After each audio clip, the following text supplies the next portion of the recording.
Chapter 27. The kingdom of true extreme had lost. Not only had they lost 20,000 horses, but they had also lost the ability to mobilize their army within 10 years. The agreement was written in black and white. Together with the official seal of the kingdom of true extreme, the kingdom of true extreme could not go back on their word. Most importantly, the Xia kingdom was the most powerful country in the world. If anyone dared to go back on their word, the 200,000 Black Feather army of the Marquis would not be as simple as just guarding the place. What was left was the work of the various officials of the Xia kingdom. The Marquis of the Xia kingdom was guarding the outside. The only people left in the palace were the civil officers and officials. However, this was enough to deal with these matters. Ning Chun had completed his task. Other than training, he waited for Emperor Xia's decree. Finally, on the third day, Emperor Xia's decree was issued. He conferred the title of Princess Miaoyu to Prince Hua's daughter. She would enter the kingdom of true extreme through marriage. Ning Chen's name was on the list. When Zhang Sun and Qing Ning heard the decree, they were stunned. Especially Zhang Sun. She was furious and shocked at the same time. Having stayed in the palace for such a long time, how could she not have guessed the reason behind this? Ning Chen's name was obviously added at the last minute and was dispensable. Emperor Xiao's addition was obviously because someone had pleaded for leniency. In the palace, there was only one person that Ning Chun could interact with and influence Emperor Xia. That person was the 9th princess. Very good, very good. Zhang Sun stood in the main hall of the Weiyang Palace. Her face was green with anger. She said sternly, "Someone, bring Ning Chun here. I'll go." Qing Ning was worried and begged. "You stay here." Zhang Sun was furious. Even her tone towards Qing Ning was much harsher. She knew that Ning Chun and Qing Ning were close. She could not let him go. Not long after, Ning Chun slowly walked over. He looked calm. He did not smile shyly like before. He also did not look afraid. "Your Majesty." Ning Chun knelt down for the first time. He respectfully cowed out. Zhang Sun was even angrier when she saw Ning Chun. She slammed the table and said angrily, "Are you so eager to leave?" Ning Chun looked up and said calmly, "Your Majesty, you must know that my personality is not suitable for the palace. If I stay here, I will get into trouble sooner or later. I'm the Empress of the great Xia dynasty. How could I not protect you? What are you afraid of?" The more Zhang Sun thought about it, the angrier he got. He wanted to throw the teacup on the table at the former's face. "I'm afraid that if I cause a huge disaster one day, the first person to chop off my head will be you, Your Highness." Ning Chun sighed softly. Boom! Zhang Sun was infuriated. He grabbed the teacup and fiercely threw it at Ning Chun. With a bang, the teacup hit Ning Chen's forehead and blood splattered out.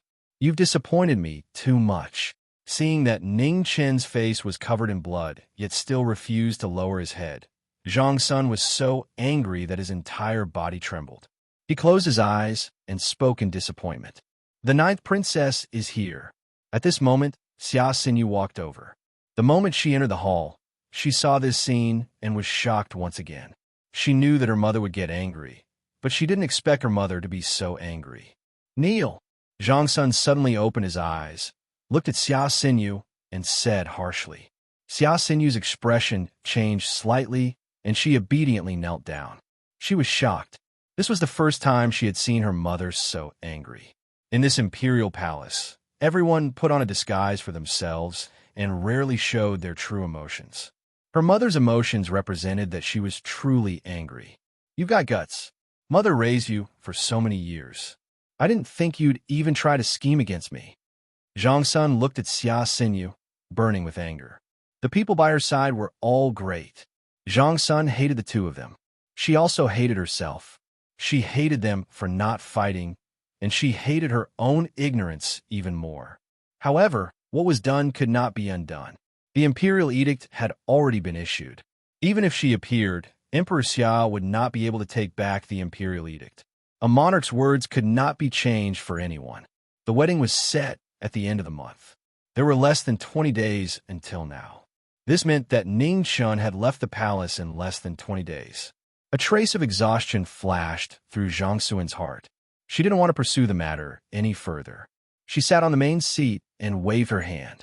Since you've chosen to help him leave the palace, then the remaining 5 months of confinement will be borne by you. You may leave. Mother. Xia Xinyu was shocked. Her face paled. Leave? Zhang Sun slammed the table and said sternly. Yes. Xia Xinyu unwillingly bowed, then stood up and left. This time, she had miscalculated. After Xia Xinyu left, only Ning Chun remained kneeling. Qing Ning stood to the side, but she didn't dare to plead. She knew the Empress was disappointed. Even she didn't understand Ning Chen's actions. Even if he wanted to leave the palace with the Empress' grace, he might succeed if he begged many times. There was no need for him to leave the palace in such a hurry. Seeing Ning Chun kneeling in front of her with blood flowing down his face, Zhang Sun thought of everything that had happened since he entered the palace. She forcefully suppressed the anger in her heart and said in a low voice, "This consort will give you one last chance. If you admit your wrongs and come back obediently after the wedding, this consort can pretend that nothing happened." Ning Chun sighed heavily and didn't say a word. Things had already reached this point. How could he turn back? If he didn't want to die in the palace, he had to leave as soon as possible. Unfortunately, he couldn't tell Zhang Sun this. He could only keep hiding it. Good, very good. Zhang Sun angrily stood up and walked out of the hall with an ashen face. Qing Ning looked at the kneeling Ning Chun with a complicated expression. She didn't say a word and left with Zhang Sun. Ning Chun knelt on the ground and didn't say a word. He just knelt like this. His heart was filled with bitterness, guilt, and sadness. The sun set and the moon rose. Zhang Sun's palace was still lit. In Weiyang Main Hall, Ning Chun still hadn't stood up. The palace maids came several times to change the candles and then left in a hurry. No one dared to stay for even a moment. Neither of them was willing to back down. Zhang Sun was waiting for Ning Chun to admit his wrongs. However, what she got in return was disappointment after disappointment. It wasn't that Ning Chun didn't want to admit his wrongs, but that he couldn't admit his wrongs because he really couldn't come back. He could lie to the world, but he didn't want to lie to Zhang Sun. In front of the back garden, Qing Ning stood in her room. Looking at the brightly lit main hall and Zhang Sun's palace, she felt very complicated. She knew that both the Empress and Ning Chun were stubborn people. This time, there was really no turning back. She didn't understand why Ning Chun would choose this path with his personality. Not only Qing Ning didn't understand, but also Zhang Sun in the palace was wondering why. Ning Chun had just entered the palace, but he was still a person easy to understand. He was smart, proud, and grateful. Sometimes, he was even stubborn to the point of foolishness. But what was it that made him so impatient to leave the palace? Time passed little by little. Zhang Sun and Qing Ning didn't sleep for the whole night. Ning Chun knelt in Weiyang Main Hall for the whole night. Those who didn't understand couldn't figure it out, while those who understood would never be able to say it. At dawn, Zhang Sun had something to deal with. Qing Ning followed him out of Weiyang Palace. When they passed by Weiyang Main Hall, Zhang Sun obviously paused, but he didn't stop. What happened in Weiyang Palace quickly spread out. Everyone in the palace knew that the Empress was furious yesterday. The little eunuch who had been in the limelight recently knelt in the main hall of Weiyang Palace for a whole night, but no one knew the reason. In addition, another matter had also attracted a lot of attention. It was said that this time, the marriage was not personally arranged by Emperor Xia, but by the daughter of Prince Hua, Xia Miaoyu. Prince Hua could not dissuade her, and had no choice but to agree. Xia Miaoyu had been crowned as a princess. The marriage had to be carried out according to the standards of a royal princess. Zhang Sun, as the empress of Xia dynasty and the master of the harem, had to check all the dowry in person. She was too busy to care about Ning Chun. Ning Chun knelt in Weiyang Main Hall. It seemed that he was gradually forgotten. Even the imperial palace didn't care about it. When it was mentioned, they just sighed secretly and felt pity for the little eunuch. It was said that the royal family was ruthless. This was the best example. No matter how amazing you were, once you made a mistake, you would be beaten to the ground. 3 days later, Ning Chun, who hadn't drunk a drop of water, fainted in the hall. Zhang Sun's hands trembled when she heard it, but she didn't show any emotion on her face. She said lightly, "Take good care of him." and she didn't say anything else. However, from this day on, Zhang Sun didn't let Qing Ning follow her, no matter if she went out or was busy in Wei Yang Palace. Not long after Ning Chun fainted, he woke up. After drinking some water and applying some medicine, he was fine. Qing Ning came soon after. Seeing the former's pale face and cracked lips, a trace of pity flashed across her face. She reprimanded, "Why did you do this?" Ning Chun grinned and said weakly, "I had no choice. I'm sorry. The one you should apologize to is not me, but her ladyship." Qing Ning couldn't help but belittle him. "Huh?" Ning Chun shook his head and smiled bitterly. "Must you go?" Seeing this, Qing Ning didn't say anything more. She sighed softly and asked, "Must go?" Ning Chun nodded and answered. This was his only chance. If he guessed correctly, after the marriage, the group of eunuchs who had just entered the palace would be investigated again. At that time, no one would be able to protect him. Even Zhang Suan's reputation would be affected. 2 days later, Ning Chen's body had almost recovered. Qing Ning left the palace once and came back with a strangely shaped herb. When he opened the box, he could feel a faint chill.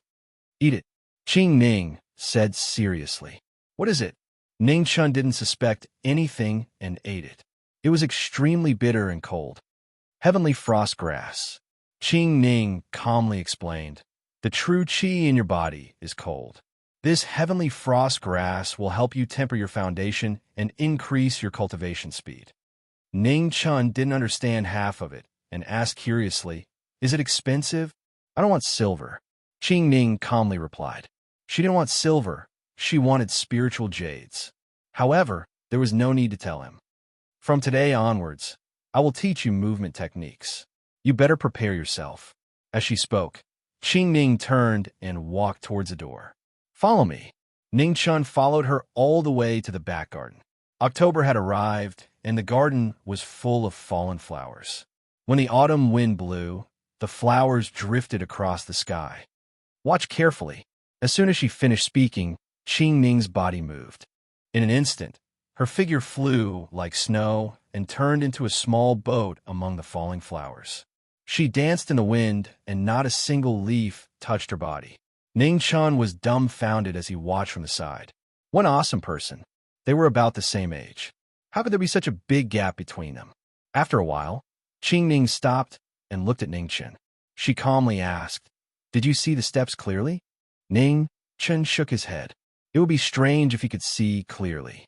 Qing Ning didn't mind and continued to ask, "How much did you see clearly?" He. Ning Chun scratched his head in embarrassment. He took 2 steps forward and drew a big circle on the ground. "I only saw this step clearly." Qing Ning's face turned cold. She suppressed her anger and didn't go up to hit him. This was where she had been standing at the beginning. She walked forward and kicked his right leg away. She angrily said, "Stand on one leg.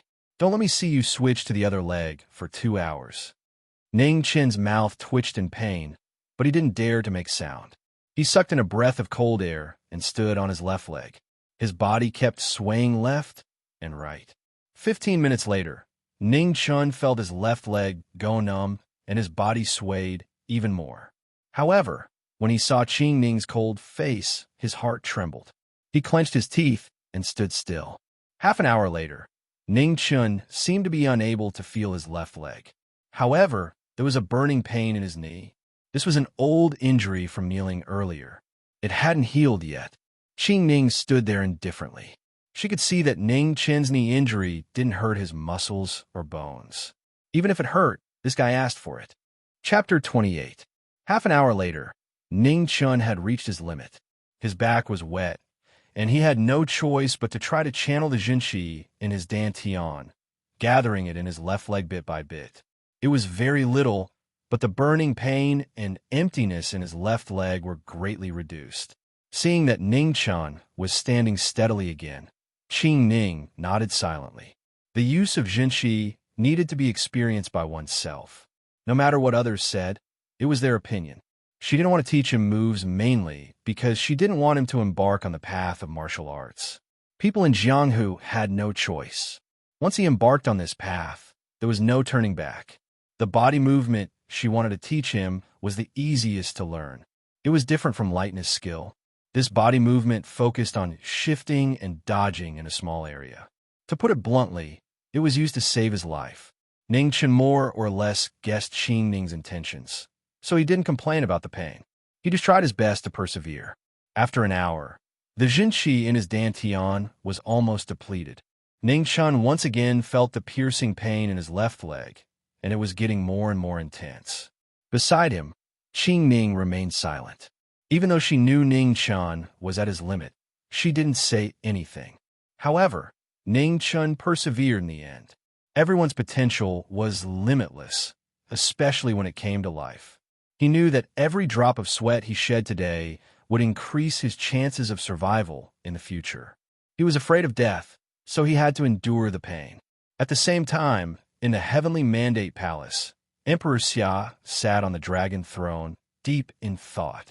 The next moment, a figure appeared in the palace without a sound, as if he had walked out of thin air. Emperor Xia was not surprised. He asked indifferently, "How is it?" "No progress," the Shadow Dragon Guard respectfully replied. Emperor Xia frowned. "How could this be?" "Your Majesty, the Department of Heavenly Works and the Ministry of Works have repeatedly confirmed that no matter how the 17 types of medicinal stones were mixed, it was impossible to produce the explosive effect that day," the Shadow Dragon Guard said in a low voice. The situation that day shocked the court. The entire interior of the Zhengqi Palace was blown up, creating a passageway that could be seen through at a glance. If the Xia Kingdom could master this gift, they would be invincible in the world. Emperor Xia narrowed his eyes, carefully weighing the pros and cons originally. He wanted to use this opportunity to get rid of this little eunuch as soon as possible. It wasn't wrong to have talent, but having talent that shouldn't be had meant that he shouldn't exist in this world. There were too many eyes in the palace, and with the protection of the Empress, regardless of whether it was in the open or in the dark, it would be inconvenient for him to make a move. It just so happened that Xianu was here to request for an imperial decree, so he took the opportunity to send this little eunuch out of the palace. However, what he didn't expect was that the heavenly bestowal would be so difficult to find. After thinking for a while, the Xia Emperor made up his mind. He calmly said, "Have a Department of Heavenly Works and Works Workshop continue to try. In addition, on the road to the marriage alliance, follow them in secret. Don't let anything happen to Ning Chen." "Yes." The Dark Dragon Guard bowed and was about to leave when he paused and asked, "Your Majesty, if there is a change, what should we do?" Killing intent flashed in Emperor Xia's eyes as he coldly spat out a single word, "Kill." For such a divine item, Grand Xia could choose not to obtain it, but they absolutely couldn't allow others to obtain it. If they had no other choice, they would make this heaven-bestowed item disappear completely. No one would need it anymore. The Dark Dragon Guard understood and left silently. Far away in the west, the space shook like a mirage. A desolate shrine flickered, appearing and disappearing from time to time. All of a sudden, a tyrannical aura descended, spreading out from the shrine. The terrifying pressure was almost materialized. The earth cracked continuously, and the cracks extended out for hundreds of meters. "Welcome, Martial Lord. Welcome, Martial Lord." Amidst the heaven-shaking and earth-shaking greetings, the shrine was cast on the earth. The void was still, and the heavy and simple shrine doors slowly opened. Looking out, 2 rows of soldiers were neatly kneeling on the ground, their heads bowed. In the next moment, a mighty figure like a fiend god walked step by step onto the throne. The moment he turned and sat down, the world changed color. "Long live the Martial Lord. Long live the Martial Lord." The Martial Lord came out of seclusion. The generals returned to their positions, and the first shrine was officially opened. After 1,000 years, it once again appeared in the world. Tianhuang. On the throne, Yi Wujuan opened his mouth. Immediately, in the void, a bloody and threatening halberd appeared. With a clang, it stabbed into the ground. The divine halberd Tianhuang had once again appeared in the world. At the same time, in an ordinary room in the Sky Academy, the principal's body trembled and he stopped writing. His aged eyes looked towards the west, revealing a trace of worry. In the north, in the northern Ming imperial court's imperial palace, the imperial tutor woke up from his meditation and calmly said, "Inform the military advisor that Yi Wujuan has come out of seclusion." Yes. In the south, in the Du-Yi temple, a withered old monk was chanting scriptures. The prayer beads in his hand paused for a moment, but after a moment, he continued. In the east, in a desolate city not far from the Grand Xia, a sword lightly moved, and then there was no more movement. Not long after, a beautiful figure walked over and quietly took away the sword in the city. Her beauty added color to the desolate city. "This shadow-bearing sword belongs to you from now on." A calm voice came from the desolate city. "Many thanks, uncle," Mu Qingxue respectfully said. The changes in the world were shocking and calm. Only the top few Xiantian experts in the world sensed the arrival of this moment. The Eternal Night's judgment was beginning to show signs of sin. The first palace of the Eternal Night cult had appeared, and the most powerful martial lord had once again appeared in the world in an invincible manner. The legendary master with the immortal demonic body would once again ignite the flames of war in the world. The Grand Xia that occupied most of the land of the Divine Prefecture was the first to bear the brunt. It was inevitable that they would face the strongest challenge. The first temple in the west and the northern Ming imperial court in the north were like tigers and wolves. However, Ning Chun, who was in the Weiyang Palace, didn't know anything about this, nor did he need to know. Whether it was the martial monarch or the Eternal Night cult, they were far beyond his ability and knowledge. He wasn't high enough, so even if the sky fell, it wouldn't be his turn to hold it up. The movement technique that Qing Ning taught him wasn't simple at all, because he had to learn it in 15 days. What made him even more unable to accept was that he really wasn't a genius. Qing Ning was very patient. Although she could be very fierce and violent at times, she was still very patient.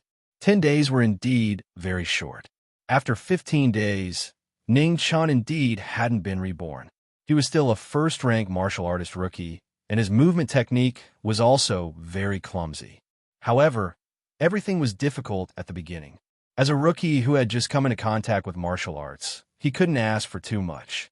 The wedding procession of the Grand Xia was ready to go.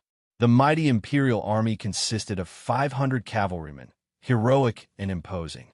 Ning Chun knelt at the door of the Zhongsun Palace, silently kowtowed 3 times, then got up and left. He was appointed as the personal attendant of Princess Miao Yu by Emperor Xia, so he had to report half a day in advance. "Your Highness, he's gone." In the palace, Qing Ning sighed softly. After knowing Ning Chun for so many days, she finally understood what it meant to be arrogant and daring. In this palace, Ning Chun was the only one who had never knelt before Emperor Xia. He didn't even kneel when he first met the Empress. The Zhongsun Palace quietly looked at the door without saying a word. After a long silence, she calmly got up and said, "Let's go. Come with me to send Miao Yu off." "Yes." Qing Ning nodded and followed. In the Heavenly Mandate Palace, in front of the stone steps paved with white marble, Emperor Xia looked down at the mighty wedding procession. His eyes were deep and calm, and the oppressive aura around him made it hard for people to believe that this was the most mediocre emperor of the Grand Xia in 1,000 years. Behind Emperor Xia, the Zhongsun Palace and concubine one sat under the imperial canopy. One was incomparably noble, and the other was stunningly beautiful. All the officials below didn't dare to look directly at them. The 3 most noble people of the Grand Xia sent them off. At the bottom of the stone steps, 500 Imperial Army soldiers knelt together, their armor clanging, forming a black mass. "Long live the Emperor! Long live the Emperor! Long live the Emperor! Long live the Emperor!" The deafening cheers broke through the sky. Emperor Xia raised his hand, and the cheers stopped. The entire Heavenly Mandate Palace was terrifyingly quiet. Emperor Xia said indifferently, "Let's go. Let's go." At the front of the wedding procession, a general wrapped in black armor shouted. Immediately, war horses neighed, and the 500 Imperial Army soldiers escorted the wedding procession forward. In the procession, beside an extremely luxurious carriage, Ning Chun looked back at Zhang Sun and Qing Ning in front of the heavenly mandate palace. A trace of sadness flashed through his heart. This time, it might really be goodbye, forever. He was lucky to have met Zhang Sun after entering the palace. Unfortunately, he had to leave. The wedding procession went east. Behind the 500 imperial army soldiers, there were palace maids and eunuchs, carriages and small carriages. The entire procession was more than 5 miles long, and one couldn't see the end of it.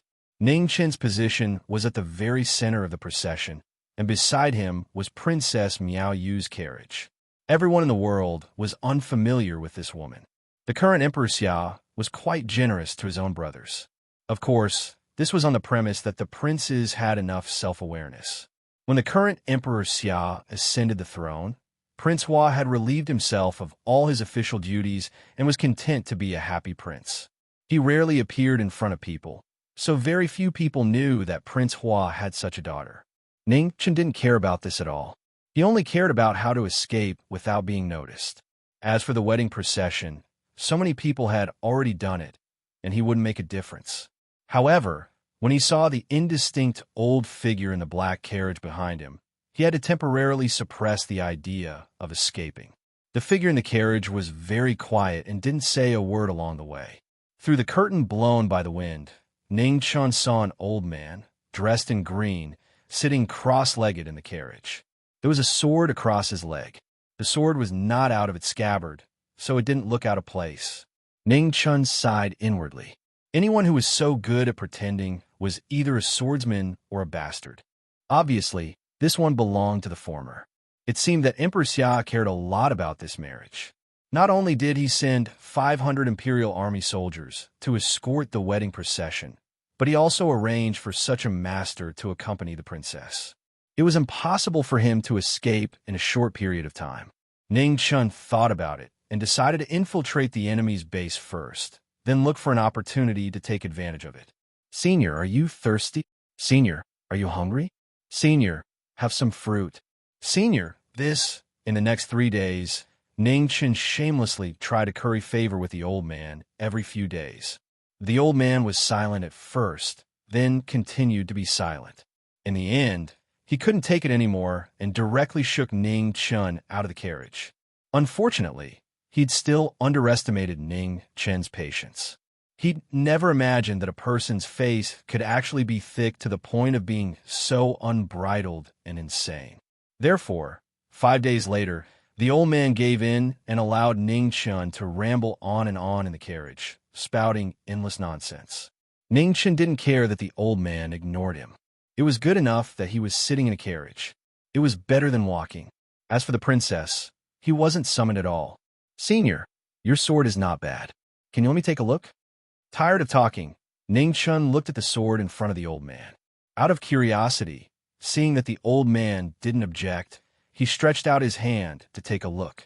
Swoosh! At this moment, the sword flashed, instantly illuminating the entire carriage. Chapter 29.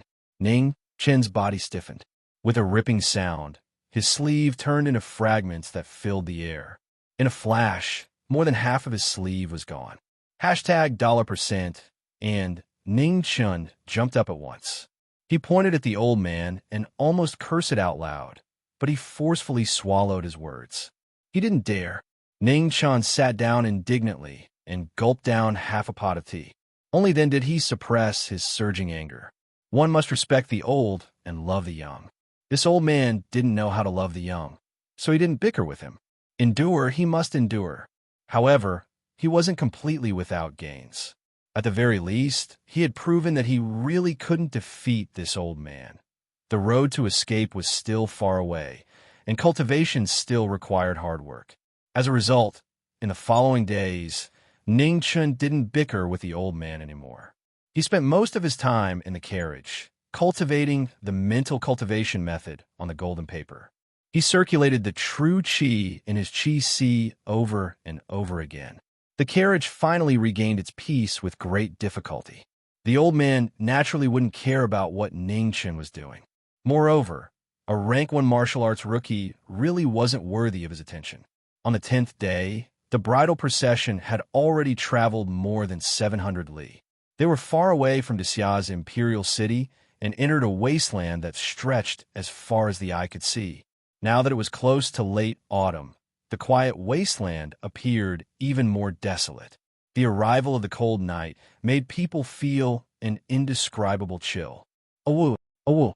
The wolves in the wasteland howled at the moon, causing the camping troops to become nervous. Everyone knew that the most terrifying creatures in the wasteland weren't tigers or leopards, but rather wolves. Wild wolves were cunning and ruthless by nature. They were best at hunting at night and were the fiends of the wasteland. As long as one encountered one, it would be extremely difficult to survive. In this world, there were many things that couldn't be provoked. One of them was the pack of wolves in the wasteland. These kinds of vengeful and ruthless animals, once provoked, would follow like maggots attached to bones. They wouldn't give up until they achieved their goal. Fortunately, the bridal procession was large enough. With more than 1,000 people and 500 Imperial Guardsmen, ordinary packs of wolves wouldn't dare to carelessly provoke them. As it turned out, that night was peaceful and nothing happened. The Great Xia Imperial Army wasn't an ordinary army. Even from a few miles away, one could feel a different kind of oppressive aura. Even martial arts experts weren't willing to rashly come into contact with them. The escort party had the protection of the Imperial Army. In the past, this would have been impossible. However, this also showed how much importance Emperor Xia placed on the marriage between the Great Xia Kingdom and the true extreme nation. The Great Xia Kingdom needed the stability of the northeast border. Only then could they focus on the northern Ming Imperial Court in the north and the Eternal Night Cult in the west. Grand Xia had the strongest martial prowess in the world and would have sufficient advantages against any faction. However, this didn't mean that Grand Xia feared no one. Grand Xia had been invincible for 1,000 years. However, they had never been able to win the hearts of the people because Grand Xia didn't believe in gods. Great Xia did not believe in gods. For 1,000 years, they used martial prowess to conquer. They used Confucianism to rule the country and built a prosperous dynasty. 1,000 years had passed. The people of Grand Xia had somewhat forgotten that 1,000 years ago, the strongest power in the divine prefecture wasn't the nobles who ruled over each other, nor was it the Great Yin dynasty that was overthrown by Grand Xia. It was the Eternal Night Cult that had believers all over the world. The ancestors of Grand Xia rose like a comet. Their extremely powerful edge forced the Eternal Night Cult into a desperate situation. They had no choice but to hide in the dark for 1,000 years, waiting for the day to come again. During the 1,000 years of Grand Xia's rule, the influence of the Eternal Night Cult within Grand Xia had been reduced to the lowest point. However, outside of Grand Xia, the influence of the Eternal Night Cult was still deeply rooted. Grand Xia feared no one, but they couldn't sit back and watch the world attack Grand Xia. The true extreme nation was the best breakthrough point. Compared to the Northern Ming Imperial Court and the Eternal Night Cult, the true extreme nation was the most arrogant. However, their national strength and courage were the weakest. As the saying goes, a barking dog doesn't bite, let alone a toothless dog. The true extreme nation sent 20,000 warhorses in such a timely manner. Not only did it solve Grand Xia's urgent problem, but it also cut off half of Grand Xia's military strength. Grand Xia sacrificed a princess in exchange for 20,000 warhorses. It was worth it. Ning Chun had never met Princess Miaoyu, but when he heard that the latter had personally requested to be a chess piece for the peace marriage, he couldn't help but feel a little curious. If it weren't for the great sages and virtuous people in the world, this princess's thoughts were worth thinking about. Thinking about it carefully, this matter wasn't completely untraceable. Everyone was ordinary, and it was nothing more than the word benefit. Thinking about it, there were some clues. Grand Xia had a total of 19 princes and princesses, but only 5 of them had real power. The 4 princes and the 9th princess. However, behind the 4 princes, there was the shadow of the royal family. Now that he thought about it, this Princess Miaoyu and Prince Hua weren't as aloof from worldly affairs as they seemed. Xia Miaoyu going to the true extreme nation for peace marriage had a huge impact. Emperor Xia would definitely compensate Prince Hua. At this time, Obtaining Prince Hua's support would be a great help to the four princes. For an idle prince to suddenly become a popular figure, even a fool wouldn't believe it was a coincidence.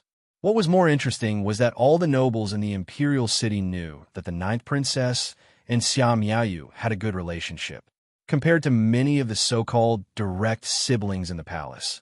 Their relationship was considered close.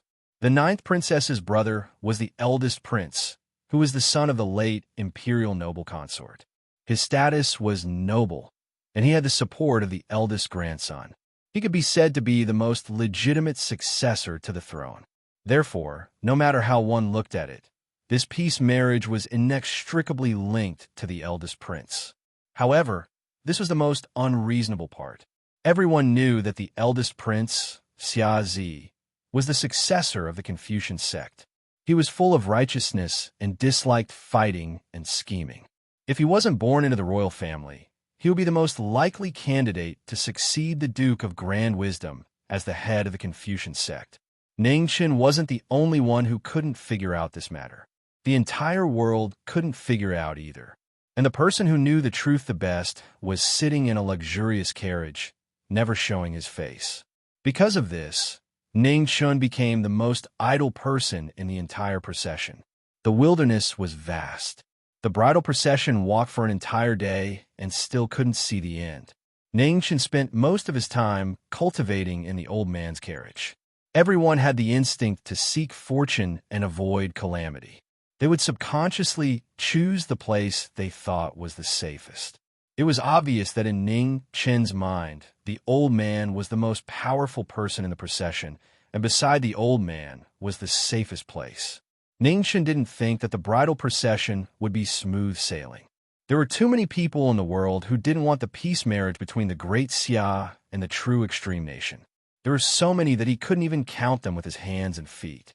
Emperor Xia sent 500 imperial guards and secretly added a master of martial arts. It was obvious that he wanted to guard against people with ulterior motives.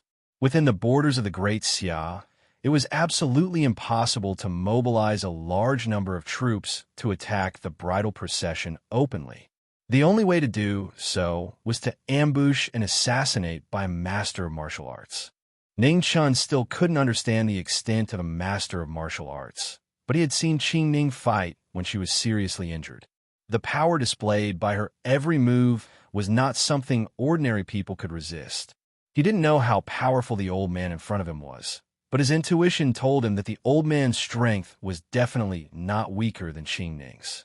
A few days ago, he clearly felt how fast that sword was. If it weren't for the old man's lack of murderous intent, he would have been buried in a foreign land. Awoo, awoo, awoo. Suddenly, the howls of wolves resounded through the wilderness. The bridal procession was suddenly in a panic. At the front, the general in heavy armor reined in his horse. The 500 imperial guards stopped and observed quietly. In the procession, the eyes of the emissary of the true extreme nation, who had been silent for more than 10 days, shone brightly. His expression was extremely strange.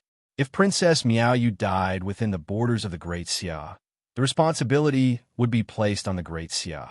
There would be another change in the peace marriage between the two dynasties. Furthermore, the true extreme nation could even use the matter of the 20,000 war horses as an excuse. Be on guard, the heavily armored general shouted in a deep voice. The situation was not normal. The wild wolves were intelligent creatures. They would not throw away their lives for no reason. With the deterrence of 500 imperial guardsmen here, the wolf pack still dared to appear. There must be something secretly controlling them. Rustle, rustle. In the silent atmosphere, the sound of the wolves trampling on the withered grass resounded in everyone's ears. Gradually, it became more and more obvious. 1, 2, 10, 100. In a short span of a few breaths, hundreds and thousands of wild wolves gathered from all directions. There were so many of them that they couldn't be counted. Awoo! The deep sound of a flute was heard. The formation of the wolf pack suddenly changed. All of their attention was focused on the magnificent carriage in the middle of the procession. Awoo! Another deep sound of a flute was heard. The wolves howled at the sky. Their sinister eyes lost their bloodthirsty, demonic look. Soon after, they ran toward the carriage like crazy. "Protect the princess!" At the front of the procession, the general in heavy armor shouted. With a wave of his hand, 500 Imperial guards moved quickly. Their blades connected and blocked the attack of the wolf pack. The Imperial guards of the Great Xia were the elites among the elites. One of them could hold the pass against 10,000. Between the blades, wolf blood rained down. However, there were too many wolves. They were like a black mass that surged forward like a tide. When there was a limit to manpower, a gap began to appear. Ningchen got off the carriage and stood guard beside Princess Miao Yu's carriage. At this moment, the most important person was the girl in the carriage. If something happened to her, no one present would be able to live. The old man was still calm. The sword on his knee was even more silent and ice-cold. It was indifferent. Ningchen knew how terrifying this sword was. He was the only person in the procession who had come into close contact with this sword. Therefore, whether or not they could overcome this crisis depended on this sword. The madness of the wolf pack was beyond everyone's imagination. Under the situation where the Imperial guards were close to being massacred, they still charged forward fearlessly. Finally, the first wild wolf broke through the blockade and arrived in front of the carriage with injuries. The Imperial guards were held back, and the old man didn't have any intention of making a move. Facing the only wild wolf that broke through the encirclement, there was actually no one who could step forward to stop it. This strange situation caused the atmosphere to immediately tighten. Ningchen was the person closest to the carriage. He stood beside the carriage and faced the wild wolf directly, becoming the final barrier. However, anyone with discerning eyes could see that Ningchen wasn't some martial arts expert. He wasn't even comparable to an ordinary Imperial guard. However, Ningchen was the only one left between the injured wild wolf and the carriage. If the wild wolf wanted to attack Princess Miao Yu in the carriage, it had to get rid of this human blocking the road. Ningchen was stupefied. He didn't expect that the old man really wouldn't help. Looking at the ferocious wild wolf, his entire body broke out in a cold sweat. It was already too late to run at such a close distance. Moreover, Princess Miao Yu's carriage was right behind him. If he dared to run, he probably wouldn't be able to see the sun tomorrow. The wild wolf's pair of dark green eyes stared at Ningchen. Its throat continuously emitted a low and deep gurgling sound. Its front claws slightly bent, and soon after, it suddenly pounced. Ningchen's scalp went numb. His brain couldn't react in time. He subconsciously fell to the ground and rolled to avoid the pouncing wild wolf. However, he heard a ripping sound. Most of his shoulder was scratched open by the wolf's claws. At the moment of life and death, Ningchen stood up and pounced. He hugged the wolf's head and stared at its neck. Then he bit down a woo. The wild wolf howled in pain. Its body fiercely struggled. However, Ningchen held the wolf's head in a death grip. Even if he died, he wouldn't let go. Human strength was limited, but human strength was limitless. At this moment of life and death, a human's potential for survival was immeasurable.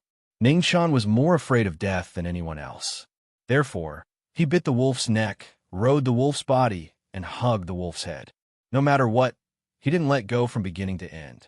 The wild wolf struggled because of pain, because of anger, and even more because of fear. Any wild beast's neck had a large artery. If there was too much blood, it would be hard to not die. Of course, Ningchen also knew this. Therefore, he bit down even harder. Then the wolf died. Chapter 30. The wild wolf's death was very unjust. There were many experts present. Even if it died under the blade of an ordinary Imperial guardsman, it would not have lived in vain. However, it died under the hands of the weakest Ningchen. The wild wolf's death could not be considered unjust. No matter what was said, Ningchen was still a rank 1 martial path expert. Although he did not know any moves, did not know how to fight, and his combat strength was extremely trash, of course, the most important thing was that the wild wolf had already been hit by a blade and was heavily injured.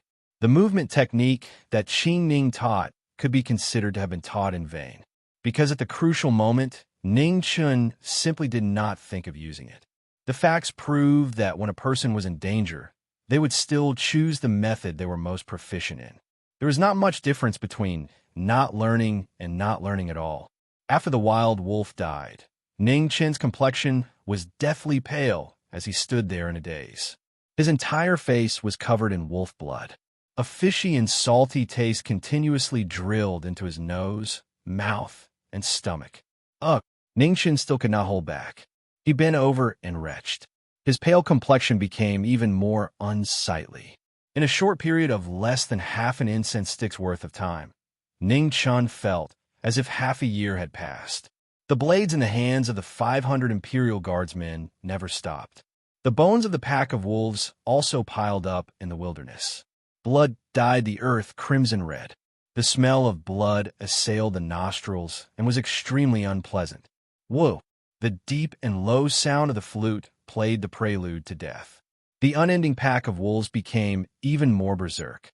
It was as if all the wolves in the wilderness had come at this moment and unceasingly attacked the defensive line of the 500 Imperial Guardsmen. Slash! Suddenly, a sharp and ear-piercing sound echoed in everyone's ears. It was like the sound of a sharp blade scraping through pig iron. Immediately after, fresh blood sprinkled. With a long and painful groan, an Imperial Guardsman fell to the ground with a thud. Roar! Under the pool of fresh blood, the torn armor pierced people's minds.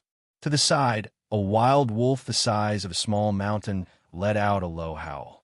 Its sturdy body and sharp claws all indicated that this wild wolf was not ordinary. Bang, bang, bang. Almost at the same time, several more figures fell from the Imperial Guardsmen. The Grim Reaper, hiding the pack of wolves, began to show its edge. One by one, they walked out and stepped on the corpses on the ground. Their sinister and greedy eyes flickered, causing people to tremble in fear. Wild Wolf King. Several dozen desolate Wolf Kings appeared. The expressions of the Imperial Guard soldiers changed greatly, and the sabers in their hands also became blunt. Great Xia's iron-smelting technology was very advanced. Correspondingly, the armor worn by Great Xia's soldiers was practically indestructible. This was also one of the key reasons why Great Xia had been undefeatable for 1,000 years. However, the Desolate Wolf King's sharp claws broke this law. As the Desolate Wolf King entered the battle, the casualties of the Imperial army increased. At this moment, the sword on the old man's legs finally moved. One sword strike. With a casual sword strike, the sword light tore through space. The 3 Desolate Wolf Kings and several dozen desolate wolves instantly sprayed blood, and their heads flew. The indescribable sword might shocked countless wild wolves, and at the same time, it also shocked Ning Chen, who was closest to the old man. He didn't expect that human strength could reach such a level. This was no longer a category that ordinary people could understand. Zong! At this moment, the sound of something breaking through the air rang out as a meteor arrow shot through the sky, heading straight for the old man who had just drawn his sword. It was a familiar arrow. Ning Chen's eyes narrowed. That day, Zhang Sun had been assassinated. It was this arrow that had seriously injured Qing Ning. With the might of the divine arrow, the old man's expression also turned grave. The ancient sword was held horizontally in front of him, blocking the world-shocking arrow. Bang! The sword and the arrow collided, raising a gale and raging mist. Under the old man, the carriage was split into pieces with a bang. When it fell to the ground, another arrow came to meet him head-on. The old man had no choice but to retreat to avoid the tip of the arrow. However, this retreat fell into the arrangement of the person who shot the arrow.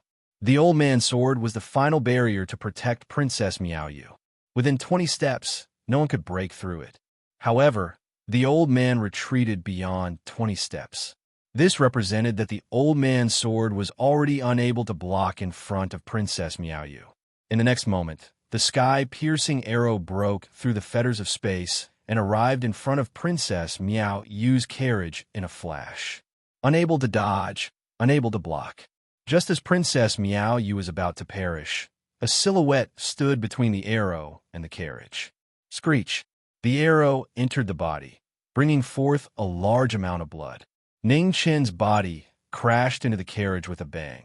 Yet he was still unable to block the madly galloping arrow. Ugh! Ning Chun vomited blood from his mouth and knelt down powerlessly. Just at this moment, a pair of slender hands appeared. One hand grasped the arrow, the other supported Ning Chun. Nobody saw clearly when Princess Miaoyu came out. They only saw that her slender and beautiful hand was quietly holding the arrow that made everyone feel powerless. Retreat. In the distance, a deep and low voice sounded. Soon after, the sound of the flute changed rapidly. The wild wolves howled and roared, retreating in all directions like a tide.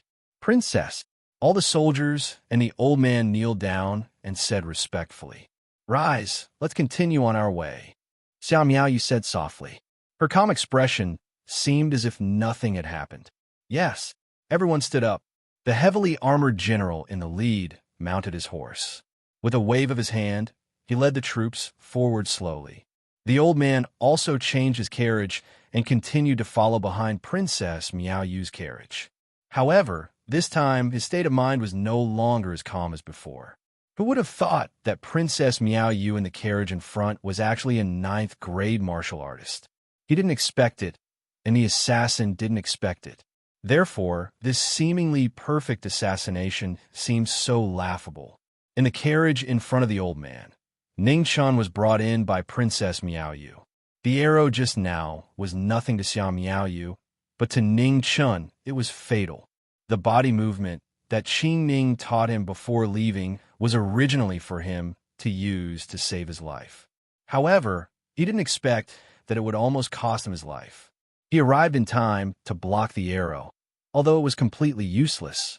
Ning Chun fainted, so he didn't know how stupid he was. He only knew that if Xiao Miaoyu died, none of them would be able to survive. Xiao Miaoyu sealed the acupoints around Ning Chen's wound to stop the bleeding. Fortunately, the arrow wound was near his left shoulder. After all, it was far from his heart. Otherwise, this arrow would have really killed him. The person who shot the arrow was too unusual. They couldn't detect his real body even after several attacks. Even though there were 2 9th grade martial artists present, they still couldn't stop this strong person. Suddenly, Xiao Miaoyu's expression changed. A look of disbelief flashed across her beautiful face. Her delicate hand moved quickly and grabbed Ning Chen's arm. A vast amount of genuine qi poured into the latter's body. Fake eunuch, Xiao Miaoyu giggled. It was a big discovery.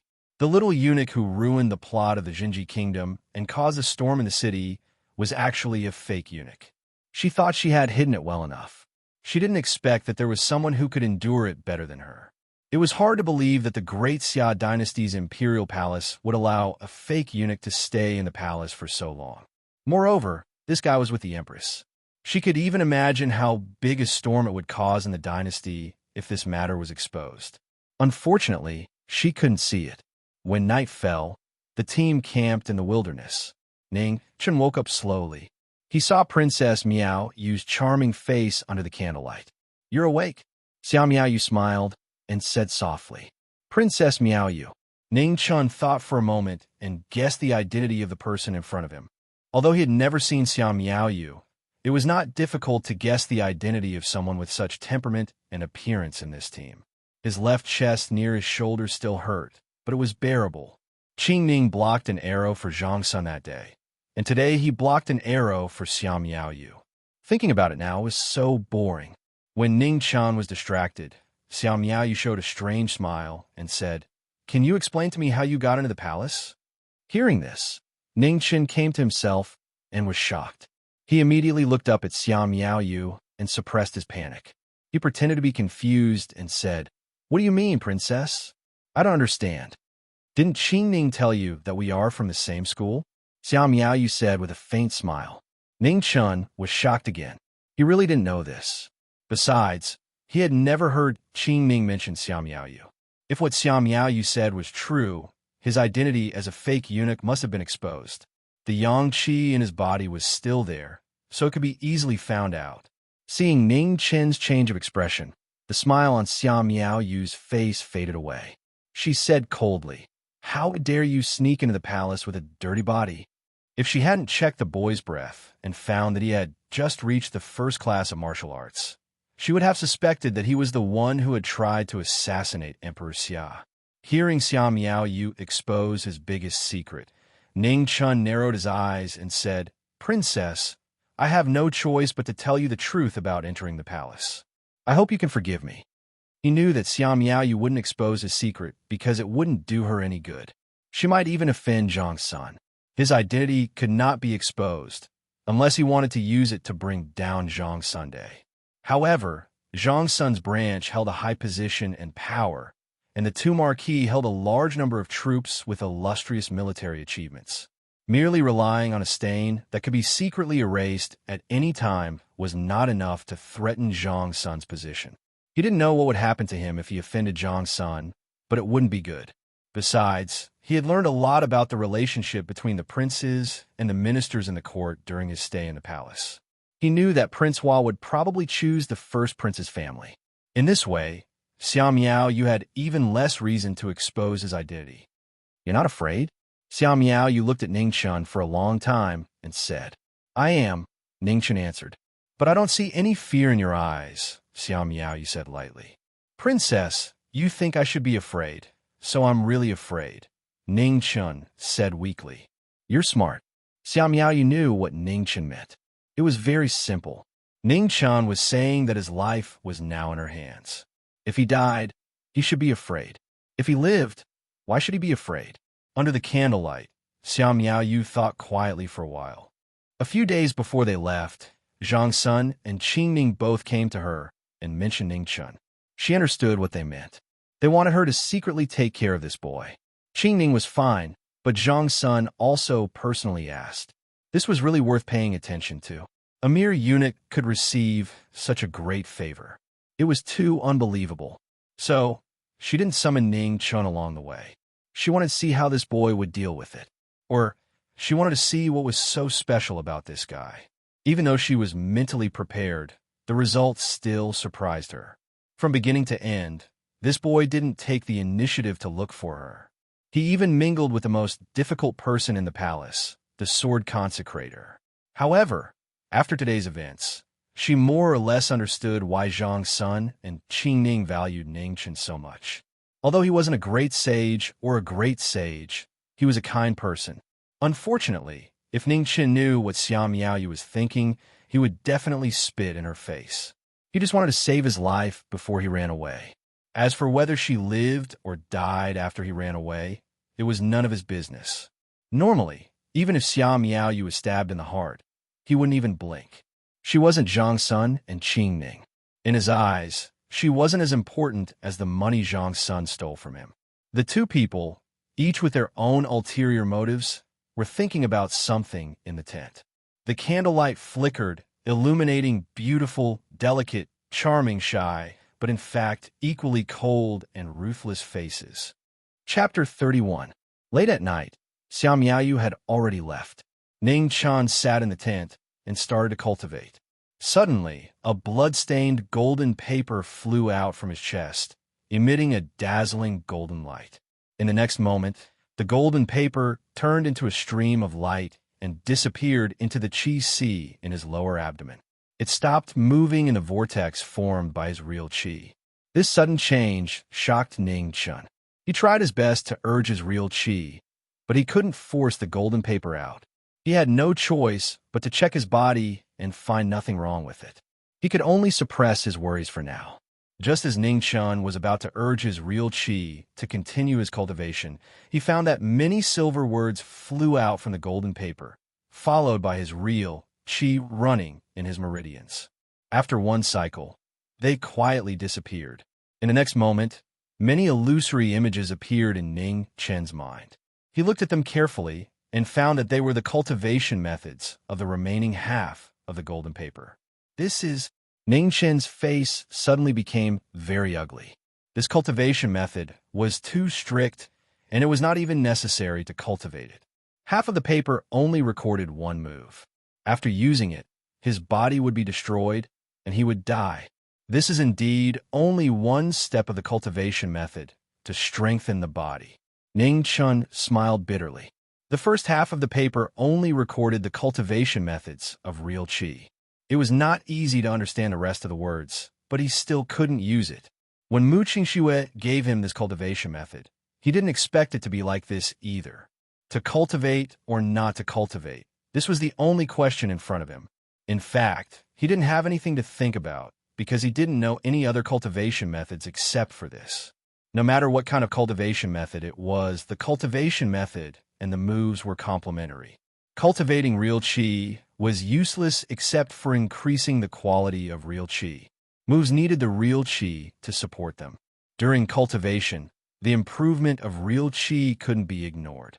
Most of the time, warriors would only cultivate the moves and not pay much attention to the cultivation of the cultivation method, because most of the movement methods would help them condense real qi. There weren't many pure cultivation methods like the one on the golden paper in the world. Let's do it. Ning Chun sighed softly, then closed his eyes and started to cultivate the move according to the illusory images in his mind. He knew very well that if he was forced to use this move one day, his life and death would no longer be the most important thing. A moment later, a faint silver light appeared in the tent. Frost condensed around Ning Chen's body and floated down from the air. When it landed on the ground, it quietly disappeared. At the same time, Sword Consecrator and Xia Miaoyu both sensed something. They opened their eyes and looked at Ning Chen's tent. Xia Miaoyu's eyes narrowed as she softly said, "It seems that there's still something I don't know." This kind of qi fluctuation definitely didn't belong to a first-rank martial artist. Although it wasn't a threat to her, it was beyond the range of ordinary second-rank or third-rank martial artists. I'm about to break through. After a short moment, a wisp of bright light flashed in Jian Consecrator's aged eyes as he spoke in a hoarse voice. Sure enough, as soon as he finished speaking, spiritual energy madly gathered outside Ning Chen's tent and poured into it like a tide. What a huge commotion! At this moment, many experts in the Imperial Army also sensed it and looked in the direction of the surging spirit qi.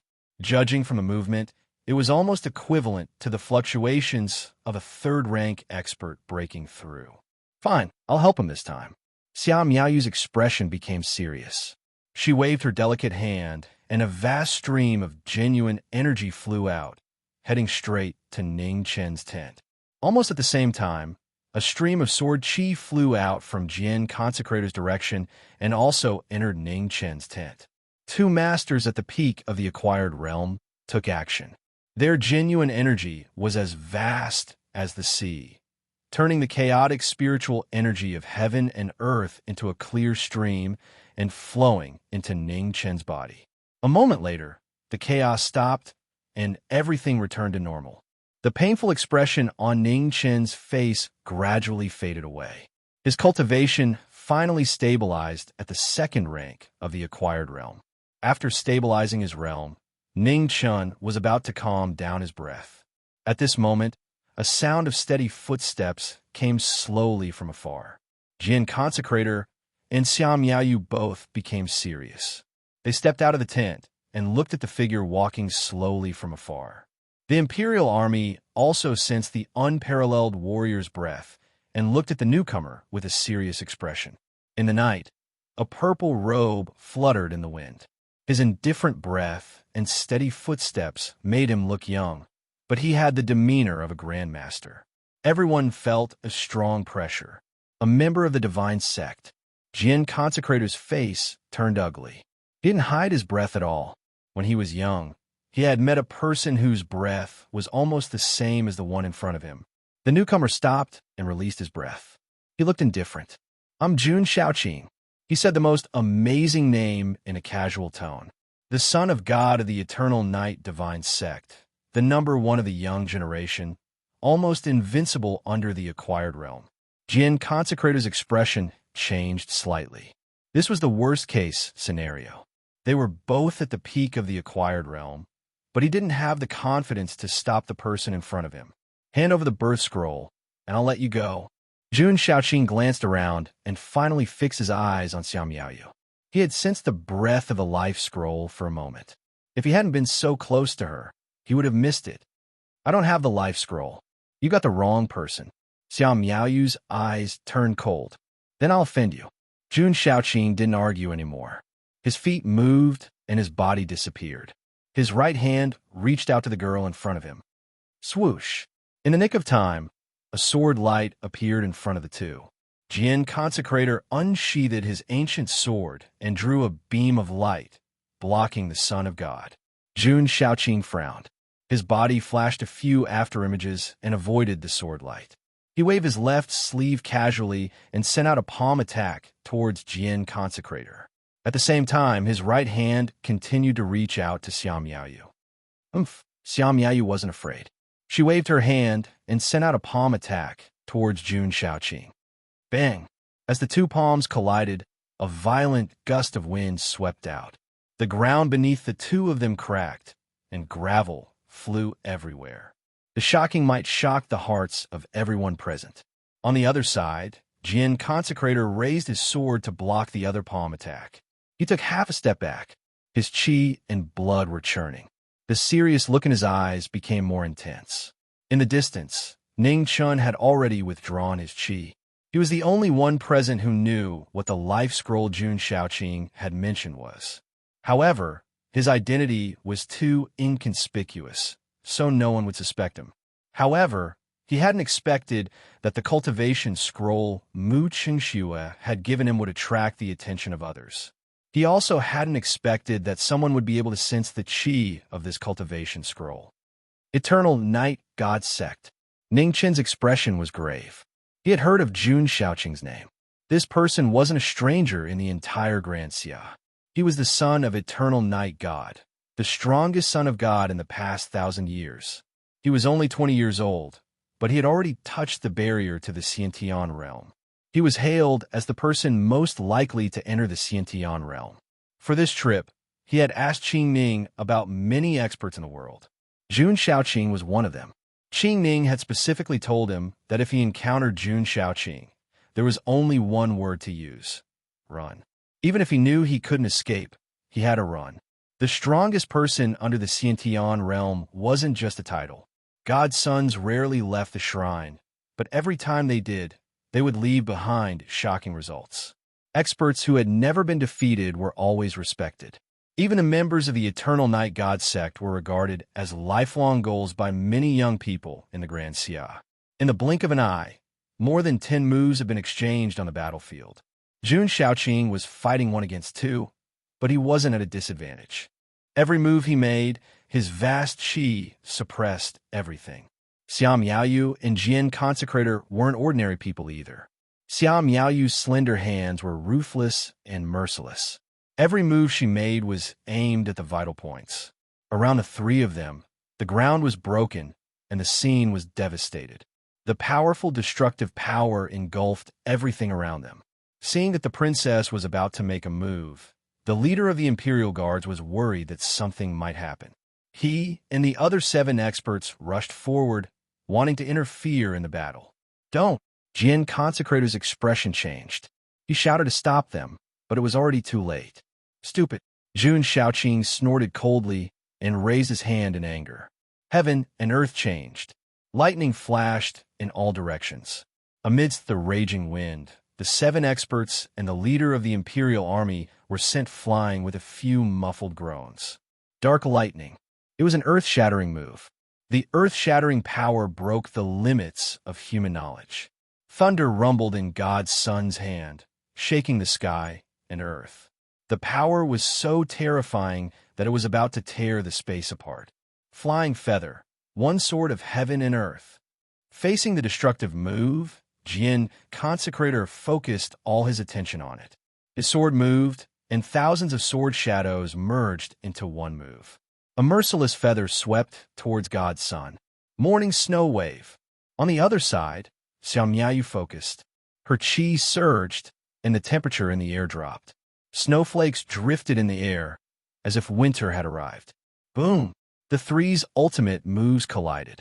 Everything seemed to explode. The space twisted crazily, the sand rolled, and the waves shook the sky. One couldn't see anything. The terrifying scene was like the end of the world. In the distance, Ning Chun was shocked by this unparalleled scene. Everything he knew was destroyed in an instant. Human strength can reach such a level. The indescribable shock made him completely change his view of cultivation. It turned out that the martial arts that he had always thought was nothing was so powerful. It was so dazzling that he couldn't take his eyes off it. The sand dispersed. The three on the battlefield stood on one side. After a while, Jin Consecrator vomited a mouthful of red blood. His blood stained the barren land. Xiao Miaoyu's qi was vibrating. Blood spilled out of the corner of her mouth. Apparently, she had been seriously injured. In front of the two, Jun Shaoqing's clothes were slightly messy, but the energy around him was still powerful enough to make people despair. The name of God's Son was terrifying. Hand in the birth scroll, Jun Shaoqing took half a step forward and said lightly. His calm words still didn't carry any threat. However, the powerful pressure was like a heavy hammer pounding on people's hearts. Not far away, the leader of the royal guards and 7 powerful warriors fell into a pool of blood. Their last bit of energy was dissipating. Can't do it. Xiao Miaoyu was also irritated. She said coldly, "What a pity." Jun Shaoqing sighed softly. No one knew what he was thinking about. Then he activated his qi, wanted to end this meaningless battle. At this moment, an extremely evil and cold energy flashed in the distance. Jun Shaoqing's expression changed. He withdrew his qi and turned into a flowing light. In the blink of an eye, he flew into the distance. The sudden change stunned Xiao Miaoyu and Jin Consecrator. The next moment, Xiao Miaoyu came back to her senses and said in a low voice, "Break camp and set off immediately." Yes. Everyone came back to their senses and started to pack up. In the tent, a hint of disappointment flashed in the eyes of the envoy of the true extreme nation. However, he didn't dare to show it on his face. He lowered his head and packed up. It was such a pity. If Princess Miaoyu died in the hands of the Eternal Night Sect Son of God, it would be the best result for the true extreme nation. In this way, not only would the conflict between the Xia dynasty and the Eternal Night sect be intensified, but it would also give the true extreme nation a reason to go back on their word. That envoy had predicted that the Eternal Night sect's Son of God would come, but he didn't expect that the Son of God would leave at the last moment. Everyone in the world knew that the Xia dynasty's luck was so good that it made people jealous. However, they didn't expect that even the princess, who wasn't related to the Xia dynasty, could be tainted with such great luck. Everyone in the world had their own luck.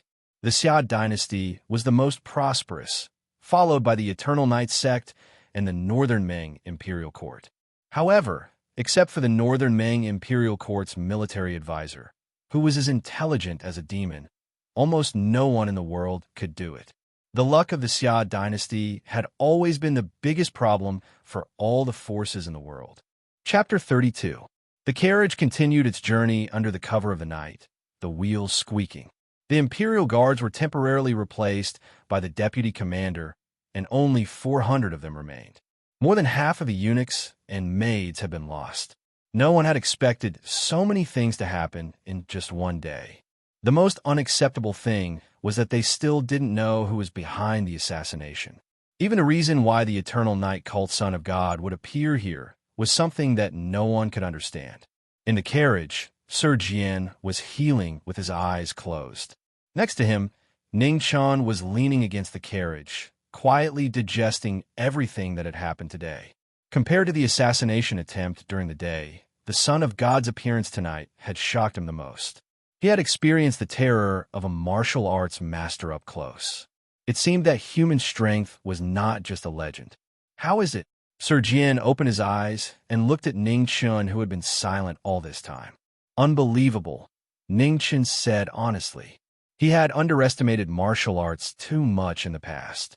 Whether it was because he was ignorant or because he was a frog in a well, he had never thought that martial arts could bring him such a huge impact. Jun Shaoqing, the Son of God, was worthy of the title. Sir Jian nodded. In his opinion, Ning Chun's performance was good enough. When he first encountered real martial arts, he was not as calm as Ning Chun. He is the Son of God, worthy of any praise," Sir Jian said, then closed his eyes and continued to operate his junshi to heal himself. The path of martial arts needed to be walked by oneself. He could give some advice, but there was no need to say it too clearly. Ningchen thought about the old man's words carefully. It was not difficult to understand what Sir Jian meant. The greatest glory of the Son of God was not his status, but his amazing strength. In other words, Jun Shaoqing's reputation was built on battles. He had stood on the bones of countless masters. Now, it was normal for him to look up to Jun Shaoqing because the Son of God was standing too high. Thinking of this, Ningchen closed his eyes and began to cultivate silently. If he did not want to look up to Jun Shaoqing, he would have to work harder from now on. Otherwise, he would have to look up to Jun Shaoqing for the rest of his life. The change in his state of mind made Ningchen put away his casual attitude and focus on cultivating the heart sutras in the life scroll. Since Jun Shaoqing had sensed the existence of a life scroll, he would not give up. Although he had concealed his aura in time after breaking through this time, he might not be so lucky next time. In front of someone as strong as Jun Shaoqing, even an army of thousands would not be able to stop him. If he really wanted to keep the secret of the life scroll, he had to become stronger. Feeling the change in the young man in front of him, Jin Consecrator's eyes flashed with a strange light. If Ningchen was still a piece of unpolished jade before, at this moment, the unpolished jade had begun to reveal a beautiful brilliance. It was true that the most important factor on the path of martial arts was talent, but the most important thing after embarking on this path was determination and perseverance. When he was young, he wasn't very talented, but he had persevered to get to where he was today. The 5 high and mighty Xiantians in the world indeed had extraordinary talents. But then again, there were only 5 known Xiantians in the world. Most of the warriors were mediocre in talent. Ningchen didn't know that Qing Ning, Mu Qingxue, and even Xiao Miaoyu, whom he had met earlier, were all rare martial arts geniuses. At the age of 20, they had already cultivated to the peak of the 9th level that others could only dream of in their lifetime. Compared to them, his ordinary aptitude was naturally nothing. However, compared with geniuses, he was very eye-catching in the category of normal people. After all, not everyone was lucky enough to be taught by more than one peak of 9th level. If he was in the army, he would be a master of the 2nd level of martial arts. The only drawback was that he was not good at martial arts. Of course, this also had something to do with Qing Ning and Mu Qingshue's unwillingness to teach him movements. Aside from these reasons, Ningchen could barely be considered a martial artist by now. Under the night sky, the bridal procession moved forward slowly. Who would have thought that nearly 1,000 people were hurrying at night just because of one person? In a procession, there were 2 peak 9th level experts who stood at the peak of martial arts, but they still couldn't resist the sharpness of the Son of God. When the cold wind blew, it was bone-chilling. The procession didn't stop until noon of the 2nd day. When they came out of the wilderness and arrived at a mountain ridge, the temporary deputy leader of the Imperial Guards ordered them to stop and rest. Xiao Miaoyu had been adjusting her breath in the carriage, and no one dared to disturb her. After last night's battle, everyone knew how powerful this seemingly weak princess was. The procession rested for about an hour, and the deputy leader in heavy armor had to ask for instructions. Because the road ahead was rugged, if they hurried now, they might have to camp in the mountain ridge at night. "Keep going." A pleasant voice came out from the gorgeous carriage. It was calm, but unquestionable. The deputy leader cupped his hands to accept the order and then walked to the front of the procession and ordered them to continue. Half a day later, the sky gradually darkened. The procession, tired from the journey, finally got a night's rest. Even though they were in the wilderness, no one cared. Xiao Miaoyu returned to her tent early in the morning and ordered that no one could enter without her permission. Ningchen naturally wouldn't provoke the former. He didn't have the cheap habit of serving others as a servant. As long as Xiao Miaoyu didn't summon him, he was more than happy to be idle along the way. When setting up the tent, Ningchen deliberately put his tent closer to Jian Gongfeng's. After a bonfire rose and a simple meal of dry rations, the Imperial Guards, eunuchs, and palace maids who had been tired all day mostly returned to their tents to rest. Only a portion of the imperial guards who were on night watch were left to patrol to prevent attacks from assassins and wild beasts. Jian Gongfeng sat by the bonfire and didn't return to his tent to rest. The assassination and the Son of God that happened yesterday made him pay more attention. Everyone knew that this trip wouldn't be easy, but he didn't think that each person who came would be more difficult than the last. After crossing this mountain, they wouldn't be far from the city where the Marquis was stationed. Before that, he didn't want any more accidents to happen. Jian Gongfeng didn't rest, and Ning Chun didn't return to his tent either.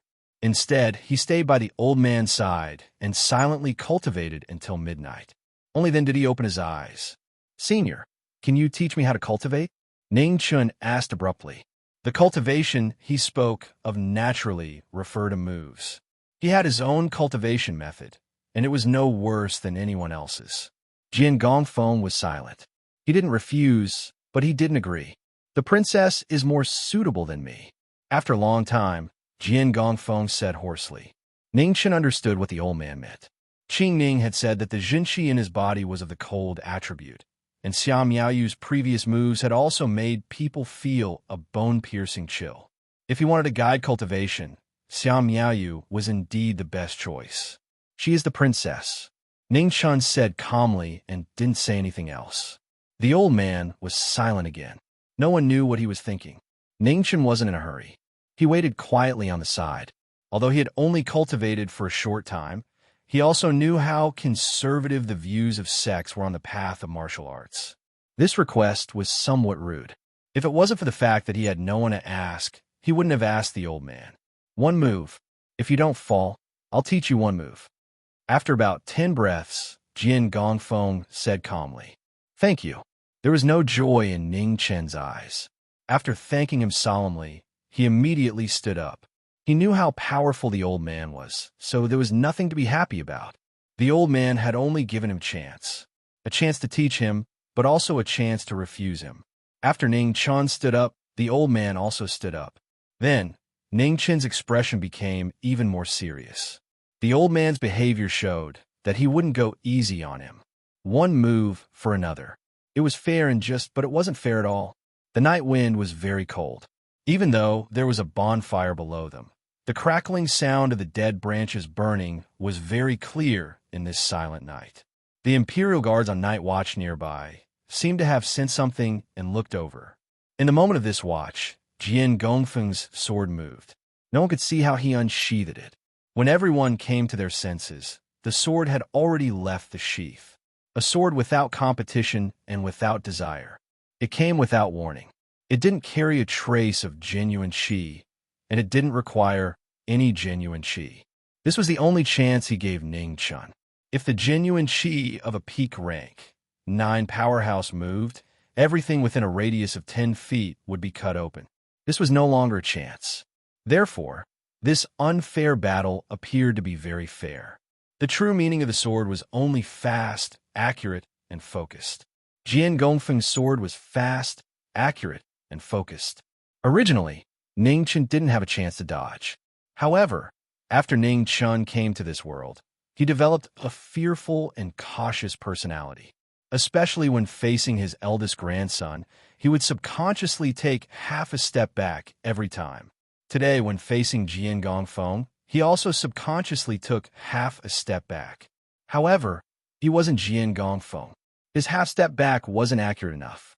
Therefore, Jian Gongfeng's sword wasn't accurate enough.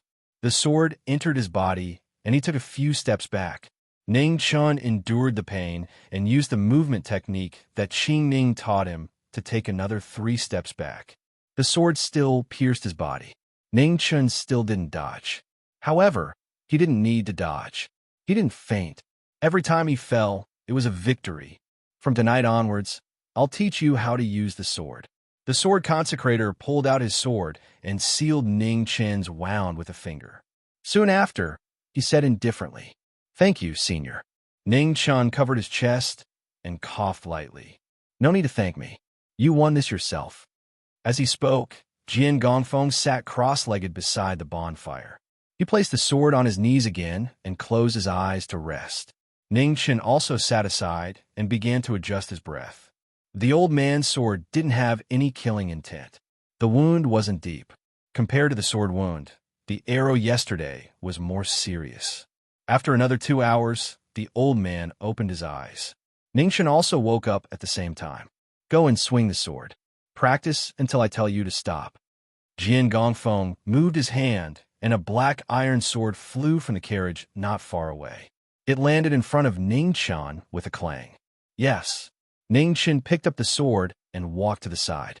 He swung it again and again. Jian Gongfeng's expression didn't change.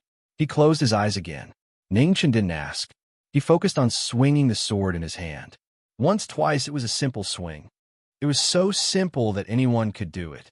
However, after Ningchen swung the sword for a long time, he realized that swinging the sword was really difficult. No two swings of the sword could reach the same trajectory.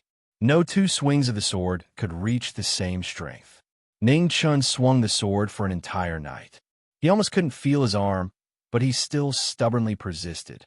After dawn, the group hurried on their journey. Ningchen practiced swinging the sword while walking. The Zhen Qi in his body came into effect at this time. At least, it could relieve the soreness in his arm. Tonight, practice thrusting the sword. When night fell, Jian Gongfeng spoke again. He still didn't teach Ningchen any moves. Instead, he changed the way he practiced from swinging to thrusting. Ningchen nodded and then silently practiced. He didn't ask for the reason or the result. The mountain road was much more difficult to travel than everyone imagined. The wedding group carried too many things. It was difficult for carriages to travel, but it was also impossible to travel without carriages. Therefore, the speed of the journey slowed down. It took them 3 days to complete what should have been a day's journey. In these 3 days, Ningchen didn't learn any moves.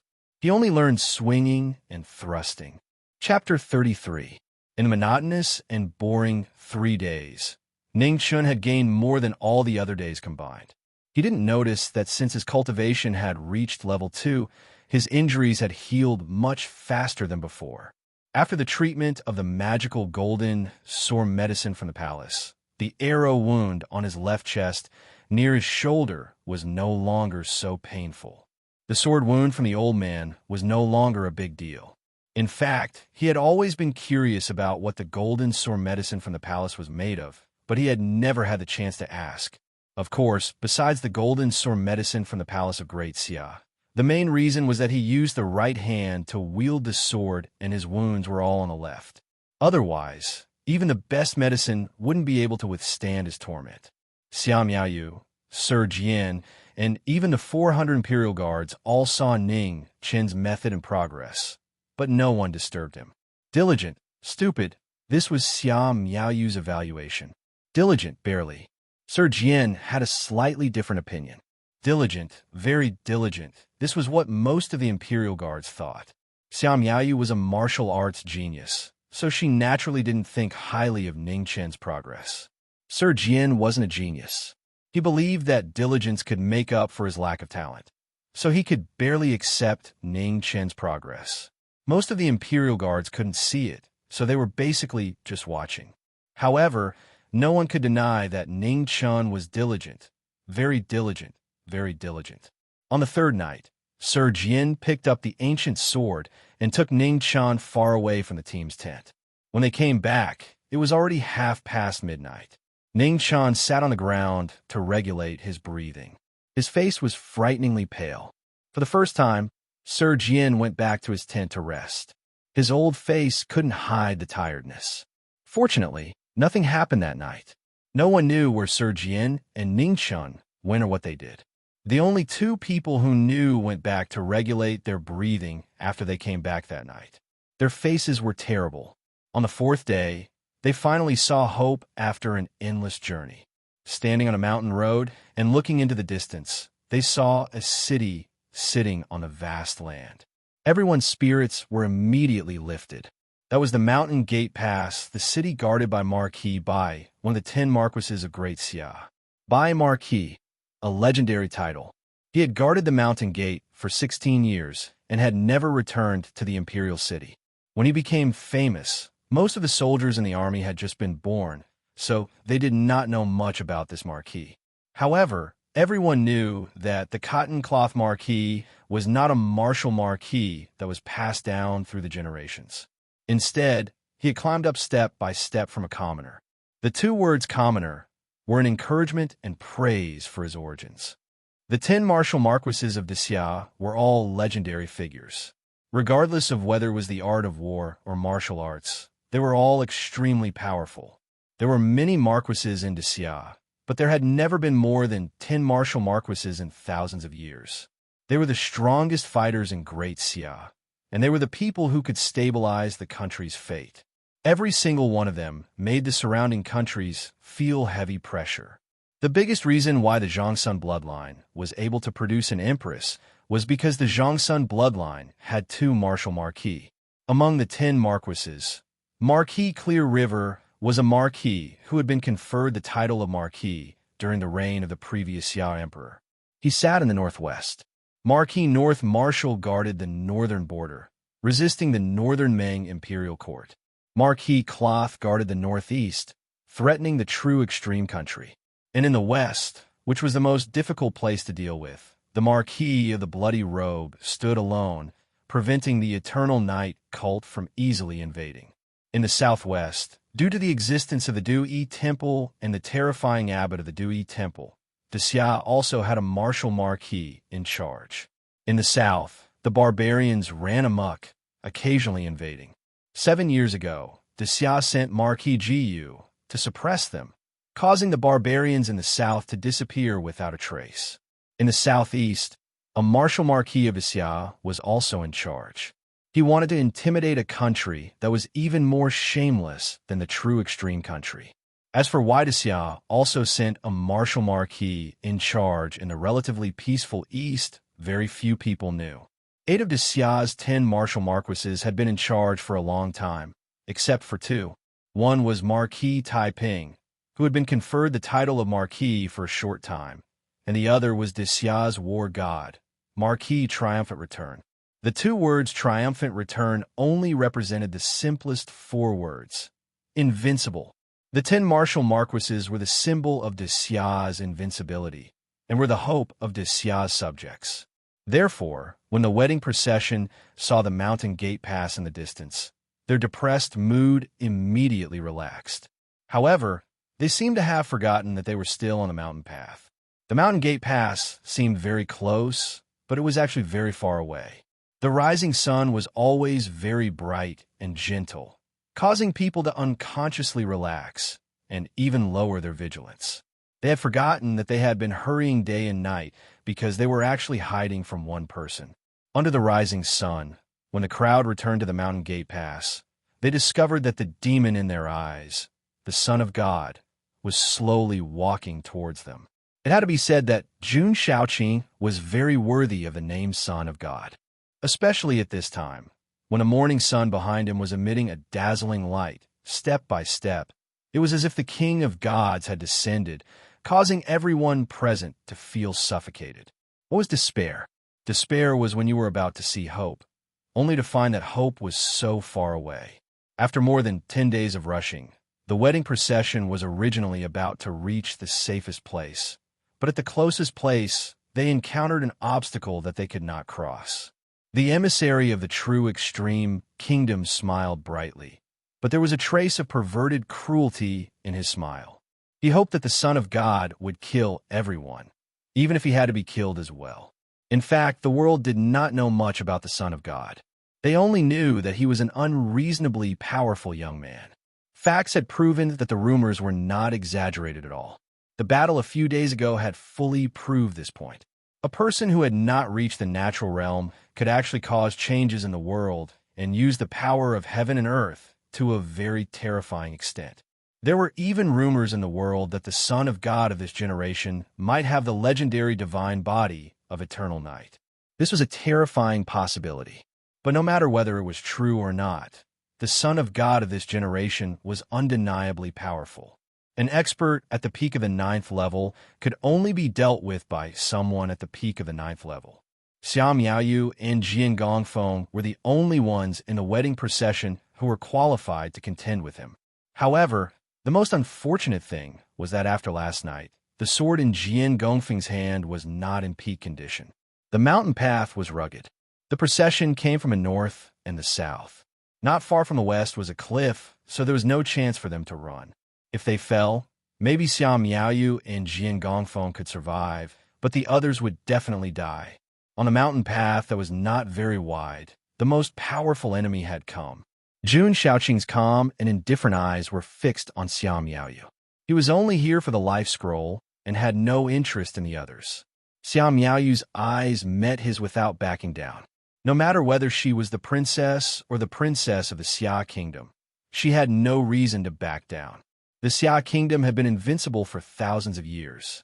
Therefore, the people of the Xia kingdom were proud, from the civilians to the ministers. The three of them were speechless. They confronted each other for a moment, and no one said anything. Perhaps this was what it meant to not say anything when there was no agreement. In the end, Jian Gongfeng's sword moved first. Among the three of them, he was now the weakest. Therefore, he had to create an opportunity for the princess. The sword of innocence was extremely fast. Even the space did not have time to react before it was cut open by this extremely fast sword. Ning Chen's pupil shrank. He had once taken a sword attack from the elder. Compared to this, the one he took was too insignificant. However, this seemingly invincible sword attack was caught by 2 fingers. At the moment of contact, the ground under their feet suddenly cracked. Dust and sand flew up, and the airflow spread more than 10 feet away. Jian Gongfeng's expression did not change when his sword attack was blocked. He turned the sword in his hand, and the blade moved forward another 3 inches. Jun Shaoqing's fingers loosened, and he leaned slightly to one side. He flicked his 2 fingers, and the blade was deflected. Then his right hand condensed into a finger and broke toward Jian Gongfeng's ocean of qi. At this moment, Xia Miaoyu's figure had already arrived. In the frost all over the sky, a slender hand pressed toward Jun Shaoqing's heart mercilessly. Oh! With a sigh of appreciation, Jun Shaoqing's eyes flashed with a strange color. He stepped back and avoided Xia Miaoyu's attack. He did not choose to take it head-on. The next moment, the blade came again. Jian Gongfeng's every move was not defensive at all. He left no way back. He tried his best to leave an opportunity for Xia Miaoyu. Xia Miaoyu understood his moves indifferently. She did not try to break the siege. Every move was aimed at the opportunity Jian Gongfeng was desperately fighting for. She wanted to hurt God's son with one blow. The 2 of them worked together. One was ruthless to herself, and the other was ruthless to others. They actually forced God's son to retreat again and again. Not bad. Jun Shaoqing grabbed the incoming sword with one hand and used the other hand to meet Xia Miaoyu's attack head-on. Experts of the Grand Xia, you have made me see you in a new light. With a turn of his hand, Jun Shaoqing's body was surrounded by a raging mist. His vast and mighty genuine qi spread out and pushed the 2 of them back. Patter! A drop of blood dripped from Jun Shaoqing's hand. It was the first time he saw blood since the battle started. Dark thunder. Jun Shaoqing raised his right hand. The surrounding heaven and earth suddenly changed. Thunder rumbled, and streaks of black thunderbolts sounded like thousands of birds chirping. Its power was earth-shattering. Seeing God's son's ultimate move, Jian Gongfeng's figure disappeared instantly. His sword pierced toward God's son's chest. Jun Shaoqing frowned and pinched the blade of the sword with 2 fingers on his left hand. However, he did not expect Xia Miaoyu to appear behind Jian Gongfeng. She pressed her palm on Jian Gongfeng's back. With the 2 of them working together, the ancient sword broke through Jian Gongfeng's fingers and pierced into his chest. Ugh! With a muffled groan, Jun Shaoqing endured the pain and fought back. The thunder in his right hand pressed down. The 2 of them, suddenly, their mouths were stained with blood, and they were thrown dozens of feet away. Jian Gongfeng was half kneeling on the ground. He spat out a mouthful of blood. It was obvious that he was severely injured. On the other side, Xia Miaoyu also spat out a mouthful of blood. Her face was pale, but her condition was better than Jian Gongfeng's. Strong, unsurprisingly strong. He was terrifyingly strong. He was so strong that no one could see a glimmer of hope. In the next moment, Jun Shaoqing's figure was already in front of Jian Gongfeng. He pressed down his palm with murderous intent. Xiao Miaoyu wanted to save him, but it was too late. She could only watch the palm fall. At this moment, a black iron sword appeared. It was so weak and immature. However, it did not hesitate and stabbed toward God's son. Qing Ning once said that one's physical body could not transform before reaching the innate stage. No matter how strong one was, he could not ignore the sword. Jun Shaoqing was strong, but he had not reached the innate stage. Therefore, no matter how weak the sword was, he could not ignore it. You don't know what's good for you. Coldness flashed through Jun Shaoqing's eyes. He turned his palm and pressed it toward the owner of the iron sword. Bang! In the midst of blood, the iron sword was shattered. The owner of the iron sword was thrown dozens of feet away. However, it was a cliff 10 feet away. At this moment, Xiao Miaoyu had already reached Jian Gongfeng's side. In a flash, she retreated 10 steps away. Ning Chun, who was still in the air, saw this scene. He smiled with satisfaction. His smile was bright and stained with blood, like a blooming peony. He had repaid the old man's kindness. Jian Gongfeng, who was saved by Xiao Miaoyu, saw the figure falling from the sky like a kite with a broken string. His old eyes shrunk. He felt as if his heart was being squeezed by something. He felt so depressed that he could not breathe. No! Jian Gongfeng reached out his hand to grab it. Under the shock of his mind, he spat out another mouthful of blood. However, he was powerless to stop it. Chapter 34. Ning Chun, who had fallen off the cliff, had shocked everyone.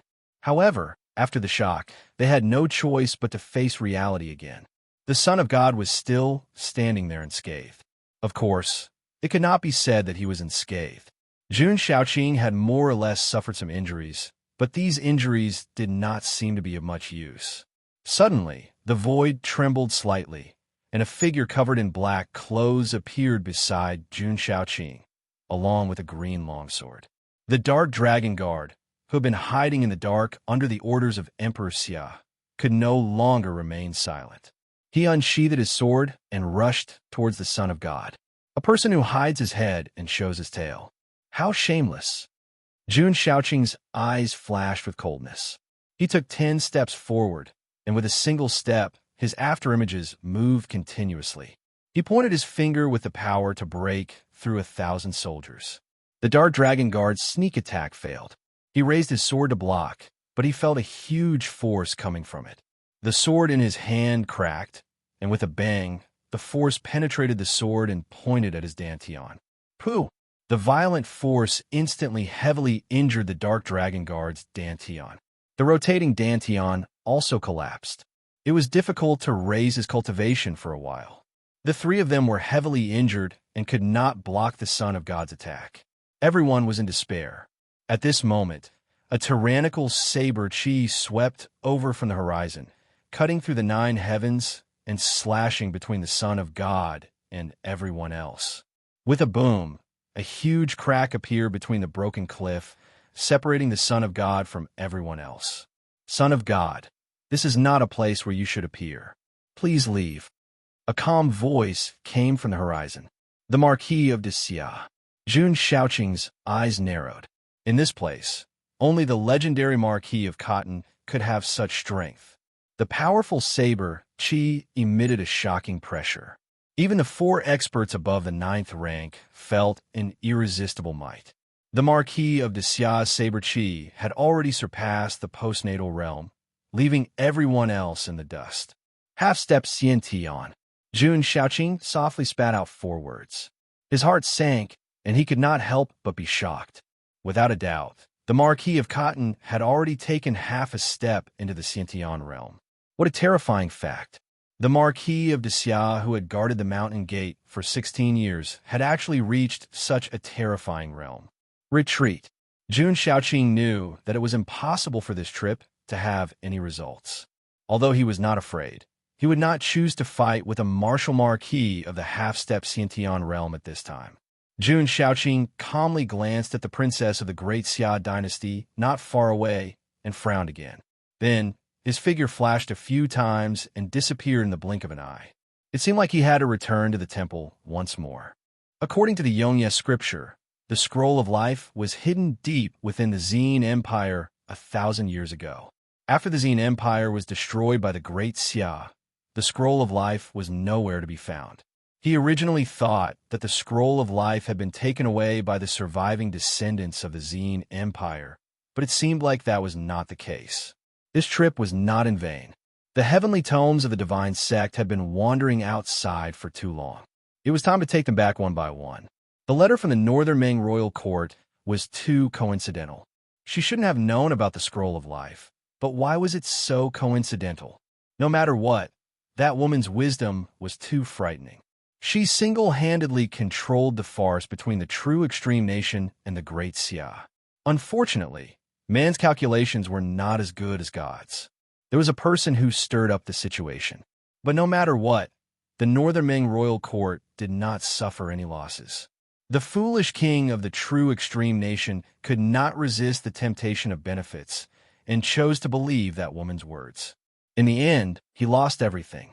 It was impossible to deliver 20,000 war horses in a short period of time. No matter how fast it would take nearly half a year.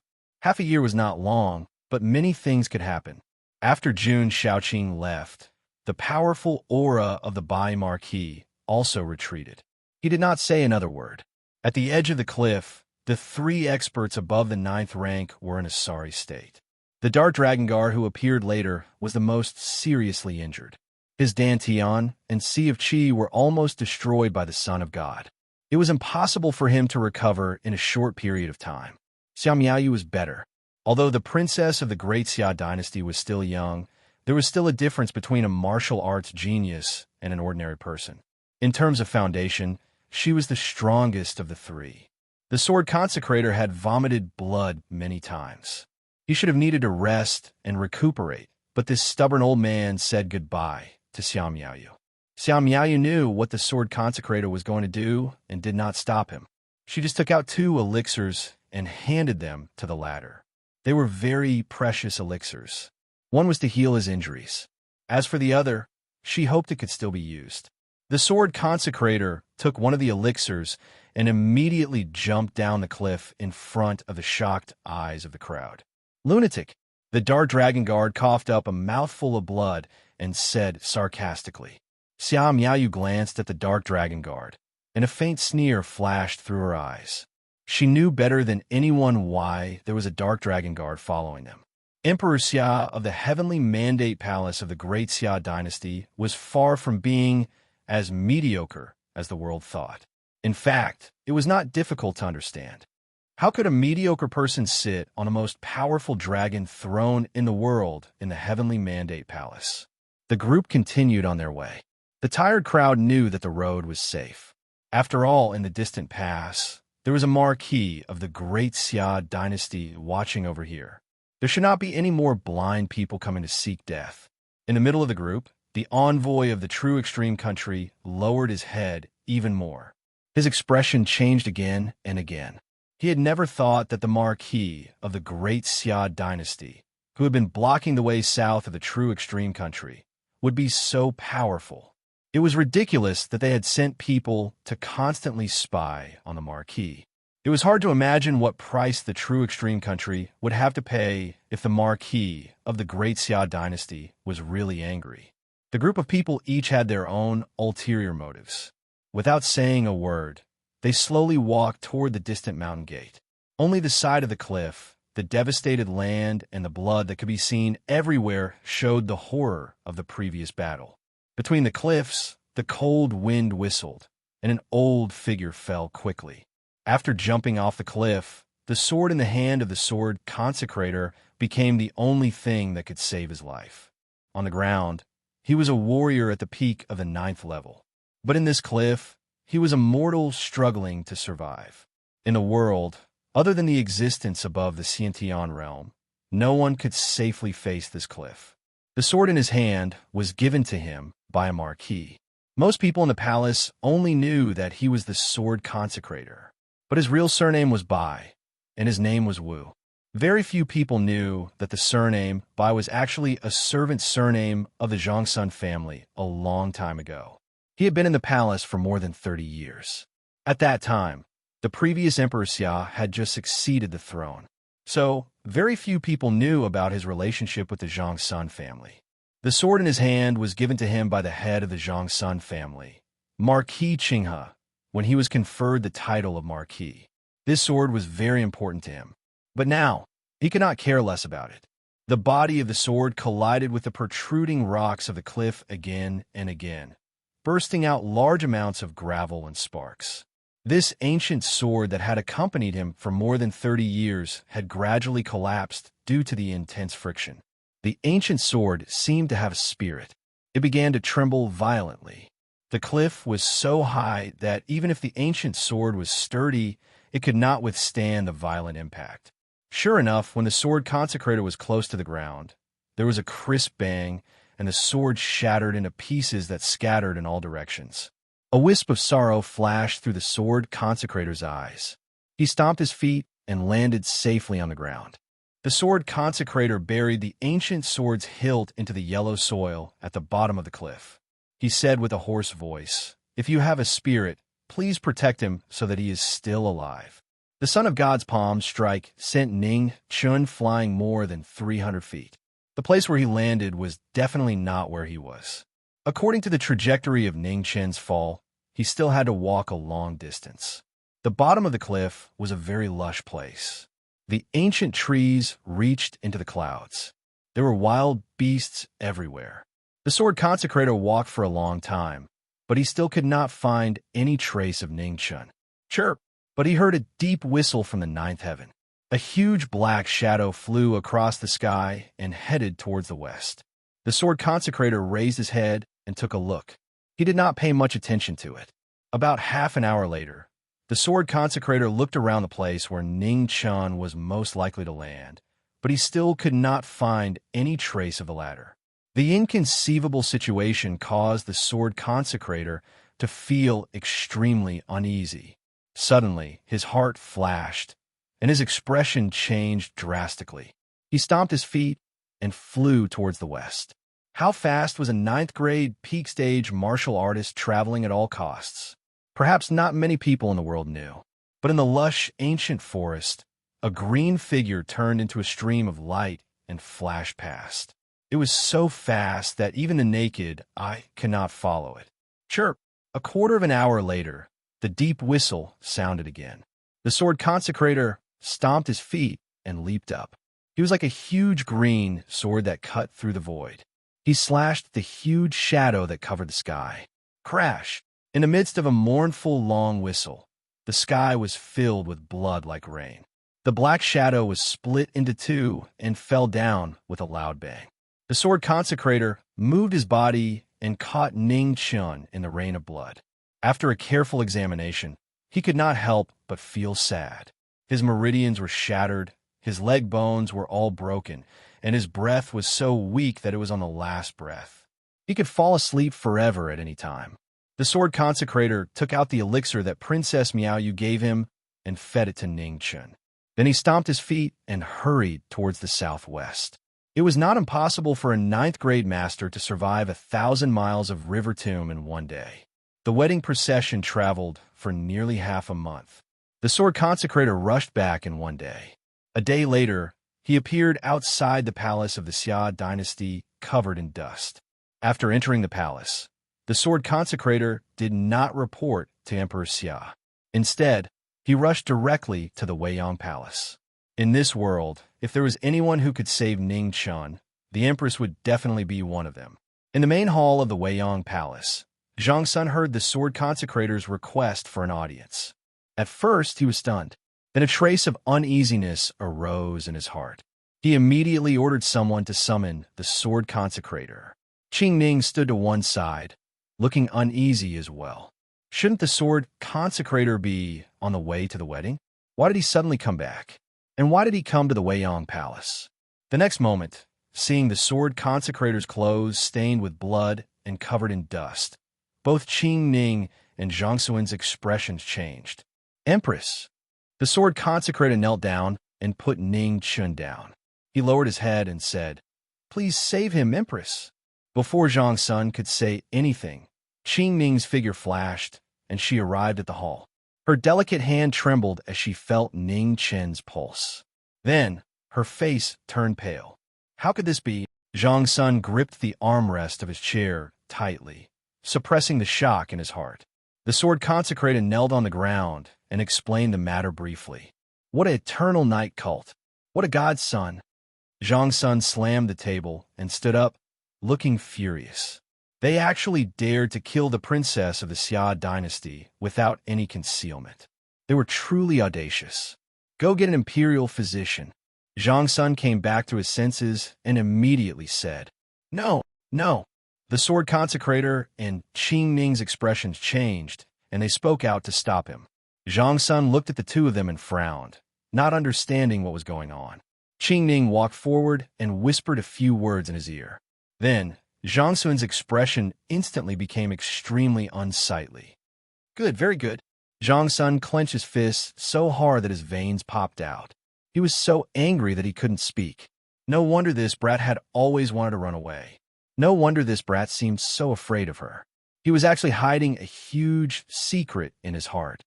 Those old eunuchs in the cleansing room should be dragged out and fed to the dogs. Zhang Xuan's viciousness could not be dispelled. Empress. Seeing Zhang Xuan's rage, Qing Ning's expression changed, and she also knelt in front of the hall. Now is not the time to investigate who was responsible. Ningchen was already on the verge of death. If they didn't think of something now, it really would be too late. With a bang, the sword consecrator's old body knelt down, and he kowtowed. "Empress, please save him." Zhang Xuan's breathing paused. Looking at the unconscious Ning Chun covered in blood, his anger gradually subsided. Let me think. Chapter 35. Zhang Sun had been thinking for a long time. Qing Ning and Jian Consecrator had also been kneeling for a long time. Qing Ning, prepare the brush and ink.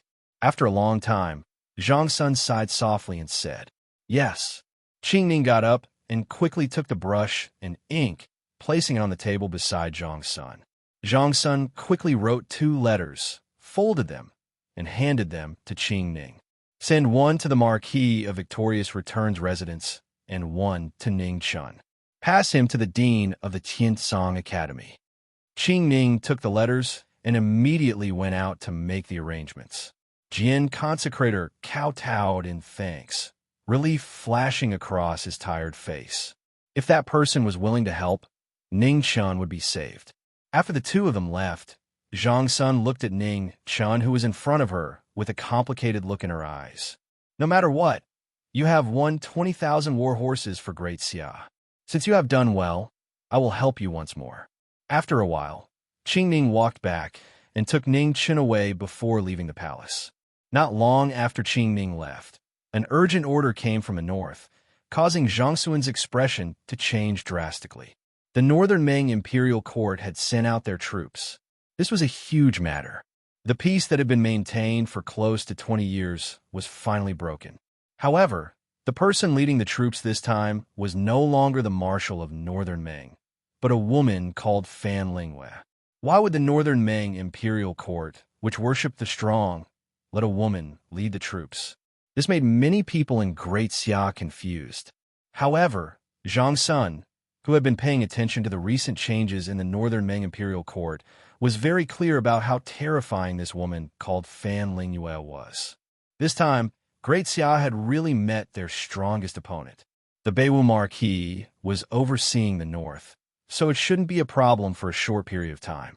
However, this time, the northern Ming imperial court had come with great ferocity and would definitely be difficult to resist. In the distant Beijing plains, Fan Lingyue was overseeing the troops, looking at the war machines slowly moving forward. A faint sadness flashed across her beautiful and pale face. Cough, cough. As the cold wind blew, Fan Lingyue covered her mouth and coughed a few times. Looking at the slight blood in her palm, she quickly covered it up. "Military advisor, please take care of your body." Beside Fan Lingyue, The young general who always followed her revealed a worried expression and said, "In." Fan Lingua nodded. He glanced in the direction of the Grand Xia dynasty's imperial city and sighed softly. After which, he turned and walked towards the commander's tent. Unfortunately, the fate of the Great Xia had yet to reach its worst. However, the martial monarch of the Eternal Night Cult's first hall had already come out of seclusion. The matter of dispatching troops could no longer be delayed. Most importantly, she didn't have much time left. The country she was born in had very few resources, and most of the people lived in poverty all year round. If they wanted to solve this problem, they could only invade everything. The marshal of the Northern Ming imperial court was already old, and the current king was still young and weak. She could only personally lead the troops and help the Northern Ming imperial court conquer a huge empire. Great Xia was the biggest obstacle in front of her, and she had no other choice. The only unfortunate thing was that the few hidden pawns she had set up earlier had been disrupted. Otherwise, the current situation would be more advantageous for the Northern Ming royal court. That little eunuch called Ning Chun had appeared too suddenly and too strangely. No matter what, he had to be eliminated. The thing she hated the most in her life was variables. How's the discussion between Qing Wuyo and the Eternal Night cult going? In front of the tent, Fan Lingua paused and asked softly, "Martial monarch Yi has agreed to send 10,000 divine hall heavy armor, but the condition is to increase the original 20,000 war horses to 30,000. The young general replied respectfully. "Tell Qing Wuyo not to waste any more time and send the heavy armor back as soon as possible," Fan Lingua said softly. Fan Lingua narrowed her eyes and said softly, "What the Northern Ming imperial court lacked the least was horses. In comparison, the 10,000 divine hall heavy armor was much more useful in her hands. She didn't want the Eternal Night cult to become bigger. If you want to ask a tiger for its skin, you must have the courage to pull the teeth out of the tiger's mouth." Now that both sides' biggest enemy was the Great Xia, the Northern Ming imperial court and the Eternal Night cult were far from having a conflict in the near future. Yes, the young general nodded and watched Fan Lingua walk into the tent. As long as there was no summons or extremely important matter, no one was allowed to enter the military advisor's tent. This was a rule set by the military advisor. Inside the tent, cough could be heard from time to time. It was light, but so clear. While the Northern Ming imperial court was mobilizing their troops, the #1 shrine of Evernight Continent was situated on a stone staircase to the west of Grand Xia. The desolation from before had long since disappeared, and in its place were several majestic side halls. After the restriction was lifted, the #1 divine hall of Evernight, which had once shocked the world, reappeared in the world. Without a doubt, it would bring about the most drastic change in the world. In the #1 divine hall, which was guarded by many divine halls, a tall figure sat on the throne, looking into the distance with a disdainful gaze. His aura was so powerful that it distorted the surrounding space. This was the #1 expert in the world, the head of the #1 divine hall of the Eternal Night cult, a tyrannical existence that surpassed the Hotian realm. In an ancient city not far from here, a man dressed in blood-red clothes, whose age was difficult to determine, opened his eyes at the same time. He looked toward the west, and his expression gradually became serious. He knew that the martial monarch of the Eternal Night cult was about to go to war. The martial monarchs of the Eternal Night cult were all brave and battle-hungry people. Once they came out of seclusion, the flames of war would definitely rise. The Marquis in the blood robe stood up and summoned his deputy. After giving a few instructions, he walked to the front of the city alone and quietly waited for the flames of war to ignite. The Marquis of the Great Xia existed precisely for the sake of war. In the palace of the Great Xia dynasty, one secret report after another was sent to the Heavenly Mandate Palace. Sitting on the dragon throne, Emperor Xia's expression was as calm as still water. As he read these secret reports, his eyes constantly flashed with a cold light. The war had not officially begun yet, but the atmosphere of war was rapidly spreading in the imperial city of the Great Xia dynasty. In just 3 days, One sentry horse after another came from the west and the north. Coupled with other secret means of communication, they reported the situation at the front line in detail. The people of the imperial city were not too alarmed. The great Xia dynasty had prospered for 1,000 years, and had been invincible for 1,000 years. This had also caused the people of the great Xia dynasty to develop an indescribable confidence. In their hearts, they did not hesitate to believe that the great Xia dynasty would not lose. Whether this confidence was good or bad, at least it allowed the soldiers who maintained the order of the imperial city to breathe a sigh of relief. The people still lived their lives as usual. At most, they had more things to talk about after dinner. Of course, the wonderful rumors of the courageous little eunuch in the palace fighting against the emissary of the true extreme nation still occupied most of the stories of the storytellers and the waiters in the tavern. Because of this legend, he was popular. This was a truth that would never change. No one knew that the main character in their stories had already taken a trip to the Yellow Springs, and in the end, he was saved by the even more legendary principal of the Tiansong Academy. However, although his life was saved, the meridians in his legs were severely injured. Moreover, the bones in his legs were completely shattered. Ningqian was crippled. Regardless of whether he could accept it or not, this had already become a fact. Thus, in the academy, there was a young man who often sat in a wheelchair in a daze. The academy did not raise idle people. Ningqian had also reluctantly entered the academy through the back door under the identity of a distant relative of the Marquis of Victorious Returns estate. Thus, he had even less privileges. Thus, the academy arranged for him to do the only job he could do, chop firewood.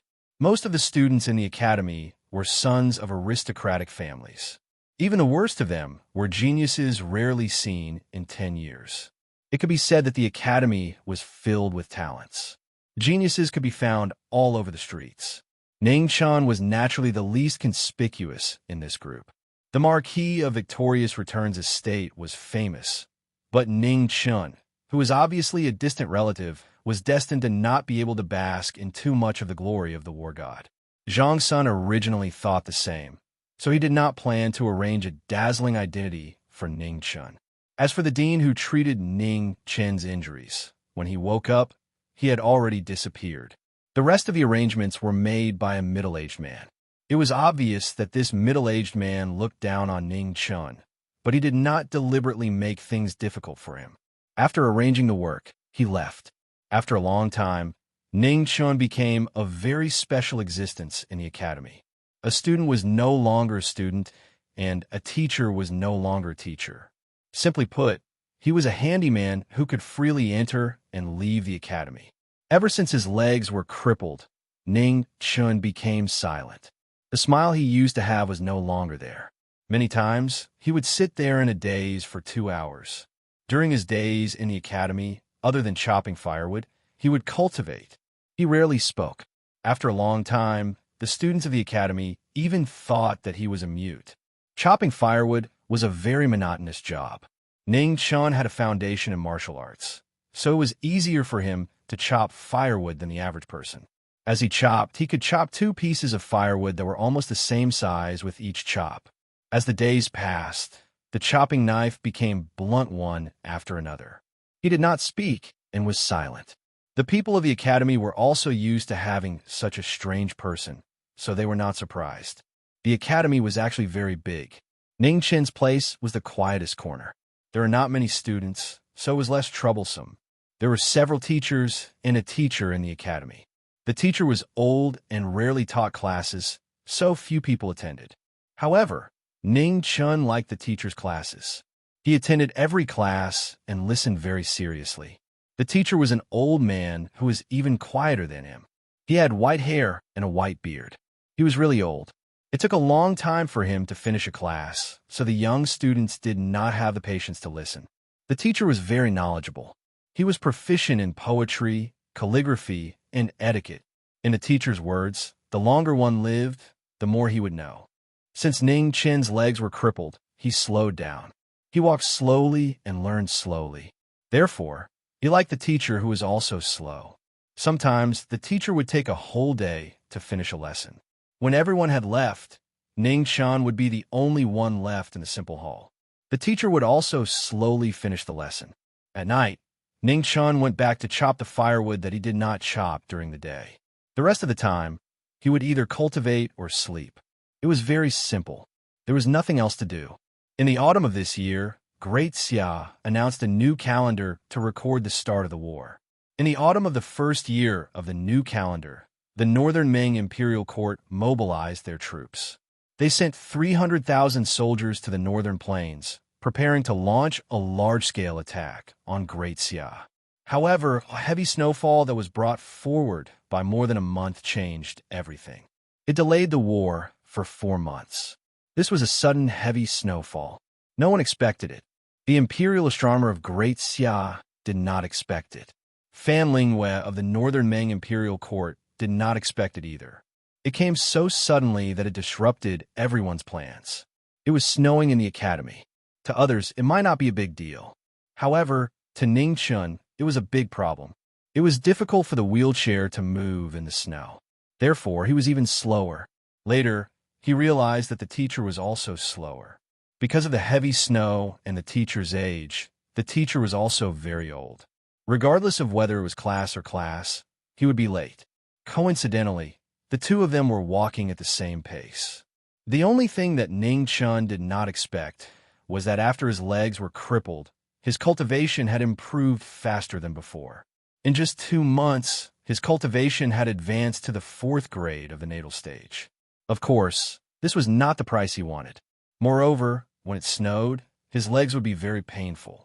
It was a heart-wrenching pain that penetrated into the bone marrow. It was a pain that made one hover between life and death. From this day onwards, Ning Chun started to dislike the snow. However, things did not go as he wished. The snow had no intention of stopping. It continued to fall intermittently for more than a month and still did not clear up. The annual end-of-year assessment of the academy arrived in the midst of the snowstorm. Ning Chun was not a student and did not need to take the examination. However, he was forced to work by a teacher. The teacher was old. Naturally, he could not invigilate the examination. Therefore, Ning Chun was forced to invigilate the teacher's classes. Moreover, this was the teacher's request. Ning Chun thus became the first teacher to invigilate the examination since the establishment of the academy. Fortunately, there were not many students who chose to attend the teacher's classes. Invigilating the examination did not seem difficult. Chapter 36. Ning Chun thought too simply. Not only did he think things were simple, but he also thought the students of the academy were simple. He did not expect that there would be people who cheated in this era. There were 4 people who cheated, and one of them was a cute and petite female student. If it was in the past, Ning Chun might have turned a blind eye to it. However, it was snowing today, and he was in a bad mood. He was tired of the piercing pain in his leg. He turned his head to look at the snow outside. In the end, he could not convince himself to pretend that he did not see it. The wheelchair creaked. The students who were still answering the questions looked up and saw Ning Chun walk to the nearest female student. Ning Chun did not say anything. He stretched his hand in front of the female student, hoping that she would hand it over herself. Lin Wanner frowned and looked at the hand. She raised her head and smiled brightly. However, she had no intention of handing it over. The two of them looked at each other for a long time. Ning Chun still stretched out his hand calmly and stubbornly. He had no intention of backing down. Here, Lin Wanner's face changed again and again. Finally, she chose to give in temporarily and put the note in Ning Chun's hand. Ning Chun nodded slightly and took the note. He squeezed it gently and the note turned into scraps of paper. He then threw them into the wooden bucket beside him. In the same process, Ning Chun took away the cheating tools of the other 3 people. There was a writing brush with words, an inkstone with a hidden compartment, and another with the answers sewn on their clothes. Ning Chun did not show any mercy. He even watched as the last person tore the answers off their clothes. The academy's punishment for cheating was very severe. Therefore, the 3 people did not dare to resist. Ning Chun did not intend to leave the evidence behind. He squeezed the writing brush, inkstone, and cloth into scraps and threw them into the wooden bucket. Everyone's eyelids twitched when they saw this. They realized that this seemingly lukewarm misdirecting principle was not as easy to deal with as they thought. Although there were people who practiced martial arts among them, they could not crush the hard inkstone and soft cloth into scraps like the misdirecting principle in front of them. For the rest of the time, everyone was calm. Just when Ning Chun thought that nothing would happen and closed his eyes to rest, the petite and cute female student surprised him again. Ning Chun opened his eyes quietly and looked at Lin Wanner. He then squeezed his hand, and the note in the latter's hand flew to him. "There will be no next time," Ning Chun said calmly. Lin Wanner's small face was filled with anger. Everyone else in the hall was also shocked. This was the first time in 2 months that they had seen Ning Chun speak. "My grandfather is the dean." Lin Wanner slammed the table like an enraged little lion. The students in the hall were scared, but Ning Chun smiled. What a familiar phrase. Who would have thought that the same thing would happen in every era? "I am the invigilator." Ning Chun pointed at the wooden token on his chest and said, "You're just acting." Lin Wanner was unconvinced. "Then I'm also your invigilator," Ning Chun said calmly. Lin Wanner was not convinced, but she did not refute. In the examination hall, the invigilator had the highest authority. This was the rule of the academy. Seeing Lin Wanner sitting there sulking, Ning Chun didn't want to provoke her any further. During the exam, he was their invigilator. After the exam, no one would know each other, so there was no need for them to interact too much. This exam tested the Confucian poetry, calligraphy, and etiquette. It was not easy. The teacher gave few questions, but they were all very difficult. Not many people present could answer all of them. Every year, the most difficult class in the academy was the teacher's class. The teacher was very upright and would not be biased in his grading. After the exam, Ning Chun collected the papers and left. The snow outside was still very heavy. It seemed that it would not stop anytime soon. It was very cold, so cold that it made people feel uncomfortable. The wind blew from the north. Ning Chun subconsciously shrank his body, then turned his wheelchair and walked forward. Suddenly, he felt his hand become lighter. He turned his head and saw a young man in blue pushing the wheelchair behind him. Ning Chun recognized this young man. He was one of the students who cheated just now. The one who sewed the answers on his shirt was not smart, but he was very careful. "Thank you, sir." Fei was slightly embarrassed. After all, cheating was not something to be proud of. He only wanted to get a good ranking in the teacher's class and fight for a good future for himself. He did not expect to be found out by the teacher. The academy was very strict with students who cheated. If the teacher left evidence, they would all end up in a miserable state. It was not impossible for them to be expelled from the academy. There were examples in the past few years. However, everyone wanted to be lucky. Cheating would not disappear completely. After leaving this hall, I am no longer the invigilator. You don't have to call me teacher. Ning Chun shook his head and said, "In my heart, you will always be teacher." Fei said stubbornly. Hearing this, Ning Chun did not argue anymore. He let Fei push the wheelchair forward. From this day onwards, there was always a young man pushing the wheelchair beside Ning Chun. However, when Ning Chun chopped firewood, he never asked Fei to help him. In his opinion, the Yin family sent him to the academy to study and learn martial arts, not to chop firewood. Ning Chun did not know much about the Yin family. He only knew that it was a very powerful family. In fact, it was not strange. Any random student in the academy would have a powerful background. The Xia dynasty had been established for more than 1,000 years. The most common people were the aristocrats and families. In this prosperous territory, there were countless families, big and small, like the stars in the sky. If the academy did not have a dean in charge, it would have been overturned by this group of ancestors.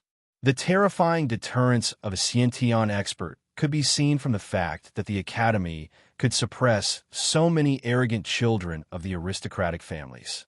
Ning Chun raised his head and looked through the obstacles at the inconspicuous house in the academy. He knew that the most powerful dean in the academy was inside. He was like a god who was respected by everyone in the Xia dynasty. It was said that the three dukes of the Xia dynasty were once students in the academy.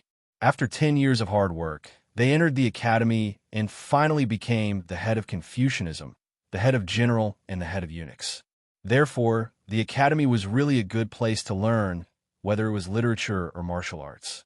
Boom! 2 days later, on a normal morning in the far east, a dazzling beam of light shot into the sky like a white rainbow. The terrifying power made the whole world tremble. At this moment, all the warriors in the world were shocked. They looked to the east, their eyes full of disbelief. The sixth Xiantian expert.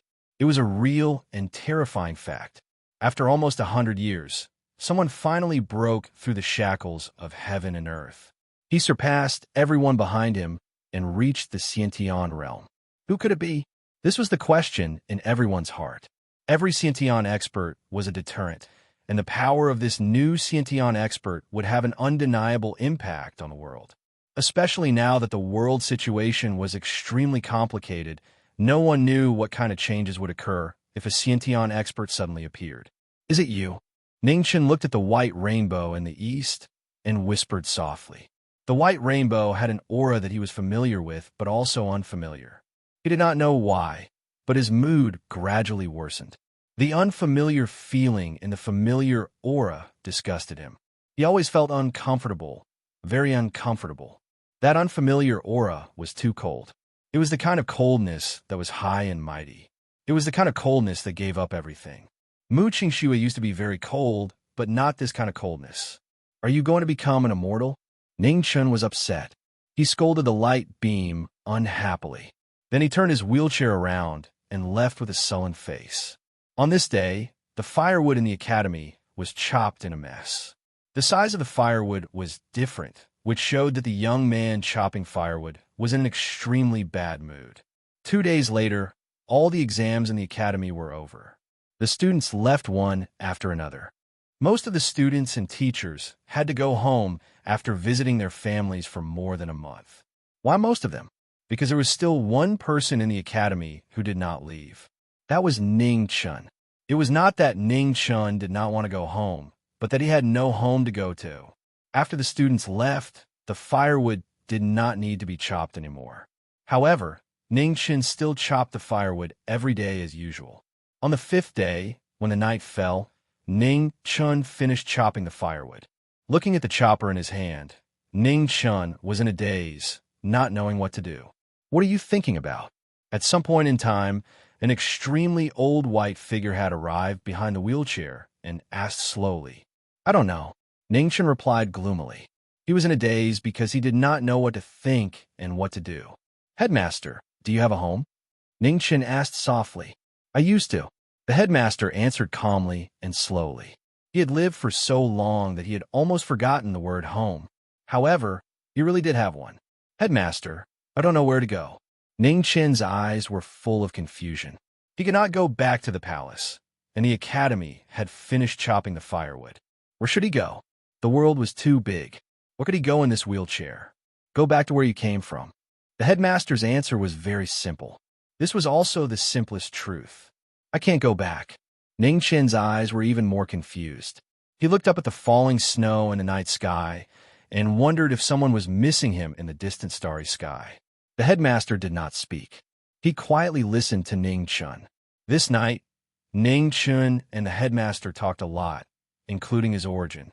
Some things had been hidden in his heart for so long that it almost drove him crazy. Therefore, he told the headmaster everything. The headmaster still looked calm. Even after hearing such incredible things, he did not change much. There were many kinds of life, and Ning Chen's experience was just outside of them.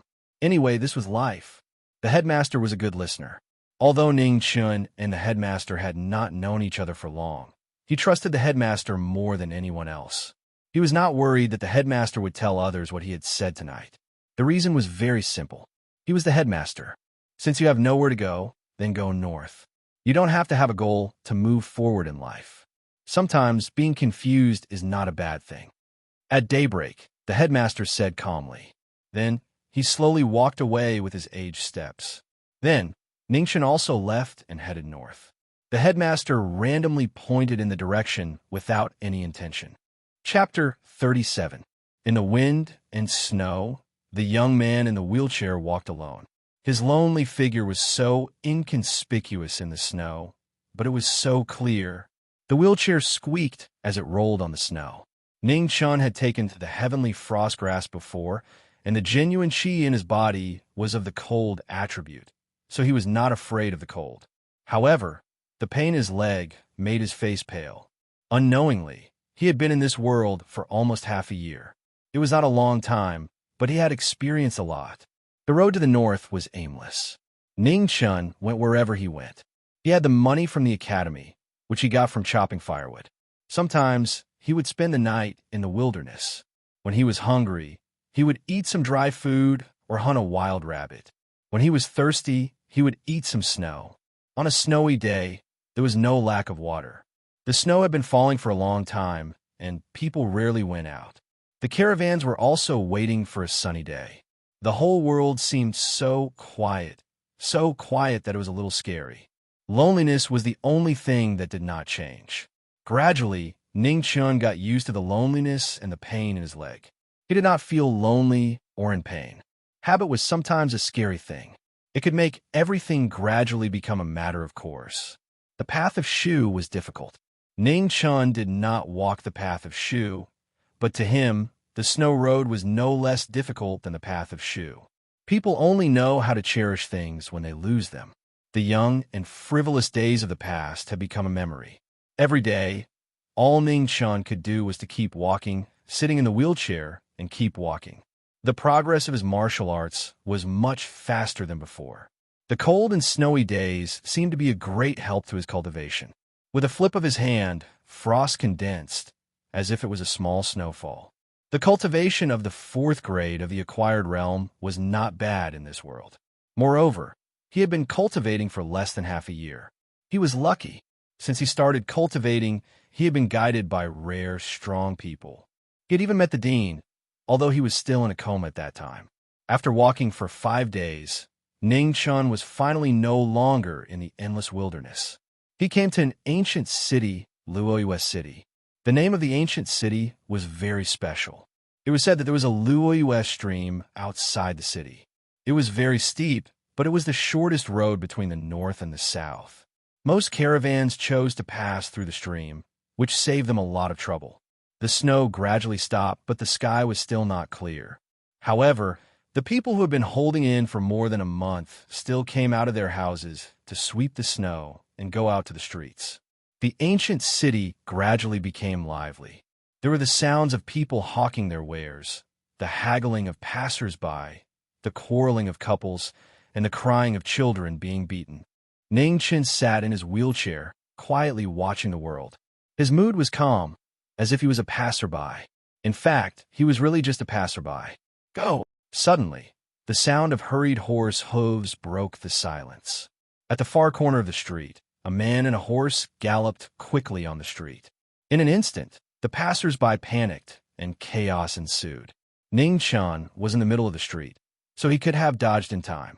However, just as he was about to turn his wheelchair, his hands stopped moving. Why was he hiding? Hadn't he been hiding enough in his life? On the main street, the crowd had already dispersed. Only the galloping horse and Ning Chun, who was still sitting in the middle of the road, remained. Some people cried out in alarm, some were worried, and some were gloating. In front of the crowd, there was a woman in light blue clothes. She was beautiful, but there was a hint of worry on her face.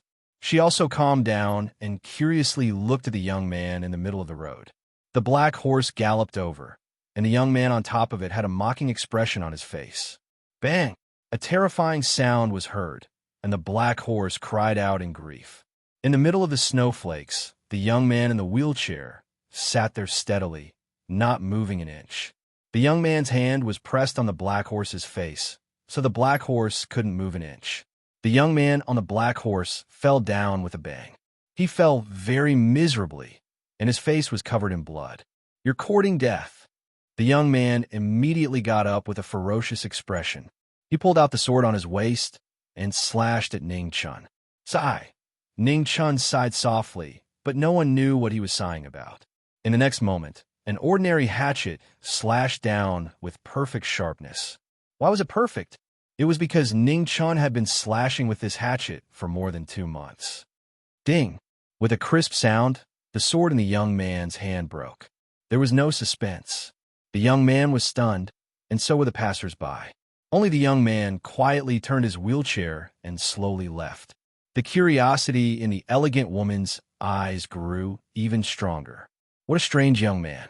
Ning Chun felt the curious gaze of the woman in the crowd. After glancing at her, he continued to leave. She was a very elegant woman, but she looked a bit weak. Although she hid it well, she couldn't hide the faint tiredness in her eyes. Meeting people on the road was fate, and it was also the will of the heavens. Ning Chun turned his wheelchair and brushed past the woman. They didn't look at each other, and he didn't look back. "Miss," an old woman beside the woman softly called out. "He's very similar to me," said the woman softly, tiredness flashing through her eyes. "Miss, you're the smartest person in the world. No one can compare to you," said the old woman with certainty. "He's very similar to me." The woman repeated herself. Her tone was calm, but there was an unquestionable majesty to it. Hearing this, the old woman fell silent, not daring to refute. "Let's go." The woman spoke and walked in the opposite direction of the young man. This short interlude couldn't change anything. One wanted to go north, the other wanted to go south. Brushing past each other was already fate from their previous lives. The scenery in the northern kingdom was the most beautiful. Ning Chun stayed in Moonfall City for a day. At night, looking at the different prosperity of the ancient city and the imperial city, his calm heart actually had a trace of nostalgia. "There's a ghost." Outside the city, a mournful cry sounded. Soon, the city was filled with terror. From Moonfall Valley, a ghost palanquin appeared. The black and white impermanence opened the way, and the oxhead and horseface opened the way. The gloomy atmosphere shocked the entire Moonfall City. Many people witnessed this horrifying scene, and they all ran back as if they had gone mad. Originally, Ning Chun did not believe in ghosts and gods. However, he was now at a loss. If there were no ghosts in this world, then what was going on with his experience? To a large extent, denying the existence of ghosts and deities was the same as denying his existence. Ning Chun pushed his wheelchair towards Moonfall Valley. He really wanted to see if ghosts really existed in this world. There were obviously people in the city who had the same idea as him. When ordinary people couldn't escape, they curiously rushed over. The woman in light blue was one of them. She was about to leave the city, but she turned back. "Miss, your body is weak. You shouldn't go near these ghostly things." The old woman was worried and softly advised. There shouldn't be ghosts in this world. The woman's beautiful face didn't change much as she calmly replied. The old woman knew she couldn't persuade her, so she could only follow. She wasn't afraid of ghosts, but her missed body was too weak. A cold wind blew past, and the woman's face paled slightly. She coughed a few times, but she still didn't stop walking. At night, the mountain stream outside the city was very cold, especially after a month of intermittent heavy snow. Snow had sealed the mountain, and the path to the mountain stream was also blocked. The shallowest part of the snow was knee-deep, making it difficult to move forward. When they arrived at the mountain stream, the palanquin had already disappeared. The black and white impermanents were also nowhere to be seen. Only that extremely cold and evil aura lingered in the mountain stream, not dissipating for a long time. "Ghost woman." The woman looked for a long time before indifferently saying 2 words. "There shouldn't be ghosts in this world." At this moment, a bewildered voice replied. The woman's beautiful face flashed with a hint of sarcasm and said, "There are even monsters like Xiantian Realm in this world. Why can't there be ghosts?" Ning Chun was silent. After a while, he replied, "Xiantian Realm was also a human in the past." The woman snorted coldly and said, "How do you know ghosts weren't human in the past?" Ning Chun was silent again, not knowing how to answer. Since they didn't see what they wanted to see, most of the people in front of the mountain stream returned with disappointment. Ning Chun also turned his wheelchair around and walked towards the city. The woman walked forward and stood behind Ning Chun. Her pair of slender and beautiful hands pushed the wheelchair. She didn't say anything and just quietly pushed the wheelchair. The old woman's eyes flashed with surprise. It wasn't because of her identity. She was surprised because this scene was too natural, as if it was supposed to be like this. "Thank you," Ning Chun said softly. The woman accepted it calmly. The two of them walked one after another. Ning Chun sat in the wheelchair while the woman pushed the wheelchair. They didn't talk much and just walked quietly. In the night, the moon that was covered by dark clouds occasionally revealed a trace of moonlight. But in the blink of an eye, it shrunk back shyly. "May I know your name?" "Yu Ling, young master, what about you?" "Ning Fan." The two of them said their names. Ning Fan said it casually while Yu Ling was also casually named by the woman. To the two of them, names were just a form of address. It didn't matter if it was real or fake. "Young Master Ning, where do you want to go?" Yu Ling asked.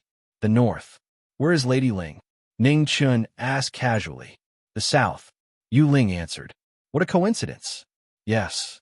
The two of them walked casually in the city. The old woman followed behind them, but didn't get too close. The night in Fallen Moon City was very beautiful. The riverside in the city was brightly lit. Even the cold weather couldn't stop scholars and beauties from composing by the riverside. It was very romantic. A place of fireworks would always be livelier. "Young master seems to like this kind of place very much." Yu Ling looked at Ning Chun and said. Her words were calm, without any sarcasm. She was just stating a fact. "I just thought of some old friends," Ning Chun replied. This time, Yu Ling's eyes flashed with a hint of surprise. Ning Chun didn't look like a person who was reluctant to part with fireworks. How could he have old friends in such a place? Ning Chun didn't explain. Today, he saw some places in the city selling soap. The price wasn't expensive, and ordinary people could also afford it. It seemed like that woman Yuhani wasn't so bad that she couldn't be saved. He didn't know why. But he didn't have a good impression of Yuhani, even though he knew that the Lingyan Pavilion treated the women there quite well. "I haven't been here for a long time. I didn't expect that there would be another thing called soap in the Central Plain." Yu Ling looked at the bustling scene in front of her and couldn't help but sigh. "You aren't from the Central Plain?" Ning Chen asked. "Yeah." Yu Ling shook her head. She didn't want to talk about this anymore. "Young Master Ning, can you let Yu Ling check your pulse? You also know medical skills?" Ning Chen asked curiously. However, he still obediently stretched out his arm. "I've been sick for a long time," Yu Ling answered calmly. Then, she placed her finger on his wrist. A moment later, Yu Ling withdrew her right hand and said, "Young master seems to have suffered an extremely serious injury. Moreover, you fell from a high place, causing the meridians and bones in your legs to be seriously injured. You really are a genius, doctor." Ning Chun praised softly. "I wouldn't dare call myself a genius doctor. However, Yu Ling is curious. It's a miracle that young master was able to survive with his injuries. I wonder which genius doctor has such brilliant medical skills?" Moon Spirit asked curiously. In this world, she had never heard of anyone with such medical skills. Ning Chun was silent and didn't answer. Yu Ling didn't ask again. Instead, she slowly said, "Actually, young master's injuries aren't completely hopeless. According to Yu Ling's knowledge, there are at least 3 things in the world that can cure young master's leg injuries." "What things?" Ning Chen narrowed his eyes and asked. "The Eternal Night Sect's Heavenly Book, the Northern Meng Imperial Court's Heavenly Lake, and the Grand Xia Imperial Palace's Xiantian Pill," Yu Ling seriously said. "Huh." Ning Chen chuckled. "You must be joking." Chapter 38. Ning Chun didn't know what Tian Shu and Tian Qi were, but the Xia Xiantian pellet was a divine medicine that every warrior in the world yearned for. It was said that each pellet could give a peak Hotian warrior a 30% chance of entering the Xiantian realm. The Xia only had 3 of these heaven-defying things left, and they hadn't been refined in the past 100 years. It could be said that these 3 Xiantian pellets were the treasures that attracted all the warriors in the world. Most of the consecrators in the palace were willing to stay in the palace for these Xiantian pellets. Ning Chen never had any extravagant hopes, so he wasn't disappointed. Cough, cough. Suddenly, Moon Spirit covered her mouth and coughed. Not far away, The old woman's expression changed, and she immediately went forward to stuff a sciention pellet into her mouth. "Miss, it's windy outside. Let's find a place to stay for the night." "Okay." Moon's spirit nodded, and a sickly pale expression flashed across her beautiful face. "Miss Moon, what kind of illness do you have?" Ning Chun asked with concern. "It's a chronic illness that I've had since I was young." "It's not a problem." Moon's spirit smiled tiredly and replied, "If that's the case, then let's rest at Phoenix Perch Restaurant." Ning Chun glanced at the pavilion behind him and said. The old woman was unhappy and was about to speak, but Moon's spirit raised her hand to stop her. She said softly, "Let's listen to young master." A moment later, the three of them asked for 2 rooms. Ning Chun took one, Moon's spirit and the old woman took the other. After returning to the room, the old woman finally couldn't hold it in and spoke her dissatisfaction. "Miss, with your status, how can you spend the night in this brothel?" "If he can, why can't I?" Moon's spirit asked back. "He's a man. Besides, how can his status be compared to Mrs.?" The old woman said unwillingly. "Man, woman, ha." Moon's spirit smiled faintly. If she cared about these things, she wouldn't have done so many disgraceful things. As for status, although it was useful, it was also annoying. In this unfamiliar place, she didn't want to be bound by these boring things. "Miss, you should rest. We still have to hurry after dawn," the old woman advised. "Okay." Moon's spirit nodded and walked to the bed. She lay down with a tired face, covered herself with a blanket and clothes. The old woman blew out the lamp and sat quietly on another bed in the room, adjusting her breath and meditating. In another room, Ning Chun sat in a wheelchair, looking out of the window in a daze. Ding! Deep into the night, the bustling streets fell into silence. At this moment, a crisp sound of a bell rang out in the distance. It was so clear that it was as if a silver needle had fallen onto the ice. Ning Chen's eyes narrowed. Looking at the black shadow coming from afar, his heart jumped. Ding! Amidst the eerie ghost chi, a ghostly palanquin came from afar. The black and white deities led the way, while Oxhead and Horseface covered 30 meters with each step. It was extremely strange. Seeing such a strange scene, Ning Chun could not remain calm. He was shocked. Could there really be ghosts in this world? With a loud bang, Ning Chun slammed his hands on the table and flew out from the 2nd floor along with his wheelchair. After landing, Ning Chun grabbed Black Impermanence, who was in front of the ghost palanquin, but he passed through like passing through a shadow without any hindrance. How could this be? Ning Chen's pupils constricted. He activated his martial arts and swung his hatchet at the netherworld ghost palanquin. Bang! The hatchet landed on Oxhead's body, creating sparks. However, the netherworld ghost palanquin continued to move forward. In a blink of an eye, it was already 30 meters away. Seeing the ghost palanquin leaving, Ning Chun turned his hatchet into a sword.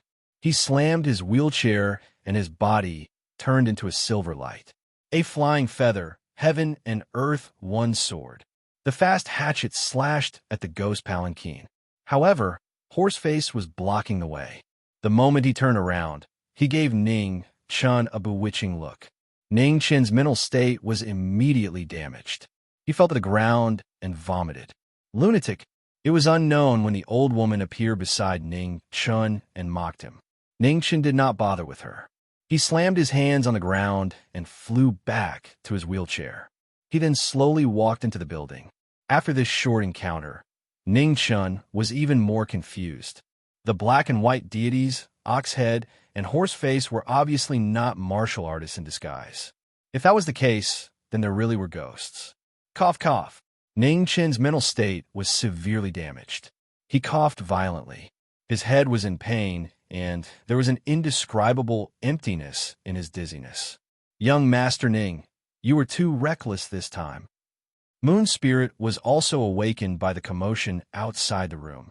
She came to Ning Chen's side and stuffed an elixir into his mouth. I had no choice. I just wanted to resolve the doubts in my heart. Ning Chun did not reject Moon Spirit's good intentions. As soon as the elixir entered his mouth, it melted into a clear stream. The pain in his head immediately subsided. Sorry for disturbing your rest." Ningchen looked up and saw the fatigue on Moon Spirit's face. He apologized, and Moon Spirit nodded. Ningchen had indeed disturbed her rest. Hearing Moon Spirit's blunt reply, Ningchen revealed a rare trace of embarrassment. It was real and not a habit that he always wore on his face. After a long time, the old woman brought Moon Spirit back to her room to rest. Ningchen also returned to his room to meditate. At dawn, Ningchen opened his eyes and pushed open the door. Seeing Moon Spirit and the old woman in front of the door, he knew that they were here to say goodbye. "You are leaving? See you again. See you again." The two of them said goodbye without any reluctance or sadness. The friendship between gentlemen was as clear as water. There was no need to feel sorry for each other. "Last night, I saw that young master use a sword move. Today, I will leave this sword behind as a gift to you," Moon Spirit said as she took a black sword from the old woman's hand and gave it to Ningchen. Ningchen did not take it and said softly, "I already have a hatchet." Moon Spirit still put the black sword in Ningchen's hand and insisted, "A hatchet is not for fighting." Ningchen did not refuse again. He touched the black sword with both hands and sighed, "Thank you. No need. See you again." After saying that, Moon Spirit turned and left. She left so freely without a trace of reluctance. The old woman looked at the black sword in Ningchen's hand. Her expression changed again and again. In the end, she did not say anything and turned to follow. The black sword had no scabbard. It was not a peerlessly sharp sword. It was also very heavy in the hand. It was not easy for an ordinary person to use it casually. However, Ningchen liked it very much. There was no reason, it was just pure liking. He still had to go on the road to the north. Ningchen found a blacksmith in the city to make a scabbard. It was also as black as ink. The hatchet and the black sword were placed side by side behind the wheelchair and tied with cow tendons. Ningchen's face showed a trace of doubt.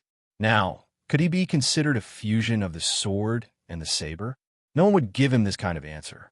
Ningchen went north from the falling moon stream. The snow was knee-deep, and it was very difficult to walk. Half of the wheels of the wheelchair were covered. Ningchen turned the wheels with both hands. He was unusually persistent and did not want to stop. The wheels crushed the snow. 2 rows of footprints could be vaguely seen. Perhaps they were also left by people who were in a hurry. Ningchen walked for 2 days and 1 night in the 30 miles falling moon stream. He finally walked out at sunset on the 2nd day.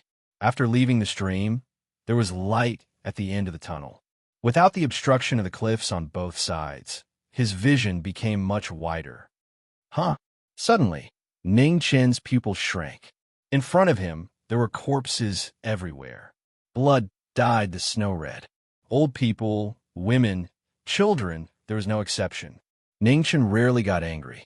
However, when he saw this scene, the anger in his heart burned through the 9 heavens. His eyes were filled with killing intent. The wheelchair crushed the blood-stained snow. It was stained with the blood of the dead. It was also stained with the resentment of the dead. The more Ningchen walked, the colder his heart became. His eyes became colder, and the veins on his hands became more visible. The knife wounds on the corpses were uneven. Their belongings were also stolen. It was obvious that this was not done by martial artists, but by bandits. The Great Xia dynasty had been established for more than 1,000 years. They were very strict with the bandits. More than 100 years ago, they even sent a martial Marquis to personally lead an expedition. This caused the bandits in the Great Xia dynasty to disappear. No one would have thought that such a dehumanizing scene would occur on this snowy day. The horses' hoof prints were still there, indicating that the bandits had not gone too far. However, the bandits had horses. Not only did Ningchen not have a horse, but his legs were also crippled. Ningchen was a very stubborn person. He was in the past, and he was now. He did not change because his legs were crippled. The wheelchair moved forward on the snow, leaving behind a trail of blood. The further he walked, the lighter the blood trail became. The bandits needed a rest. In such heavy snow, the horses could not move quickly. Ningchen did not rest. No matter how slow he walked, he would eventually catch up. Just like that, 1 day, 2 days passed. Ning caught up with the bandits outside a desolate forest. The bandits were starting a fire outside the forest. There were not many of them, only 13 of them. There were both men and women. The men were valiant and the women were charming. There was something roasting on the bonfire. The aroma of the meat permeated the air and drifted far away. More than 10 horses were tied up in the forest, not far from the bandits. In the Great Xia, horses were very valuable goods. The bandits kept a close watch on them. Ning Chen's arrival attracted everyone's attention. A young man in a wheelchair appeared in this desolate forest. No matter how one looked at it, it was a strange thing. The leader of the bandits was a very alert person. He subconsciously felt that something was wrong. However, not everyone was discerning. The charming woman among the bandits stood up and walked to Ning Chen's side. "Little brother, why are you here? Where's your family?" The woman's arm wrapped around Ning Chen. Her whole body was almost pouncing on him. "Excuse me, did you kill the people in front of the Falling Moon Ravine?" Ning Chen did not break free. Instead, he raised his head and looked at the charming woman in front of him. He smiled shyly and asked. Seeing the shy smile of the young man in front of her, the woman did not know why she felt a chill all over her body. She unconsciously let go of her arm and took half a step back. "Excuse me, did you kill the people in front of the Falling Moon Ravine?" Ning Chen asked again. His voice was still shy and calm, without a trace of threat. "Yes, no," the woman nodded at first. Immediately, she felt that something was wrong and was about to deny it. However, she did not have the chance. She saw a flash of ink, and the last 2 words were stuck in her throat. The ink sword was stained with blood. This was Ning Chen's first time killing someone. He did not feel anything and did not have a legendary nausea. It was very strange. It was as if he had done something insignificant. When the wheelchair passed by, the woman fell.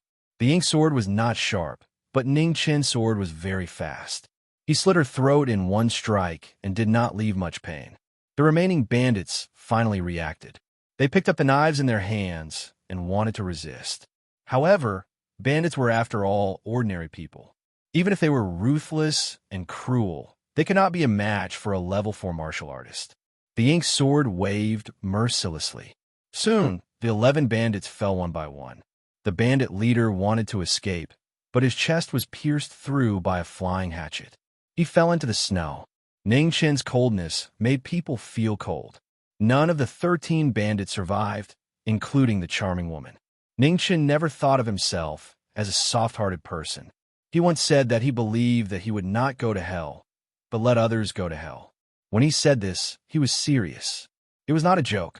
Maybe Mu Qingxue and Qing Ming were right to not teach him martial arts. However, he still chose this path in the end. The blood on the ink sword was still warm.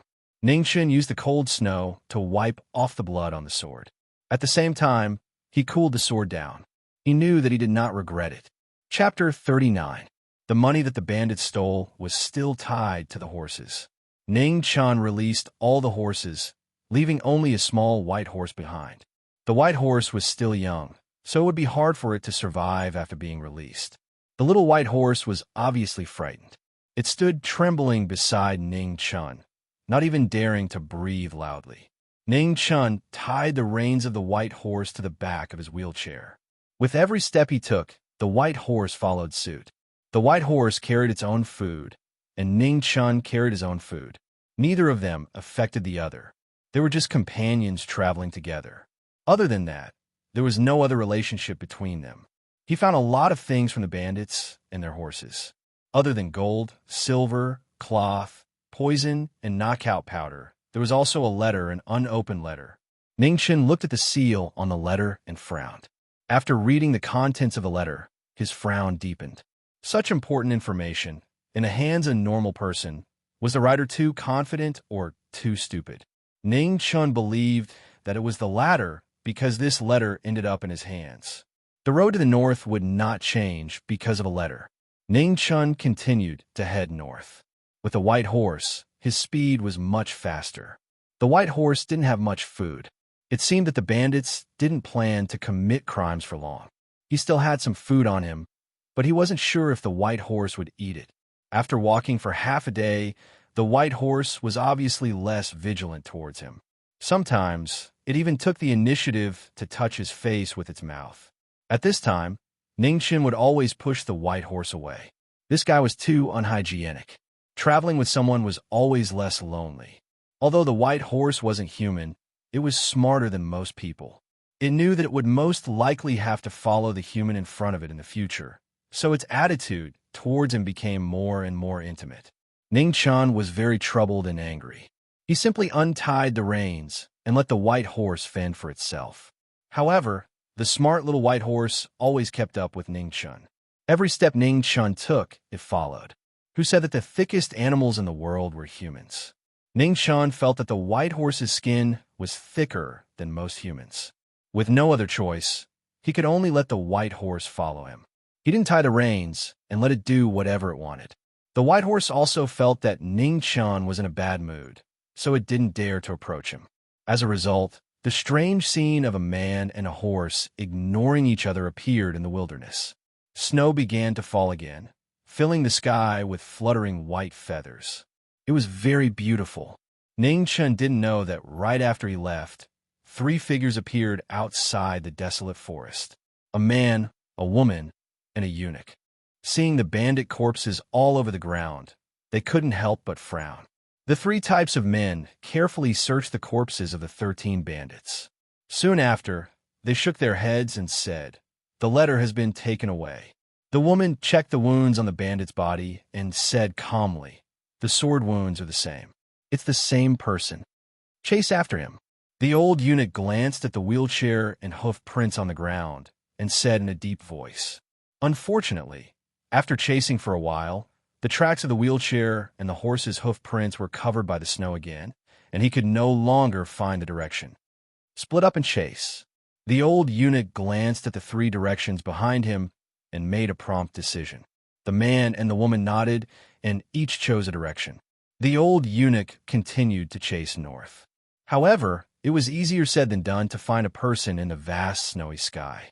Moreover, Ningchen didn't have a target in the first place. He was just walking casually. The north was very big, abnormally big. Ningchen was tired from walking. When he saw a village nearby, he temporarily stayed there for the night. Actually, the main reason was that the little white horse didn't want to walk anymore. It bit Ningchen's sleeve and didn't let him go. Although everything had a spirit, a horse that was so smart was indeed a headache. The old eunuch chased quickly, but also went astray. He didn't expect Ningchen's footsteps to be caught by a horse and stopped. The village that Ningchen stayed in couldn't be more ordinary. The villagers were simple and warm in nature. The person who greeted Ningchen was a family of 3. In the family, there was an old mother and a pair of brother and sister who hadn't married yet. The brother was a straightforward man, while the sister was a virtuous girl. She wasn't beautiful, but was very delicate.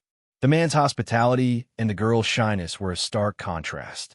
After Ningchen entered the house, the man asked his sister to cook while he helped to take care of the chores in the house.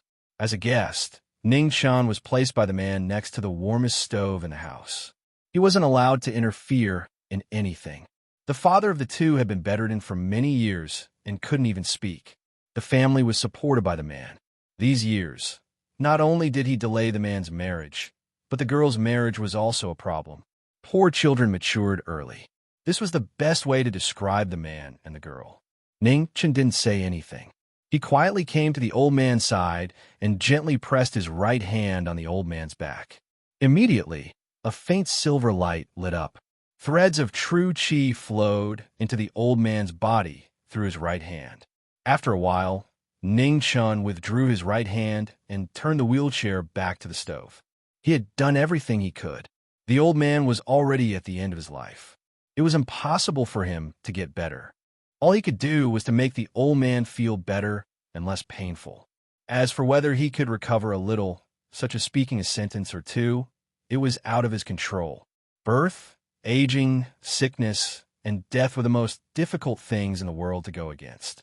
He couldn't, the emperor couldn't, and even the Xiantian couldn't. If someone could do it, it could only be a god. Unfortunately, he had only seen ox head, horse face, and black and white impermanence. He had never seen a god. "Thanks." On the bed, The old man trembled and moved his lips. He spoke very softly. Except for Ning Chun, no one could hear him clearly. Ning Chun grinned and nodded his head in response. He had said that good people would always be rewarded with good things. Not long after, the girl had finished cooking and put the food on the table. Ning Chun turned the wheelchair to the table. He had been hungry for a long time. These days, he had been eating dry food every day. His lips were almost worn out. The food was very simple. They were all dried vegetables prepared by their family for the winter. The girl was very good at cooking. Even these simple ingredients smelled good. Ning Chun was very full. He was so full that he couldn't eat anymore. The man's enthusiasm was a bit too much. He didn't want to refuse. In the end, he couldn't help but open his mouth to refuse the man's scary enthusiasm. The girl ate very little. Maybe because there were strangers around, the girl's face was red all the time. It made Ning Chun feel very uncomfortable. He had never seen such a shy girl. The women he had met before were all tough. For example, Mu Chengxue, Qing Ning, the Ninth Princess, and Xiao Miaoyu. Forget it, let's eat. Ning Chun naturally couldn't get involved in the washing of the dishes after the meal. The girl's virtuousness was enough to make those in front of her die of shame. He even wondered if Mu Chengxue or Qing Ning knew what he Miao looked like. The little white horse's dinner was still its own rations. Ning Chun didn't want to help it change its diet. Besides, where could he find something to change its diet in this snowy weather? When it was time to rest at night, another troublesome thing happened. There were only 2 beds in the house, one big and one small. Usually the old man and the girl squeezed on the bigger bed. It was also convenient for the girl to take care of her mother. In fact, Ning Chun didn't need to rest on the bed. Most of the time, he just sat in the wheelchair with his eyes closed. He treated it as a rest when he cultivated. However, the man didn't agree no matter what. He insisted that Ning Chun sleep on the bed. Ning Chun had no choice but to follow the arrangement. Only then did the man smile. He casually found a few pieces of wood and put them on 2 stools to make a simple bed. The wind was very strong at night. Ning Chun lay on the bed, quietly listening to the wind outside the house. He didn't feel sleepy at all. It wasn't that he didn't want to sleep, but it was snowing outside. Ning Chun was used to the sharp pain in his leg. However, it didn't mean that he couldn't feel it. Suddenly, the sound of a dog barking came from outside the village. The next moment, the dog barking stopped and disappeared. Under the straw shed not far from the house, the little white horse was panting heavily. It seemed to be reminding someone inside the house. Ning Chun got up, sat on the wheelchair, and walked out softly. Someone came, and it was a martial artist. Ning Chun wasn't stupid. On the contrary, he was smarter than many people. He knew that the person who came was the letter in his hand. When the old eunuch saw Ning Chun in the wheelchair, he was obviously stunned. Obviously, he recognized Ning Chun's appearance. In fact, many people in the palace had seen Ning Chun. At that time, he was a scholar, a hero, lightning, and light. He was the only legend. Today, he became a cripple who was being hunted down. The old eunuch didn't understand. In his impression, Ning Chun should still be in the kingdom of truth. Why would he be here? Ning Chun didn't recognize the old eunuch. There were so many eunuchs in the palace. How could he recognize all of them? However, he was very familiar with this damn eunuch's clothes. This was the clothes of the West Palace. The clothes of the various palaces in the Xia Palace were mostly the same, but there were slight differences. He had been in the palace for a long time, so he naturally knew some things. After the old eunuch gave chase, he couldn't find Ning Chun and had to return. When he passed by the village, he heard that a young man had entered the village in the evening. He knew that he had found the right place. The old eunuch was a 6th-grade martial artist. He was much stronger than Ning Chun, not to mention that one was a normal person and the other was a cripple. Oh no, both of them were crippled. It was just that they were crippled in different places. However, no matter what, the difference in strength between the two was not small. The old eunuch wanted to kill everyone who had read the letter. Therefore, he didn't say anything and sent a palm strike towards Ning Chun. Ning Chun raised his knife to block. Suddenly, he felt a huge force. His body and his wheelchair flew 3 zhang away, knocking over the little white horse's straw hut. The little white horse was furious. This was where it hid from the snow. If it was destroyed, where would it sleep at night? The little white horse used both its mouth and hooves to dig Ning Chun out of the straw hut. However, the latter vomited a mouthful of blood, dyeing the snow in front of him red. "Go away! Don't get in the way!" Ning Chun pushed the little white horse away. Why would a horse participate in a fight between crippled people? Even if you want to help a crippled person, you shouldn't be the only one doing it. Ning Chun lifted the wheelchair and sat on it. Fortunately, his hands were not crippled. Otherwise, he wouldn't even be able to get on the wheelchair. The chopper in his hand was already deformed. There was a large dent in it. The old eunuch's right hand was abnormally strong. Ning Chun felt disgusted for a long time. How would he fight? There was no way to fight. He tried to bend the chopper with both hands. He found that the chopper was basically broken. He couldn't straighten it anymore. The old eunuch was originally worried that Ning Chun had some tricks up his sleeve. However, after one move, he understood the latter's strength clearly. For words, unable to withstand a single blow. His cultivation was no good, his moves were no good, and his experience was even worse. Other than his fast reaction, he had no other good points. Ning Chun didn't know what the old eunuch was thinking. Otherwise, he would definitely explode from anger. He felt that the old eunuch was very strong, stronger than him. In fact, the two's evaluation of each other already showed the difference in their strength. One was a martial arts newbie, while the other was a Jianghu veteran. There was really nothing to compare them. The snowstorm outside was getting heavier. Ning Chen's eyes narrowed. This battle was going to be troublesome. Chapter 40. Amidst the falling snow, Ning Chun and the old eunuch faced each other 10 steps away. The difference in strength made this battle without much suspense. Above the 5th grade of martial arts was a completely different realm from below the 5th grade. After Ning Chun entered the 4th grade of martial arts, it was difficult for him to make any further progress. He was blocked by this natural barrier. Ning Chun pulled out the black sword from behind his back and focused all of his attention. In this battle, there was only life and death, nothing else. The old eunuch did not have a weapon in his hand.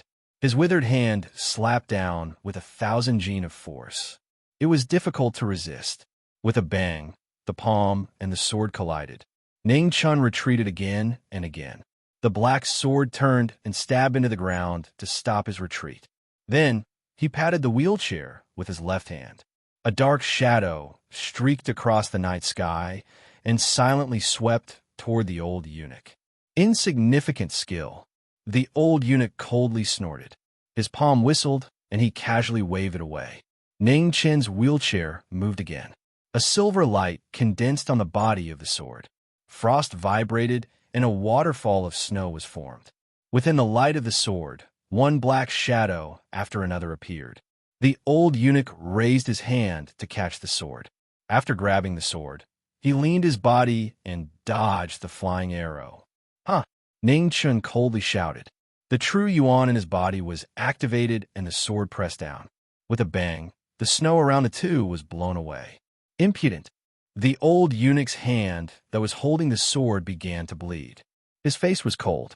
His other hand condensed inner yuan, and he sent a palm towards Ning Chen's chest. Wah! Seeing Ning Chun spit out blood, the old eunuch frowned and retreated, avoiding this mouthful of blood. Compared to normal people, the old eunuch loved cleanliness. It could even be said that he had a serious obsession with cleanliness. However, as the old eunuch retreated, Ning Chen's eyes narrowed. Taking advantage of this short opportunity, he ignored his injuries and pulled out the hatchet with his left hand. Turning the hatchet into a sword, he took a step forward and used his ultimate move. Flying Swan, Heaven and Earth One Sword. The graceful sword strike was so close that even the old eunuch could not avoid it. He had no choice but to let go of the black ink sword in his right hand and put it in front of him to protect himself. Impossible! How can you know the moves of a sword consecrator? The old eunuch's pupils shrank, and he anxiously shouted. Some. The saber pierced through Zhang Xian's arm, but it was blocked by his jinshi, unable to advance any further. Huh! Ning Chun didn't care about anything else now that he had succeeded in his attack. He activated the genuine qi in his body again.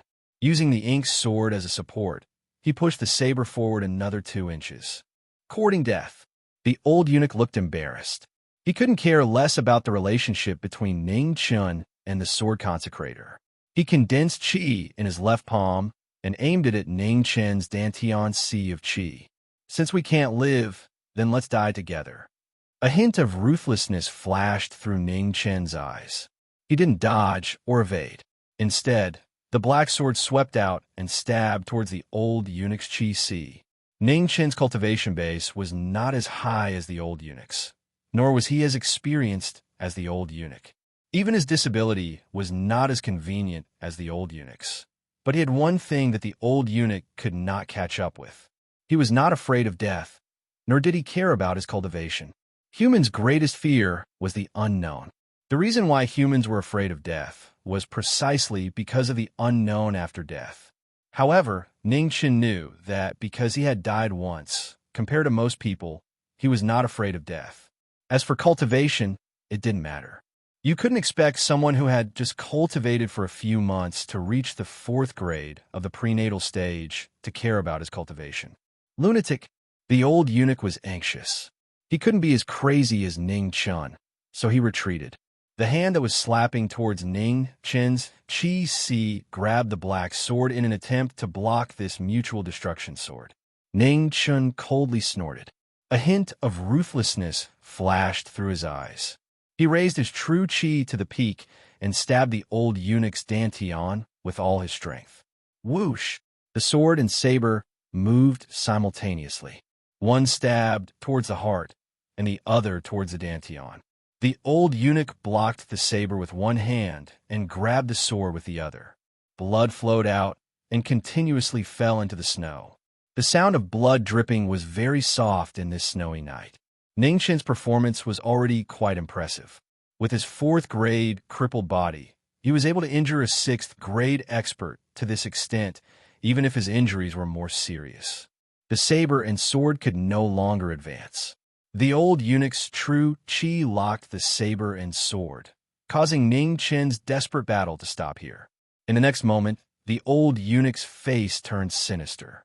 He angrily urged his true qi, wanting to completely cripple the young man in front of him with one palm. However, at this moment, the old eunuch's body staggered. His true qi stagnated, and he almost fell to the ground. How can this be? The old eunuch was shocked. In his panic, he wanted to urge his true qi again, but it was already too late.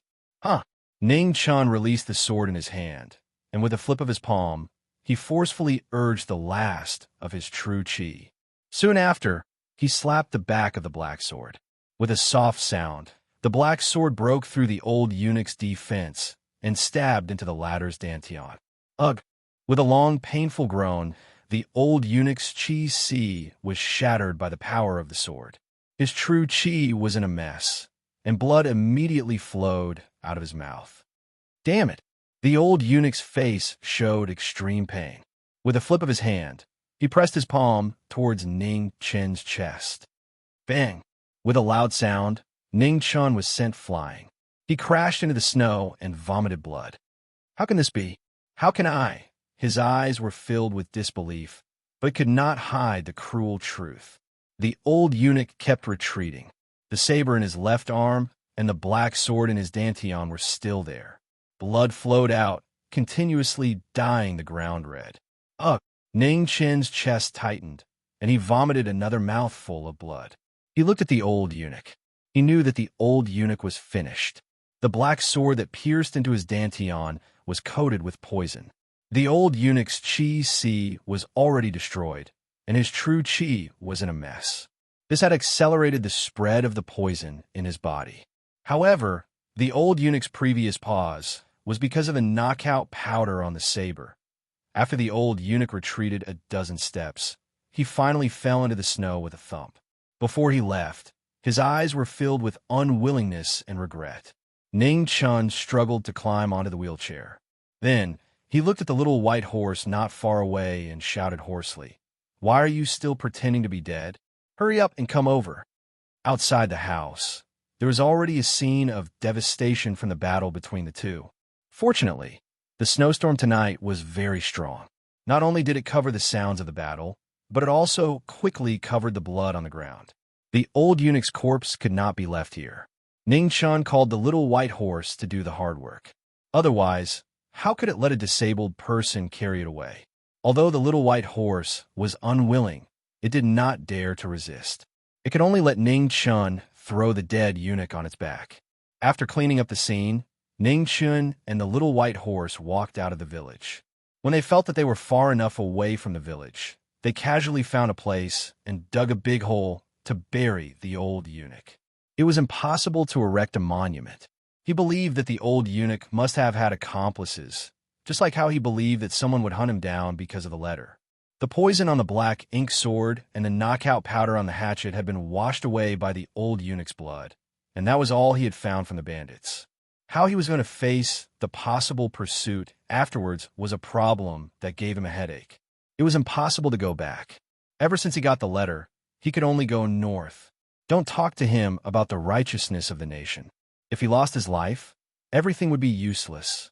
He could only continue to go north until he killed all the people who were hunting him down. Going north would not change. The only difference was that in the past, he did it willingly and aimlessly. Now he was forced. He had to go. Unfortunately, he did not know how many accomplices the old eunuch had. In other words, he did not know how many people the old eunuch sent to steal the letter. He hoped that in this group, the old eunuch was the strongest. The snow was getting heavier and heavier. It seemed that it would continue for the whole night. After burying the old eunuch, Ning Chun returned to the village. He needed a rest now. When he opened the door, the man and the girl were still sleeping. Only the old eunuch was awake. He looked at Ning Chun and opened his mouth, but nothing came out. Ning Chun smiled dryly and greeted the old eunuch. Soon after, he lay back on the bed in a very sorry state. The true qi in his body was almost exhausted. Ning Chun did not dare to sleep.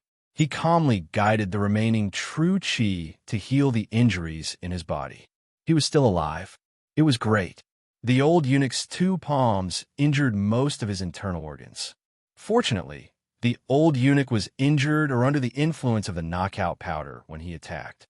He could not gather all his strength in a hurry. Plus, the difference in their cultivation was not that great.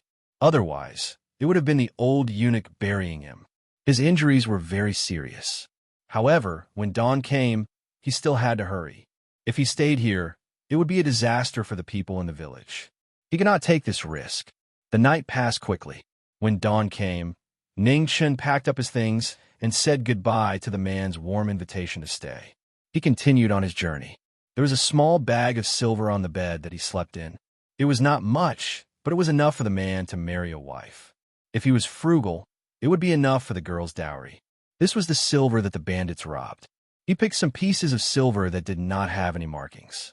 This way, it would not bring any trouble to the man's family. The man had to repair the shed outside the house. He was in a hurry to leave and could not stay to help. Sometimes, Ning Chun felt very helpless. It seemed that ever since he came to this world, he had been on the run. When he was in the palace of Xia, he had to think of a way to get out of the palace to save his life. Now that he was out of the palace, he still had to continue on the run to save his life. The little white horse was still shamelessly following behind him. Ning Chun did not care about it. Although the horse was small, it was still meat when it was hungry. Of course, the little white horse did not know what the man in front of it was thinking. Otherwise, it would have given him a kick. The world outside was vast. A man and a horse were like 2 little ants in the vast expanse of snow. It wasn't that easy to track them down. Therefore, Ning Chun was not too worried. In the wind and snow, a crippled man and a snow-white horse were traveling together. They rarely spoke, and indeed they couldn't talk. Boom! At this moment in the north, a golden light shot up to the sky. A holy aura spread out and dispersed the dark clouds in the sky. It also dispersed the snow in the sky. This sudden phenomenon shocked the entire north. Countless people looked in the direction of the light. Their eyes were filled with astonishment. Ning Chun frowned. Could it be that someone had entered the Xiantian realm? Since when did Xiantian masters become so common? The little white horse was shocked by this shocking scene. Its hooves almost gave out. After a while, Ning Chun shook his head. It should not be that someone had entered the Xiantian realm. This golden light lacked the aura of a person. It was just a dead object. On this windy and snowy day, there were few people in the wilderness. The only people closest to the light beam were Ning Chun and the little white horse. The wheelchair moved, and the white horse set off, heading towards the light pillar. Everyone was curious, and Ning Chun was no exception. However, Ning Chun did not walk fast. The little white horse also did not walk fast. Although he was curious, he was not enthusiastic. However, other than Ning Chun, all the warriors in the north were crazily excited. Such a phenomenon must be the birth of an incredible ancient relic. 100 years ago, when the heavenly tomes emerged from underground, the phenomenon was very similar to today. Unfortunately, the phenomenon appeared in the West. In the end, the heavenly tomes fell into the hands of the Eternal Night cult. For 1,000 years, the Great Xia dynasty had been so powerful, but they only had one heavenly tomes. Therefore, besides strength, the most important factor in the ownership of an ancient relic was luck. Ning Chun seemed to have such luck. The ancient relic was the closest to him. Unfortunately, other than his curiosity, he did not have much enthusiasm. In the snow, the man and the horse did not walk fast. However, because they were really close, no matter how slow they walked, they gradually approached the place where the phenomenon occurred. Chapter 41. When they arrived near the golden light pillar, the phenomenon had already disappeared. This was not strange at all. It was just a phenomenon, not the sun. It could not possibly shine for 10 days to half a month. Ning Chun looked at the big crack on the ground and frowned. He really had no interest in going down. He came here to look for treasures, not to seek death. With such a big crack, even if there were treasures, he would not be able to return alive. Ning Chun wanted to leave, but the little white horse held on to Ning Chun's sleeve and refused to let go. "You are just a horse. Where did your curiosity come from?" Ning Chun frowned and scolded. This guy was becoming more and more human. "But you're just a horse. What's the use of being human?" However, no matter how Ning Chun scolded, the little white horse refused to let go. It even dragged Ning Chun into the crack. Have you seen anyone bullying a handicapped person? Ning Chun had seen many, but this was his first time seeing a horse bullying a handicapped person. "Do you really want to go?" Ning Chun was furious and asked impatiently. "Hoochie," the little white horse let out a huff from its throat, expressing its attitude. "Then let's go," Ning Chun replied. He was not even afraid of a horse. What was there for him to be afraid of? The crack was very steep and looked very deep. Ning Chun pulled out his ink sword and stabbed it into the frozen soil. He then untied the reins on the little white horse's head and tied it to the wheelchair. Then, Ning Chun calmly jumped down the crack with the little white horse. What was the most terrifying person in the world? It was not the unreasonable, not the reckless, but the reckless. The current Ning Chun and the little white horse had obviously surpassed the unreasonable and reckless. They had directly risen to the level of reckless. After jumping down the crack, Ning Chun held his ink sword and waited until it was about 1 zhang down. Then, he suddenly stabbed the sword into the frozen soil of the crack. Voila! The ink sword drew a half-foot-long fan shape before it stabilized. For a moment, dust flew and scattered everywhere. Below, the little white horse hung under the wheelchair and swung around. There were bloodstains on its body because of the reins. "You should lose weight," Ning Chun said in annoyance. He was actually fooling around with this beast. He must have too much time on his hands. The little white horse suffered a lot. It was tied around its waist by the reins, but it stubbornly refused to cry out in pain. It was very similar to a certain person. When it was stubborn, it was even more stubborn than a donkey. Ning Chun pulled out his black sword, and his body fell down again. Then, he stabbed a hatchet into the frozen ground. This time, Ning Chun miscalculated. The part that was bent by the old eunuch was twisted again. Soon after, the hatchet was bent into a strange arc, like a fried dough twist. Then, the man and the horse couldn't stop themselves from falling and continued to fall. Truly, Nothing good comes cheap. Ning Chun threw away the hatchet and complained about the academy. Then the ink sword followed up. Just like that, after an unknown amount of time, the man and the horse finally reached the bottom of the crevice. Ning Chin's body was covered in mud, and the little white horse's hair had fallen off quite a bit due to the rains. A featherless phoenix was no better than a chicken. A featherless white horse was no better than a donkey. The handsome little white horse now looked like it had just been cooked and plucked. What do you think we should do? In the pitch-black crevice, Ning Chun and the little white horse stared at each other. They were both in a bad mood. Huff! The little white horse answered unwillingly. It turned around and wanted to leave, but its head hit the stone wall. It was in so much pain that its mouth twitched. Serves you right. Ning Chun took out a fire starter and blew it. Following the light of the fire, he ignored the little white horse and walked towards the only path in front of him. The path was long, and endless. Ning Chun was tired of walking, and his attitude towards the little white horse became even worse. The little white horse didn't dare to resist. Occasionally, it would whimper to show that it was unconvinced, but it was suppressed by the fierce wind and rain. After about an hour, when the fire starter was about to burn out, Ning Chun finally saw a glimmer of light in front of him. The man and the horse were excited. They sped up and came to the light. Ning Chun held his black sword and slashed open the cave that was blocked by the rocks. With a bang, the rock collapsed. The scene in front of them instantly shocked them. The scene in front of them was indescribable. It was like the meridians in a person's body. There were corridors everywhere. The blood-red soil was also very different from the rocks from before. It looked very gloomy and even scary. We can't be in hell, right? Ning Chun looked at the dark red world in front of him. He turned his head and asked with difficulty. Off. The little white horse replied. It didn't understand, but from the horse's expression, it could be seen that the horse was also very shocked. Let's continue. Ning Chun clenched his teeth.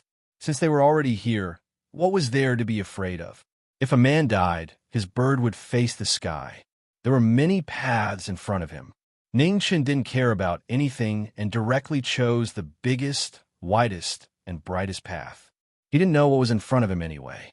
It didn't matter to him which path he chose. The little white horse didn't have any objections at all. Wherever Ning Chun went, it would go along with him. After half an hour, the man and the horse returned.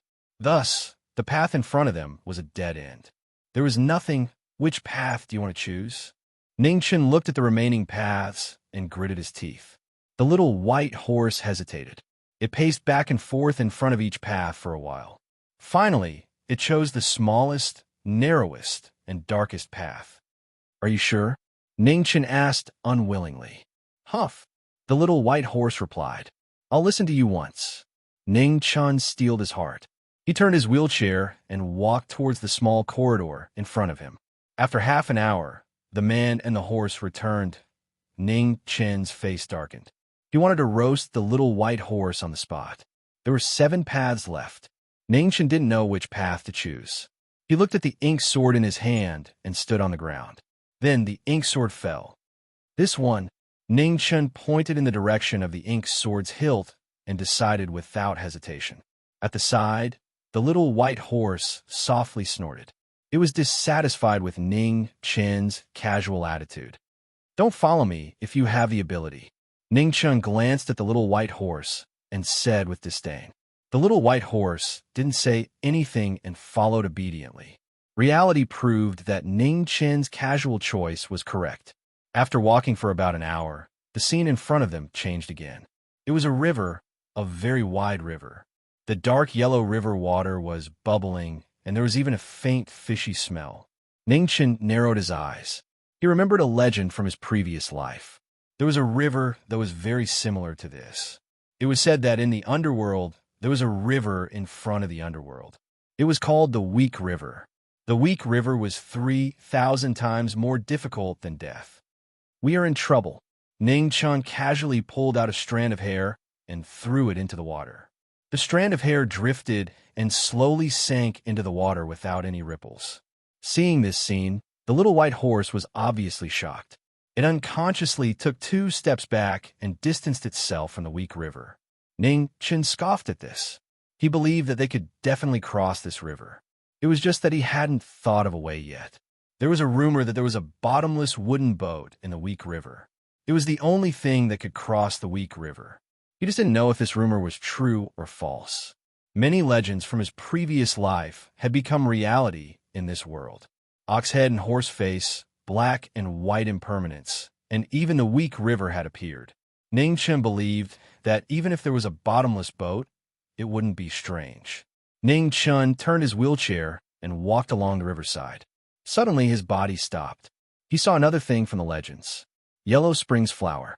Legend said that it was a strange flower that grew at the bottom of the weak river. After consuming it, one would be immortal.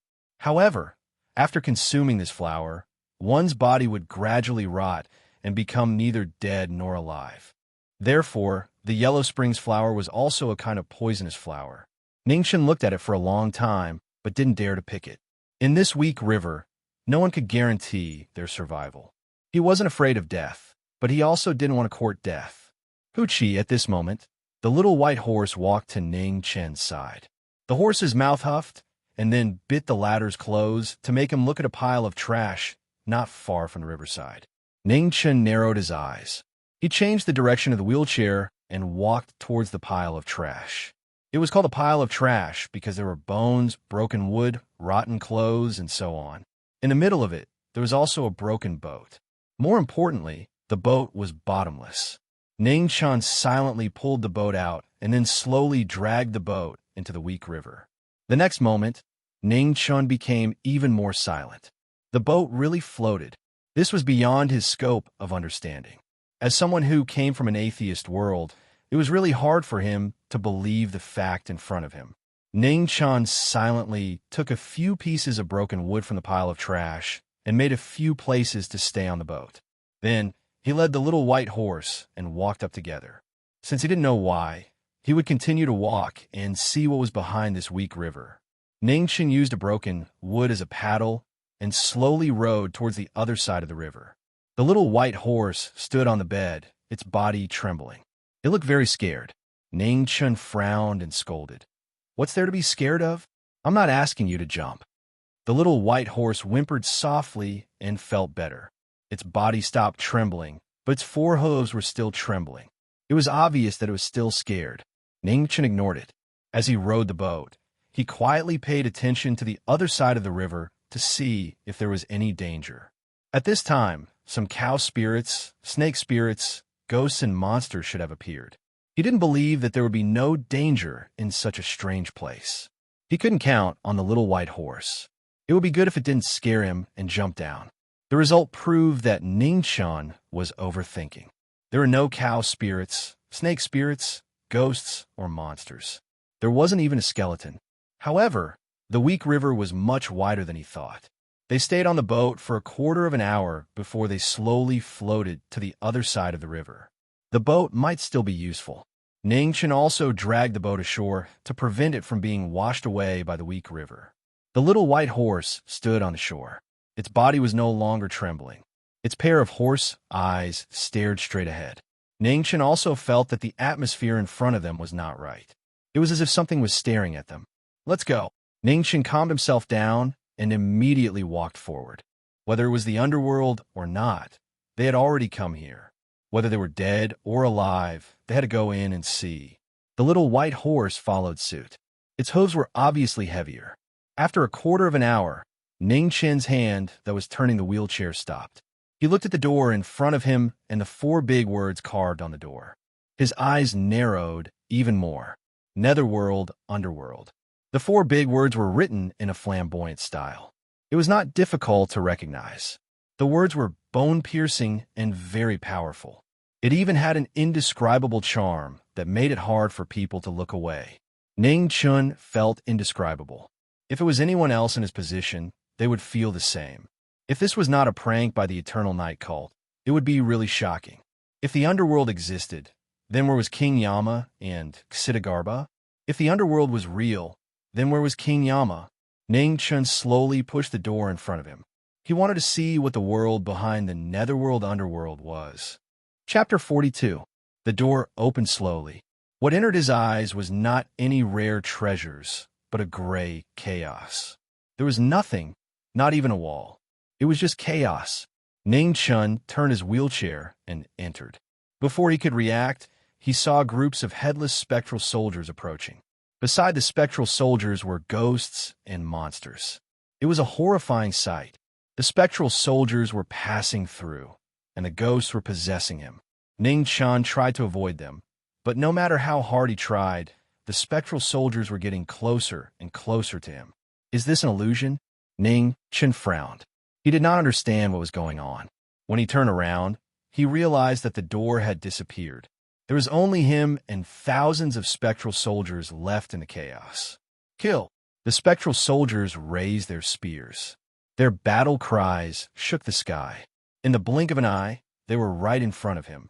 It was a strange sight, but it did not seem like a complete illusion. Ning Chun waved his hand and pulled out the ink sword behind him. He swung his sword and knocked away several spears. Then, he retreated 10 steps. Fortunately, the wheelchair he was in was made by a teacher from the academy. Otherwise, it would have been destroyed by the continuous battles. This battle came out of nowhere. Ning Chun did not dare to be careless. He waved his sword and condensed his aura. Then, he fought with the spectral soldiers. The spectral soldiers were not strong. They were weaker than normal soldiers. However, they were accompanied by ghosts and monsters. It was much more troublesome to deal with them. There were too many spectral soldiers. Ning Chun's body started to have wounds. When the spears cut through his body, blood splattered everywhere. There was an extremely cold aura. The spectral soldiers were hard to hurt. Only vital energy could suppress them. However, every time a ghost passed through his body, Ning Chun would feel the vital energy in his body stagnating. His spirit would also weaken. I can't go forward or back. All the demons are blocking my way. Ning Chun was furious. The vital energy in his energy reserve surged. His ink sword condensed into frost. With a swing of his sword, 7 spectral soldiers were sent flying. Endless spectral soldiers and endless spectral soldiers. Ning Chun's wounds were increasing. More and more blood was flowing. In the chaotic world, broken limbs and corpses were everywhere. More and more corpses were piled up. The corpses were piling up like mountains. Without any rest or respite, the ink sword in Ning Chun's hand had already been dyed red by the dark red blood, and the number of corpses beneath him was uncountable. After killing for a long time, Ning Chun felt that his hand holding the sword had lost all feeling. He was only driven by instinct. He continued to kill the spectral soldiers and spectral soldiers in front of him. Cough, cough.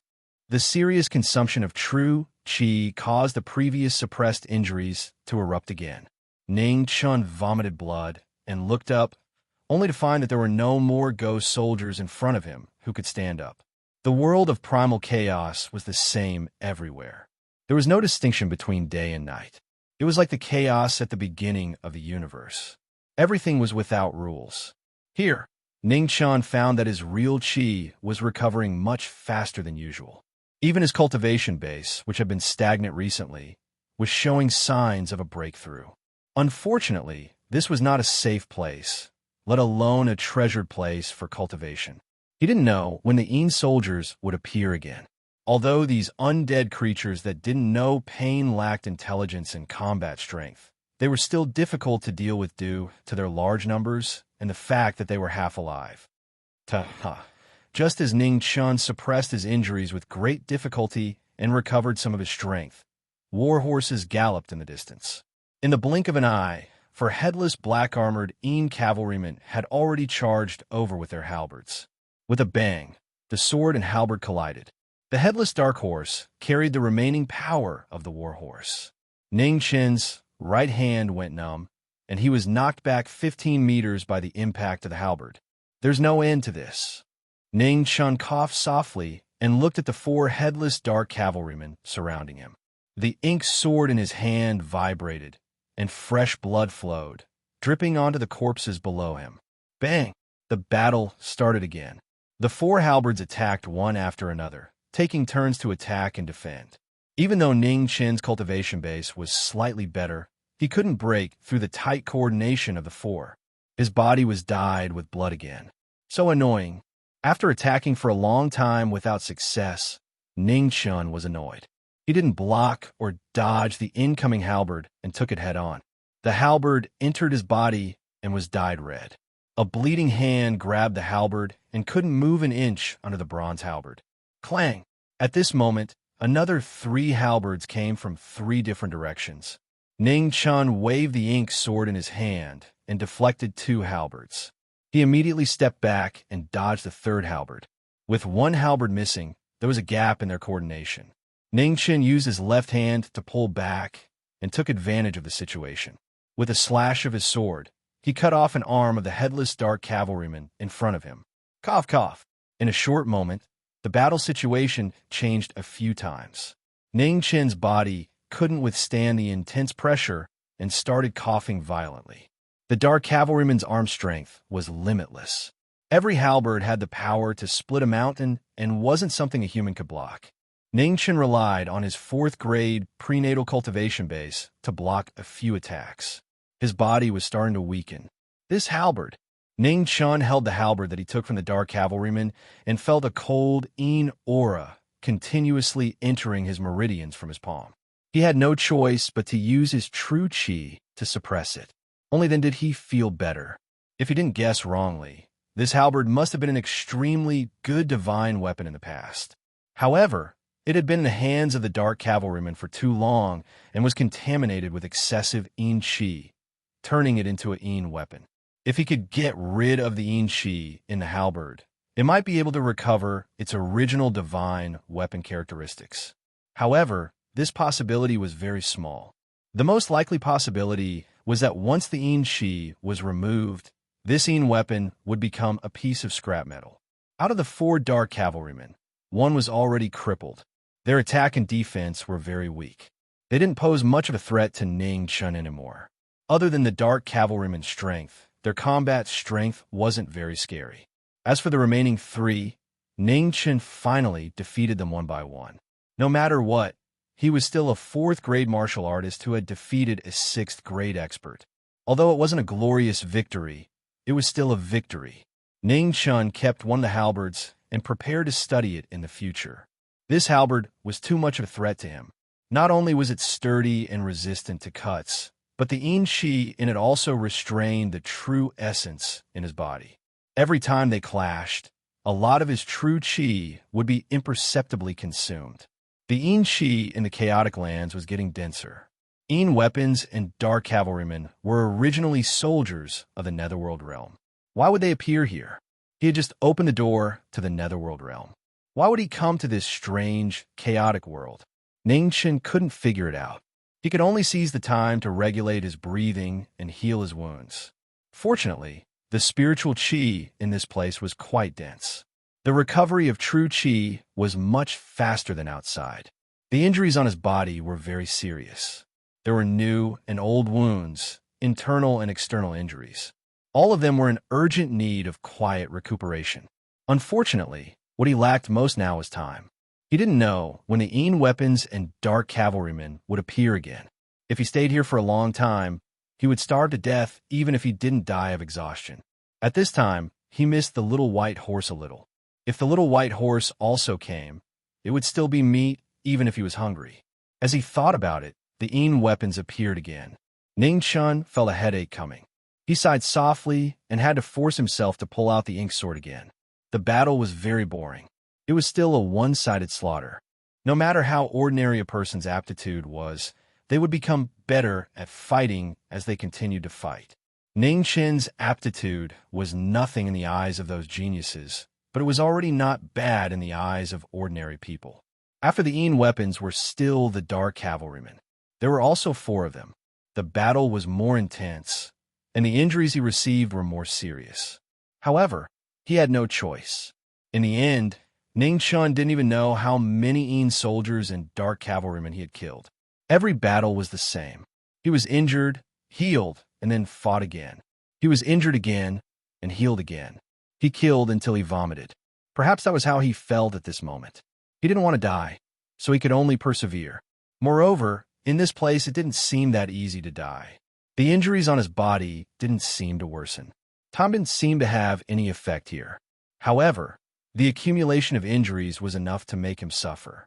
He even wondered if he would die immediately with such serious injuries if he could get out of here. He didn't know what would happen in the future, but he knew that at least he didn't want to die now. Without time, he counted with the halberds of the cavalrymen. He killed 1 wave and collected 4 halberds. He killed 2 waves and collected 8 halberds. In the end, waves after waves of halberds appeared one after another. He couldn't even count how many halberds there were. The halberds piled up into a small mountain. Ning Chun had a headache just looking at them. He was too lazy to count them again. Later on, the halberds were counted in piles. 1 pile, 2 piles. Soldiers and dark cavalrymen kept appearing. After one battle after another, Ning Chun was able to deal with them more and more easily. When he encountered the cavalrymen again, it was no longer a battle of equal strength. It was a one-sided slaughter. There was no suspense in the battle. The blood on the ink sword never dried. The smell of blood assailed his nostrils. It was a little disgusting. Days without time were so monotonous and dull. Ning Chun felt that he was going crazy. If it weren't for the soldiers and dark cavalrymen that kept appearing, he believed without doubt that he would have gone crazy long ago. He was tired of killing. He was annoyed.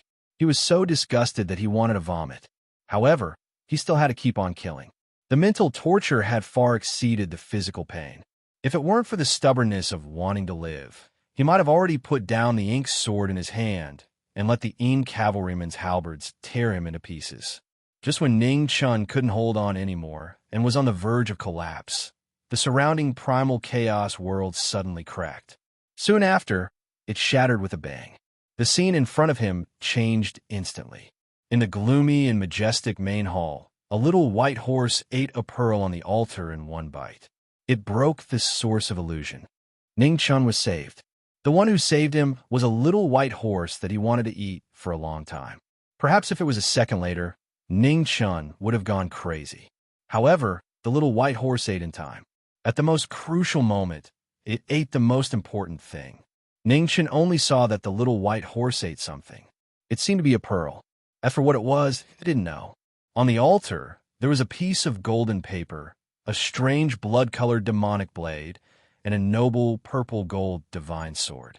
Ning Chun turned his wheelchair to the front of the altar. He patted the little white horse with a good attitude to express his gratitude. Pucci, the little white horse, didn't understand. It didn't understand why its master, who had always treated it badly, had changed so much.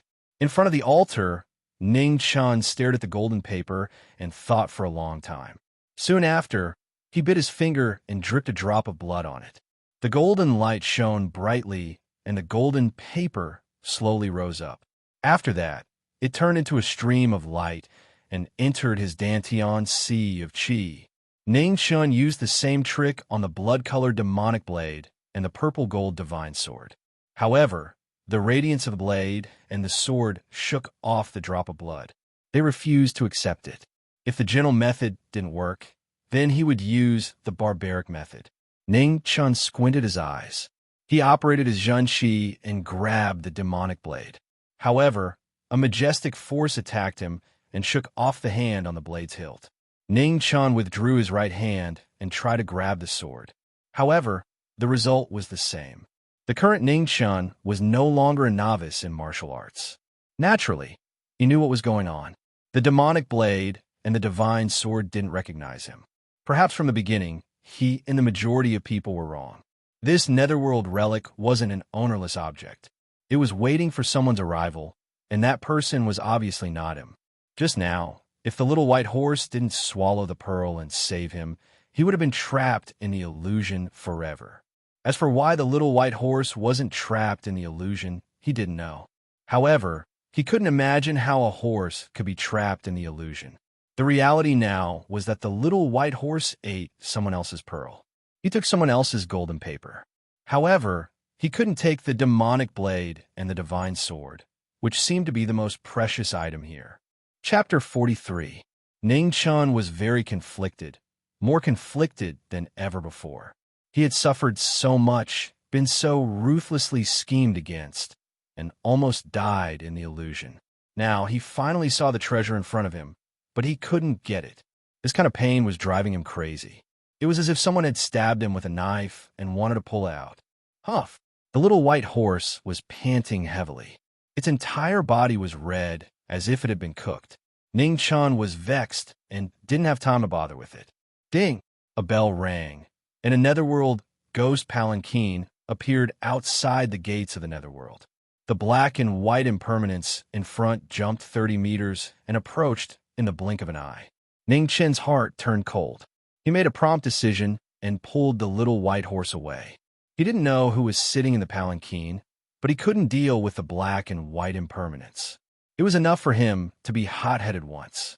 He couldn't go back and look for suffering again. The Netherworld Palace's main hall was very big. Behind the altar was a 30-meter wide blood pool.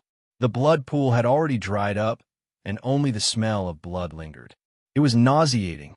After the Netherworld ghost palanquin entered the main hall, it stopped in front of the altar. A pair of cold eyes looked at the demon saber and divine sword on the altar. A strange sound came from its mouth, as if it wanted to subdue the two divine weapons. The demon saber trembled slightly and emitted a dazzling blood-red light. Just as it was about to fly out, the divine sword's purple light shone brightly and suppressed the demon saber. The two divine weapons were constantly trembling as if they were arguing about something. In the end, the demon saber calmed down, and the divine sword also quieted down. Oomph! A cold snort came from the palanquin. Obviously, it was very dissatisfied with the result. However, the saber and sword had a spirit. In the Netherworld Palace, no one could force the two divine weapons to recognize them as masters. Ghost Woman, long time no see. At this moment, an extremely sinister voice came from outside the main hall. The person who came was as handsome as a demon. He was wearing a purple robe with a hint of red. Although he was smiling, there was a chilling intent that made people tremble. Underworld child, you are also awake. The woman in the palanquin's voice had a trace of surprise and anger. She was very unhappy with the appearance of the handsome man in front of her. Awake? Huh, I have always been awake. The underworld child took 2 steps forward and arrived in front of the altar. He spoke with an indifferent smile. The woman in the palanquin did not care about this obvious lie. They had all been asleep for a long time, so it was impossible for anyone to wake up. The child of the underworld was an anomaly in the netherworld. He was powerful and absurd, and at the same time, he was breathtaking and terrifying. Are you here for the bewitching blade too? It was a fact that Underworld Child had awakened, so Ghost Maiden didn't think about it any further and asked in a deep voice, "Would you believe me if I said no?" Nether Child gently stroked the patterns on the demon saber as a dangerous arc appeared on the corners of his mouth. He continued, "However, I know that many people are interested in it, so I came." In the madman's palanquin, the ghost girl mocked, "Crazy? I think that ghost lady is the one who understands Underworld Child the best. What a pity." Underworld Child let out a long sigh as grief flashed across his devilish face. His sorrowful sigh seemed to be pained by Ghost Girl's lack of understanding. "Abyss, your hypocrisy is disgusting." Ghost Maiden said Underworld Child's real name with a sarcastic tone. In this place, there were only the two of them, and they understood each other very well. Naturally, they would not be moved by this fake performance. Underworld Child turned around with a serious expression and sighed. "I have never lied." Ghost Maiden's cold laughter came from the palanquin. "This sentence of yours is the biggest lie. Underworld Child, don't blame me for not reminding you.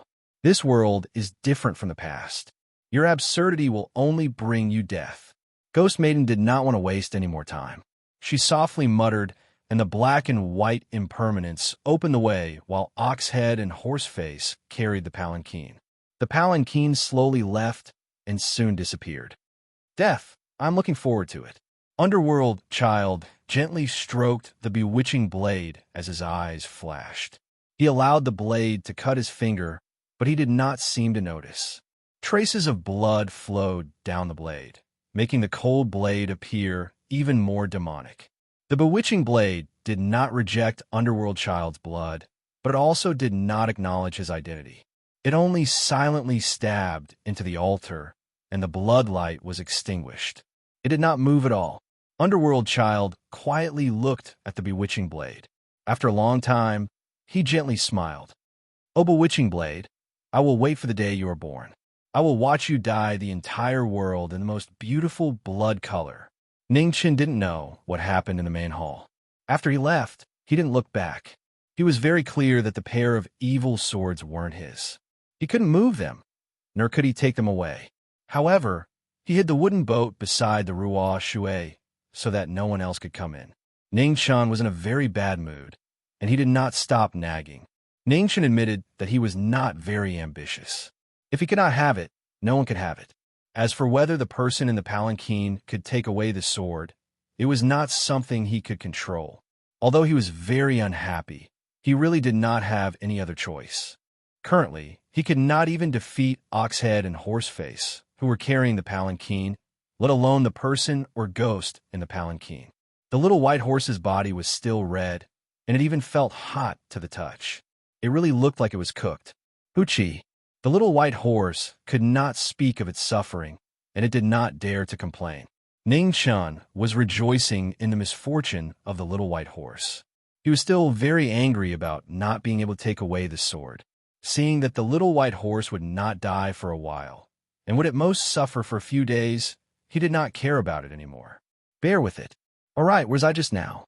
After Ningchen came out from the illusionary realm, he became more talkative and started nagging. Actually, it was not hard to understand. Anyone who was trapped in the illusionary realm for a few days, a few months, or even a few years without a single living person beside them, not even a cockroach. There were only groups of Een soldiers and Een cavalry. Even if they were not crazy, they would still be perverted. The little white horse was in great pain and basically did not care about what Ningchen was saying. It would occasionally huff, and it was also annoyed by the nagging, so it expressed its protest. Unfortunately, Ningchen did not care about its protest at all. At this moment, the little white horse's protest was also cute in his eyes. Or rather, as long as it was alive, it was cute. After the main hall of the Netherworld Hell, there was a barren land full of potholes, and there were also randomly erected boulders. The strange terrain was so strange that one could not see the end of it, and it made people feel cold. Ningchen frowned. He did not like this place. The Yinshi was too strong, and it was difficult to walk. He was a disabled person, and walking on flat ground was more difficult than ordinary people. Now that he had to walk on this strange terrain, wasn't this asking for his life?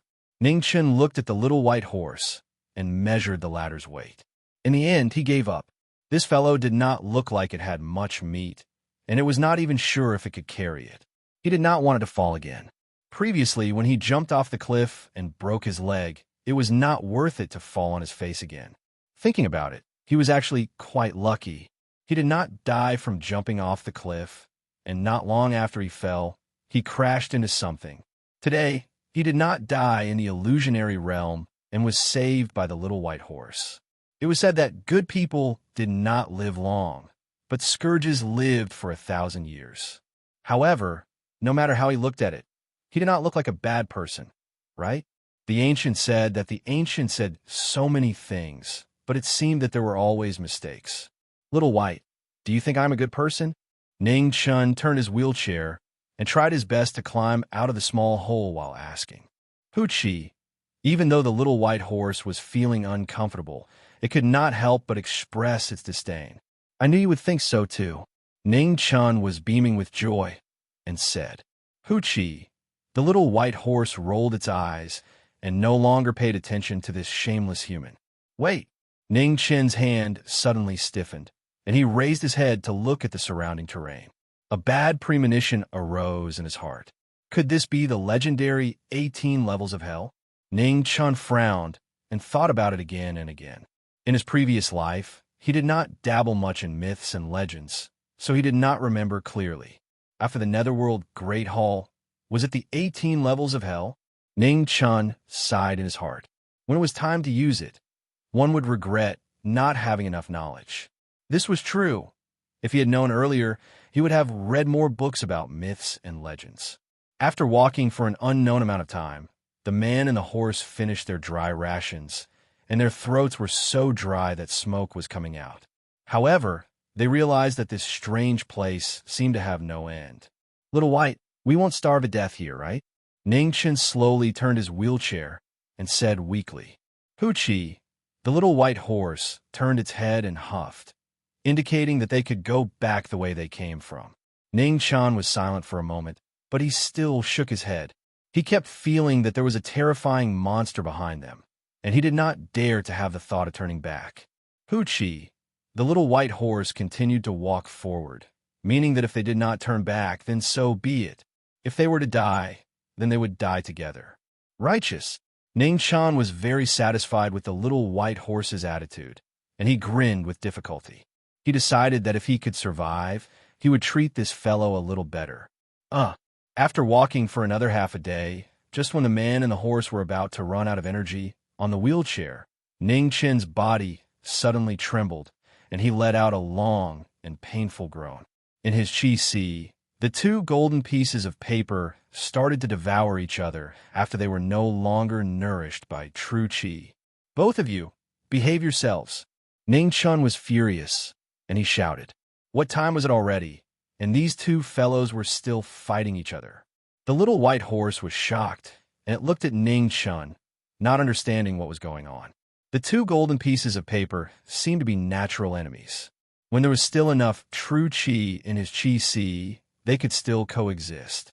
However, now that the true chi in his Dantian's chi-si had almost dissipated, the two golden pieces of paper could no longer maintain peace.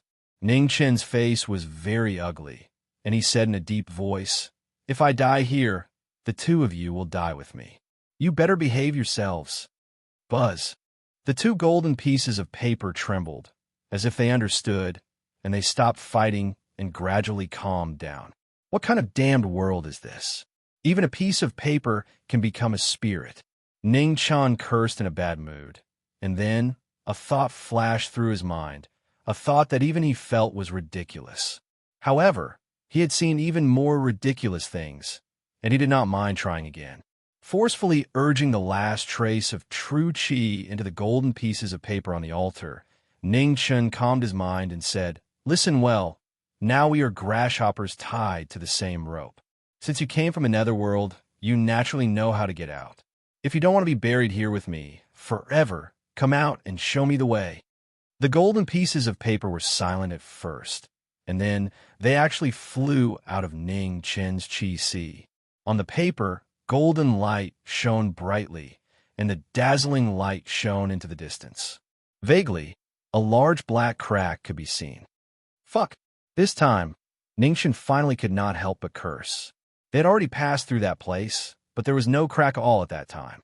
Nay, the little white horse excitedly raised its front hooves, and for the first time in its life, it no longer pretended to be mute.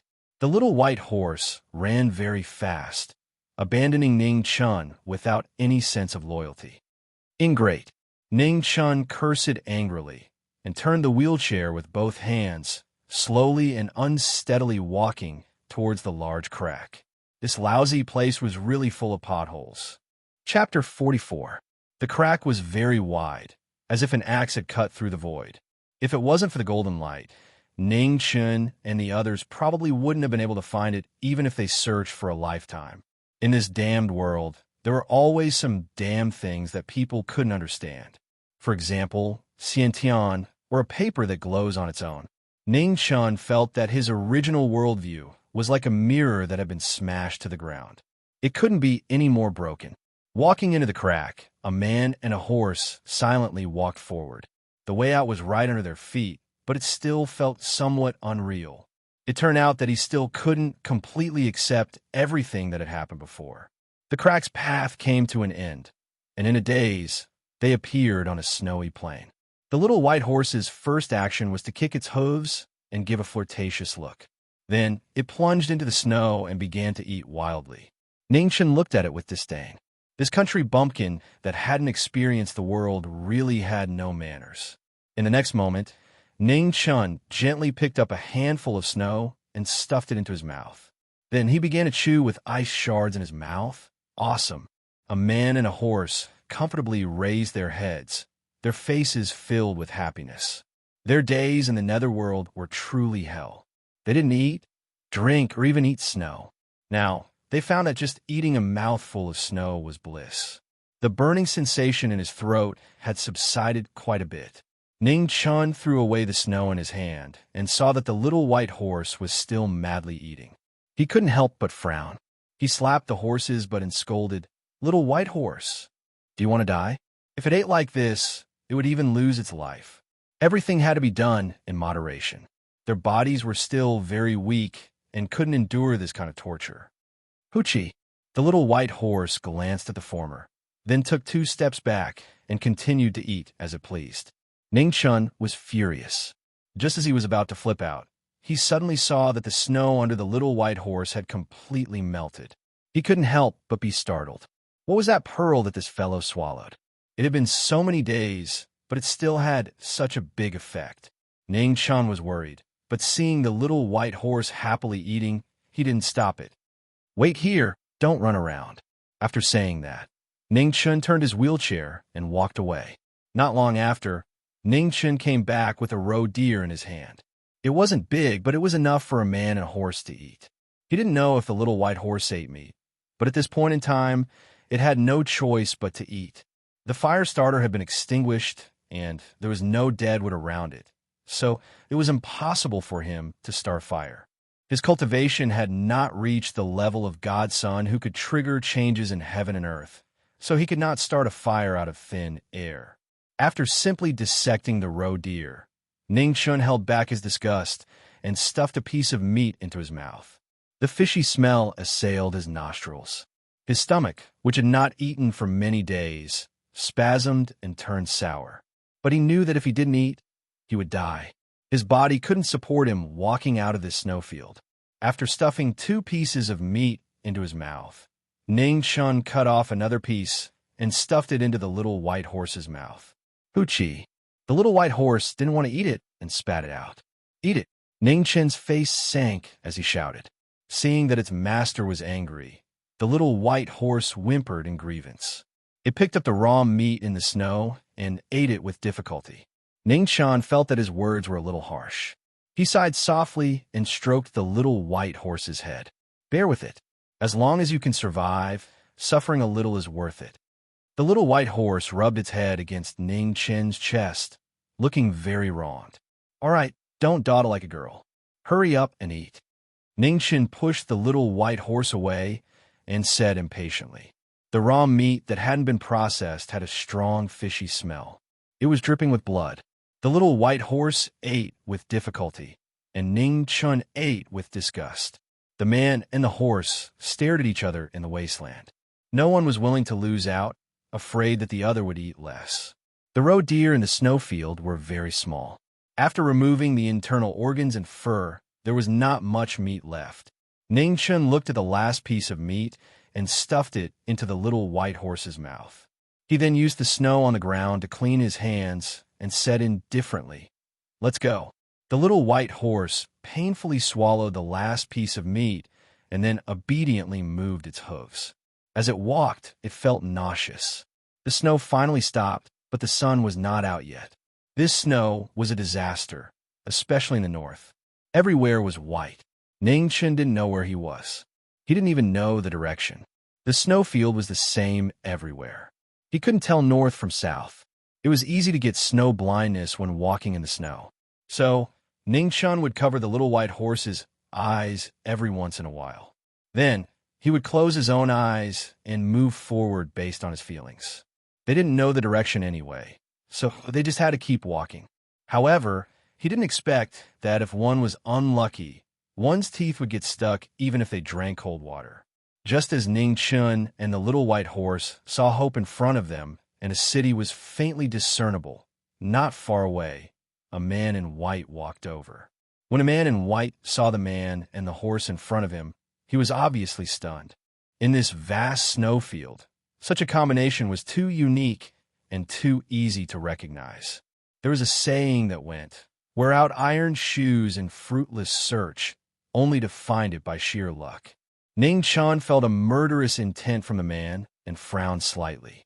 Before he could think carefully, he saw a cold sword light coming at him. Bang! The sword and finger collided, creating a waterfall of snowflakes. The man attacked with his sword so fast that it instantly fell. The sword was right in front of Ning Chun. Ning Chun's left hand held the sword with 2 fingers and turned the sword to one side, dissipating the force. At the same time, the ink sword was unsheathed. Half of the sword light was drawn, and the frost surged. The man's expression didn't change. He reached out his left hand and grabbed the ink sword. Sparks flew everywhere. It was a pair of gloves made of pig iron.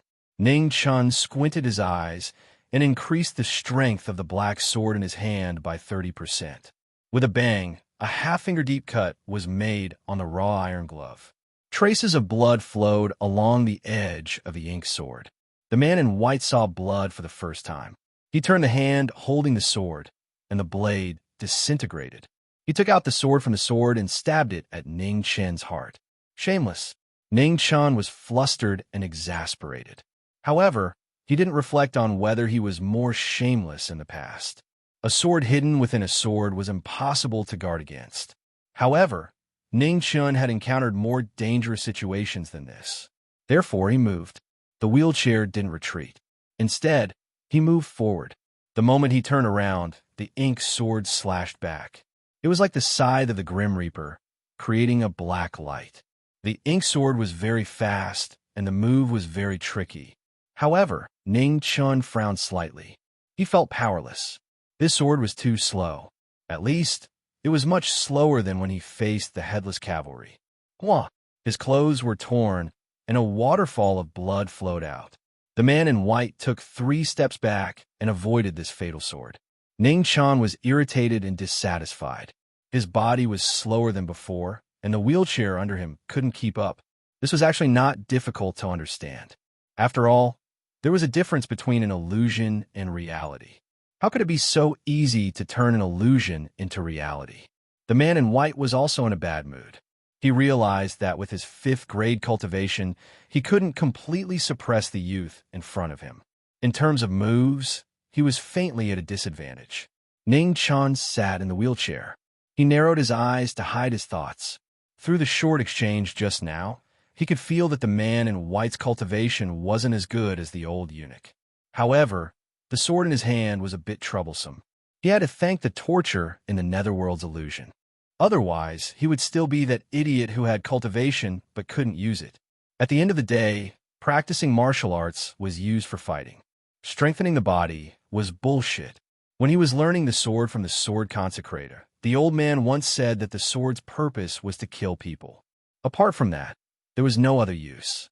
And the person who held the sword was a swordsman. A person who used a sword to kill. Of course, there weren't many people who could be called a swordsman in this world. The sword consecrator said that he could at most be considered half a swordsman.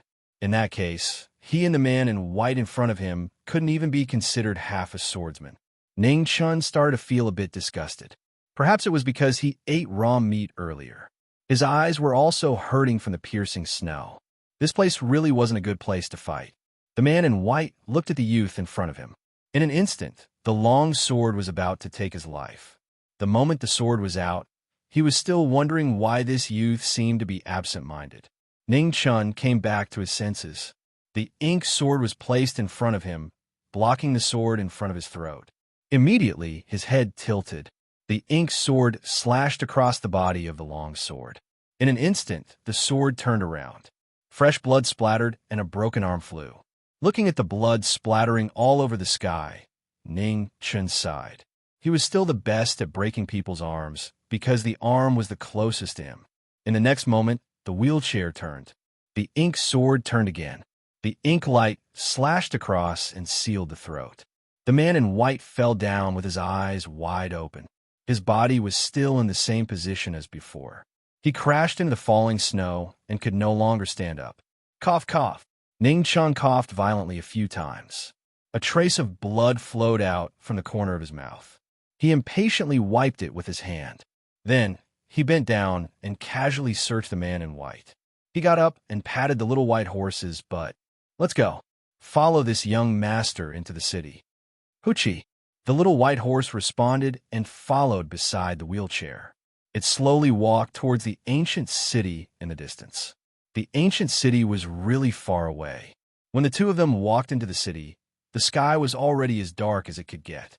The inn on the street was about to close, but Ning Chun stopped it. He was very hungry. His brother, the little white horse, was also very hungry. The innkeeper was very impatient at first. However, when he saw the fist-sized silver in the youth's hand, his face immediately turned bright. He wanted to worship this youth as if he was his ancestor. Ning Chun indifferently threw a glance at the little white horse. "How is it? It's not bad to follow this brother, right?" The little white horse obediently responded with a proper attitude. Ning Chun was very satisfied. "Young master, what do you want to eat?" The innkeeper smiled flatteringly. Ning Chun glanced at the signs hanging in front of the hall. Then, he pointed at them one by one. He looked like a nouveau riche. "Other than these few that I don't want, give me one portion of each of the others." "No, 2 portions." Hearing the former's words, the smile on the innkeeper's face became even brighter. He pretended to be concerned and asked, "Young master, do you want to take away 1 portion?" "No, that portion is for him." Ning Chun pointed at the little white horse at the door and said impatiently, "Young master, do you want this horse to come in and eat as well?" The innkeeper asked in surprise. "Can't I?" Ning Chun became even more impatient. What's the point of wasting time? He was about to starve to death. This is against the rules." The innkeeper looked troubled. This was a place where people ate. How could he let beasts in? Ning Chun threw the silver ingot in his hand over and said, "This is yours."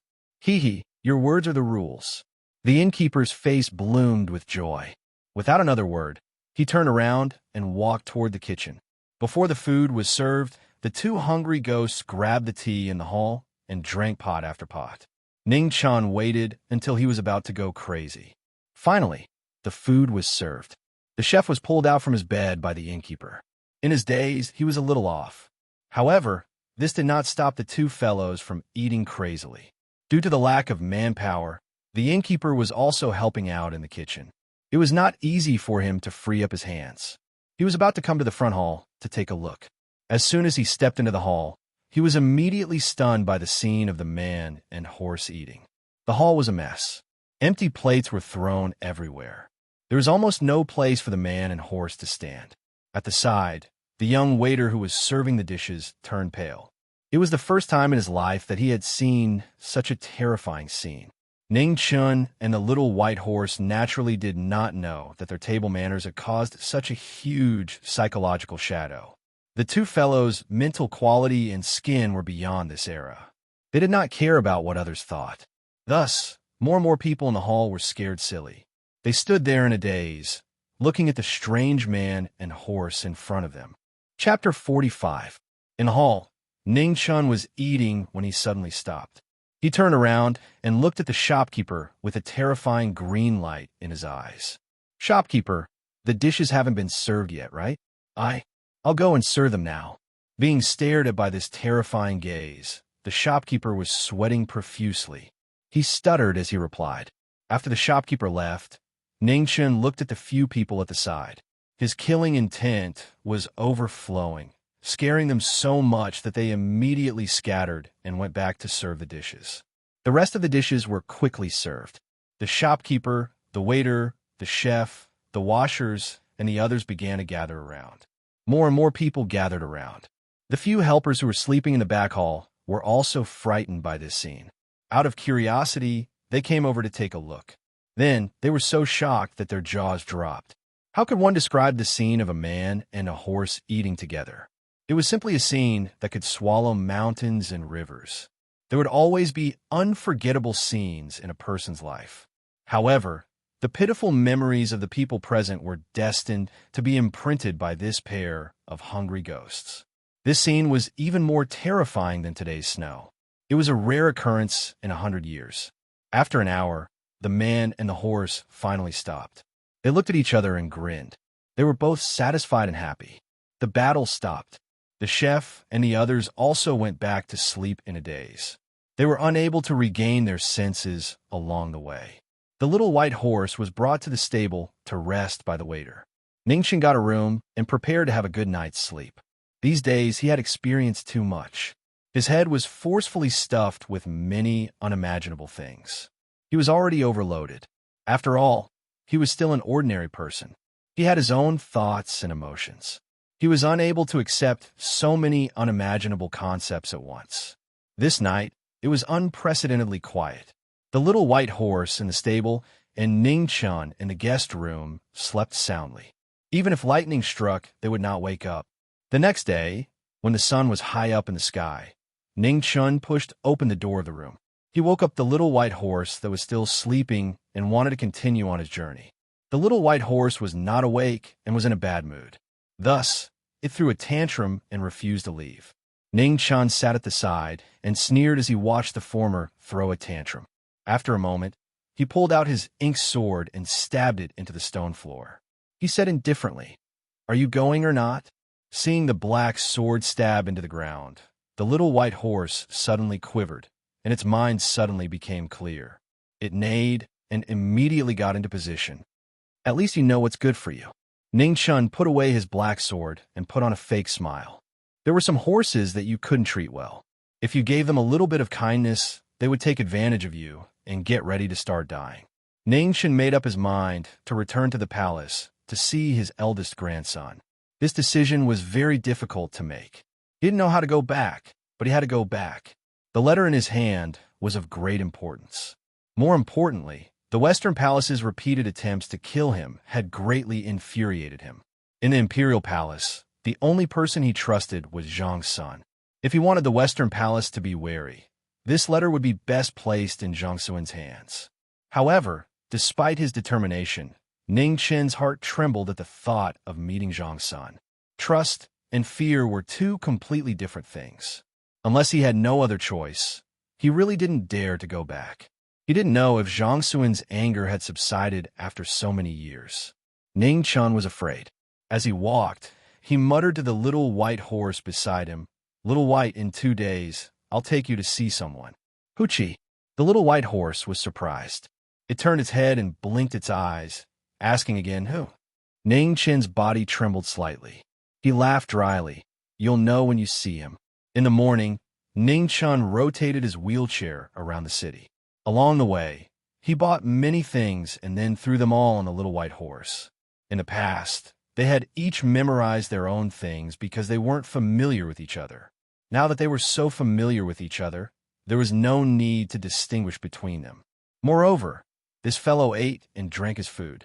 No matter what, it had to pay a price. The little white horse felt wronged and accepted the pressure. It didn't dare to resist. The threat from this morning was still vivid in its mind. It could only silently swallow this loss. Half a day later, the man and the horse set out, heading south in the direction of the Imperial Palace. But before that, he still had to return to the academy. This was because after meeting Zhang's son, he wanted to go to the Sword City in the east. The academy and the Imperial Palace were actually not far from each other. To a very small number of people, it could even be said that they were very close. The peak military strength of the Great Xia wasn't considered strong. The reason why they could still suppress all sides was firstly because of the invincible military strength of the Great Xia, and secondly, because of the existence of the academy. The dean of the academy was one of the 5 strongest people in the world. Even if the 6 Xiantian had appeared, it still didn't change the fact that the dean was one of the 5 strongest people. Xiantian experts also needed time to accumulate. It wasn't possible to reach the world-shaking strength of the 5 strongest people in the world just by stepping into the Xiantian realm. Although the 6 Xiantian was shocking, he still needed time to settle down. In this world, except for Ningchen, no one could be sure who the 6 Xiantian was. The barren city in the east was too mysterious. Even the powerful Great Xia didn't dare to provoke it. One of the strongest martial marquises of the Great Xia had been there for a long time. This made the world more curious about the origin of the barren city. However, all these years, none of the spies sent to the city had returned alive. When the swordsmen of the world looked at the city, their hearts would always feel heavy. This was because they saw a sword in the city. Or rather, they saw that the entire city was a sword. Therefore, the barren city was called the Sword City by the swordsmen of the world. It was a supreme sword. Its sharpness was restrained, but it made the swordsmen of the world submit to it. It was said that there might be a supreme swordsman in the Sword City. A swordsman that even the Sciention experts were afraid of. The rumor was ridiculous. Everyone knew that the Sciention realm was the holy realm of martial arts. It was a completely different concept from the Hotian realm. If there was someone who could fight against a Sciention expert, then that person must be a Sciention expert. However, even if it was such a ridiculous rumor, many swordsmen still believed it. They believed that those who entered the path of swordsmanship could fight against a Sciention expert, even if their physical body didn't break through to the Sciention realm. Regardless of whether the rumor was true or not, the strength of the Sword City was undeniable. It forced the Great Xia to send a martial Marquis to guard it for a long time. It could be seen how terrifying the deterrent force of martial arts was. Tianshan Academy, Du Yi Temple, Yongye Temple, Northern Ming's Golden Tent, and the Sword City. This was a forbidden area for the swordsmen of the world. No expert dared to enter without permission. Ning Chun didn't know what the relationship between Mu Qingxue and the Sword City was, but he had to go there sooner or later. Perhaps it would be after he returned to the palace. He wanted to see what happened to that woman. He still couldn't forget the aura that day. It was a kind of coldness that cut off everything. It was so cold that it made his heart cold. Mu Qingxue was the first person he met in this life. He had a special meaning to him. He hated the feeling that floated in his heart that day. If he couldn't confirm with his own eyes whether the premonition was real or not, he couldn't let go of the stone in his heart. His purpose for returning to the academy was simple. Whether it was returning to the palace or the Sword City in the east, he might encounter unimaginable dangers.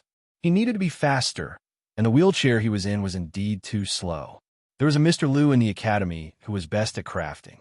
At that time, Mr. Liu said that it was his first time using a wheelchair. It was inevitable that he would be a little unfamiliar with it. Although Ning Chen always thought that this wheelchair was far better than what Mr. Liu said, it was too slow after all. He had to go back and change it. Originally, he wanted to wait until he was a little stronger, strong enough to protect himself before going to the Sword City in the east to find Mu Qingxue. However, he was not a patient person after all. Being able to endure for so long was already his limit. He listened to the headmaster's words and came to the north. It was also a kind of experience to untie the knot in his heart. He had always lived under the protection of his eldest grandson. He experienced a lot, but grew little. After all, everyone had to walk their own path, and he was no exception. On the way back, with a clear goal in mind, it was much faster than when they came. Every time they passed by a new place, the little white horse would be in high spirits. However, Ning Chen's mood was not good at all, because he found that the golden paper he obtained from the altar was really driving him crazy. The cultivation method recorded on the paper was very powerful, but the requirements were also frighteningly high, especially the moves, which required one to be at least above the primordial realm to practice. Ning Chun felt indignant. If he was in the primordial realm, he would not need to practice the stupid moves. He could just kill the enemy with one slap with his cultivation. He could not practice the moves, but he could refer to the mental cultivation method. The dantian of the human body had a large space.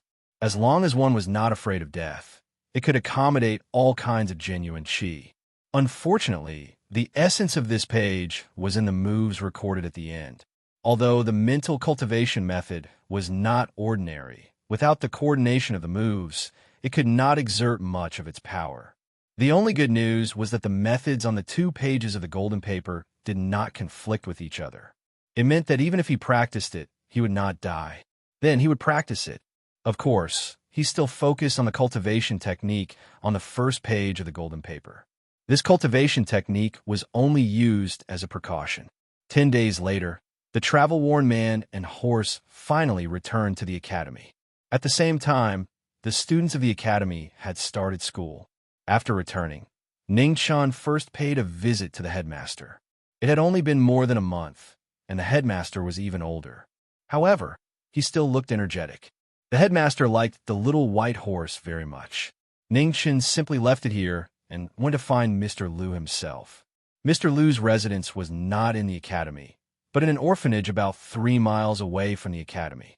Mr. Liu liked silence, especially when he was studying new ideas. He hated to be disturbed.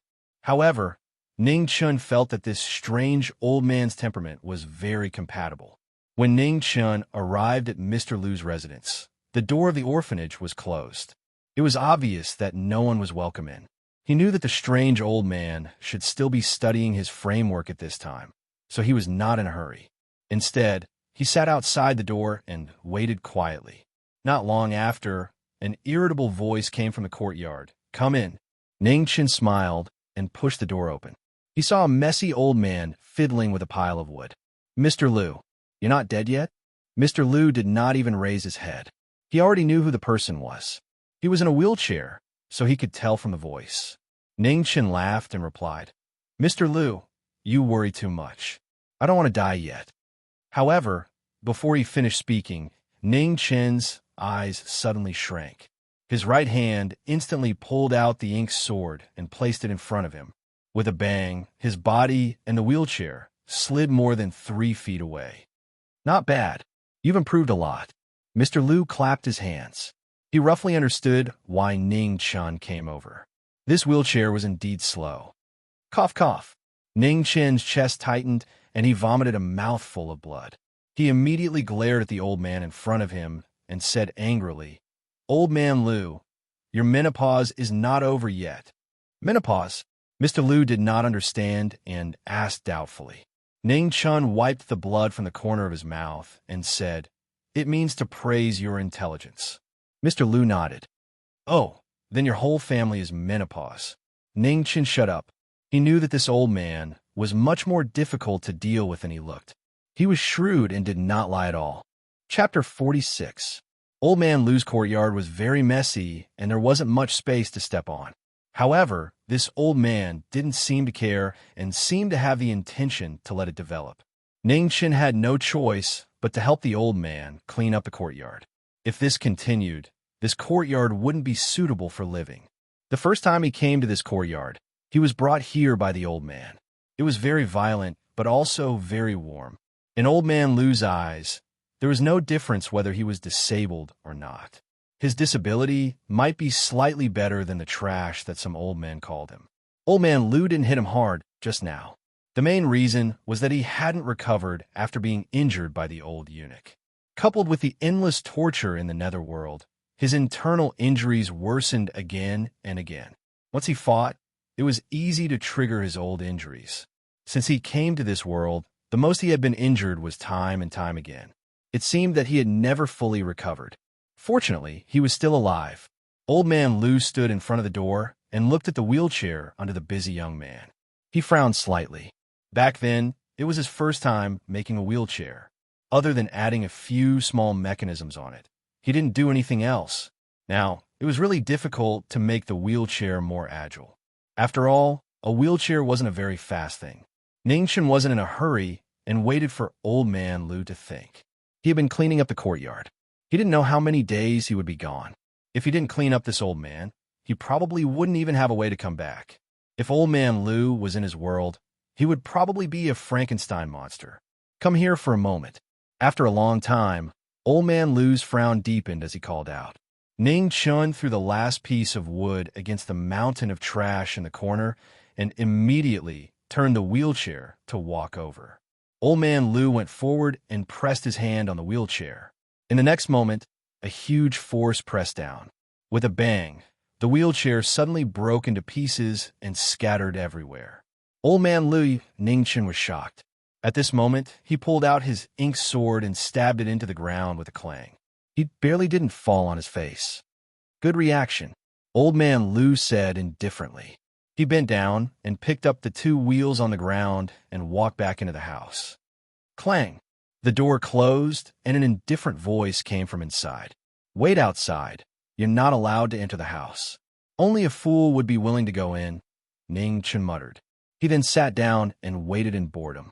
Suddenly, Ning Chun felt a stuffy feeling in his chest, and drops of blood flowed out from the corner of his mouth. Ning Chun held his chest with his left hand, and he felt a wave of irritation in his heart. Although he wouldn't die from this injury, he couldn't keep vomiting blood like this.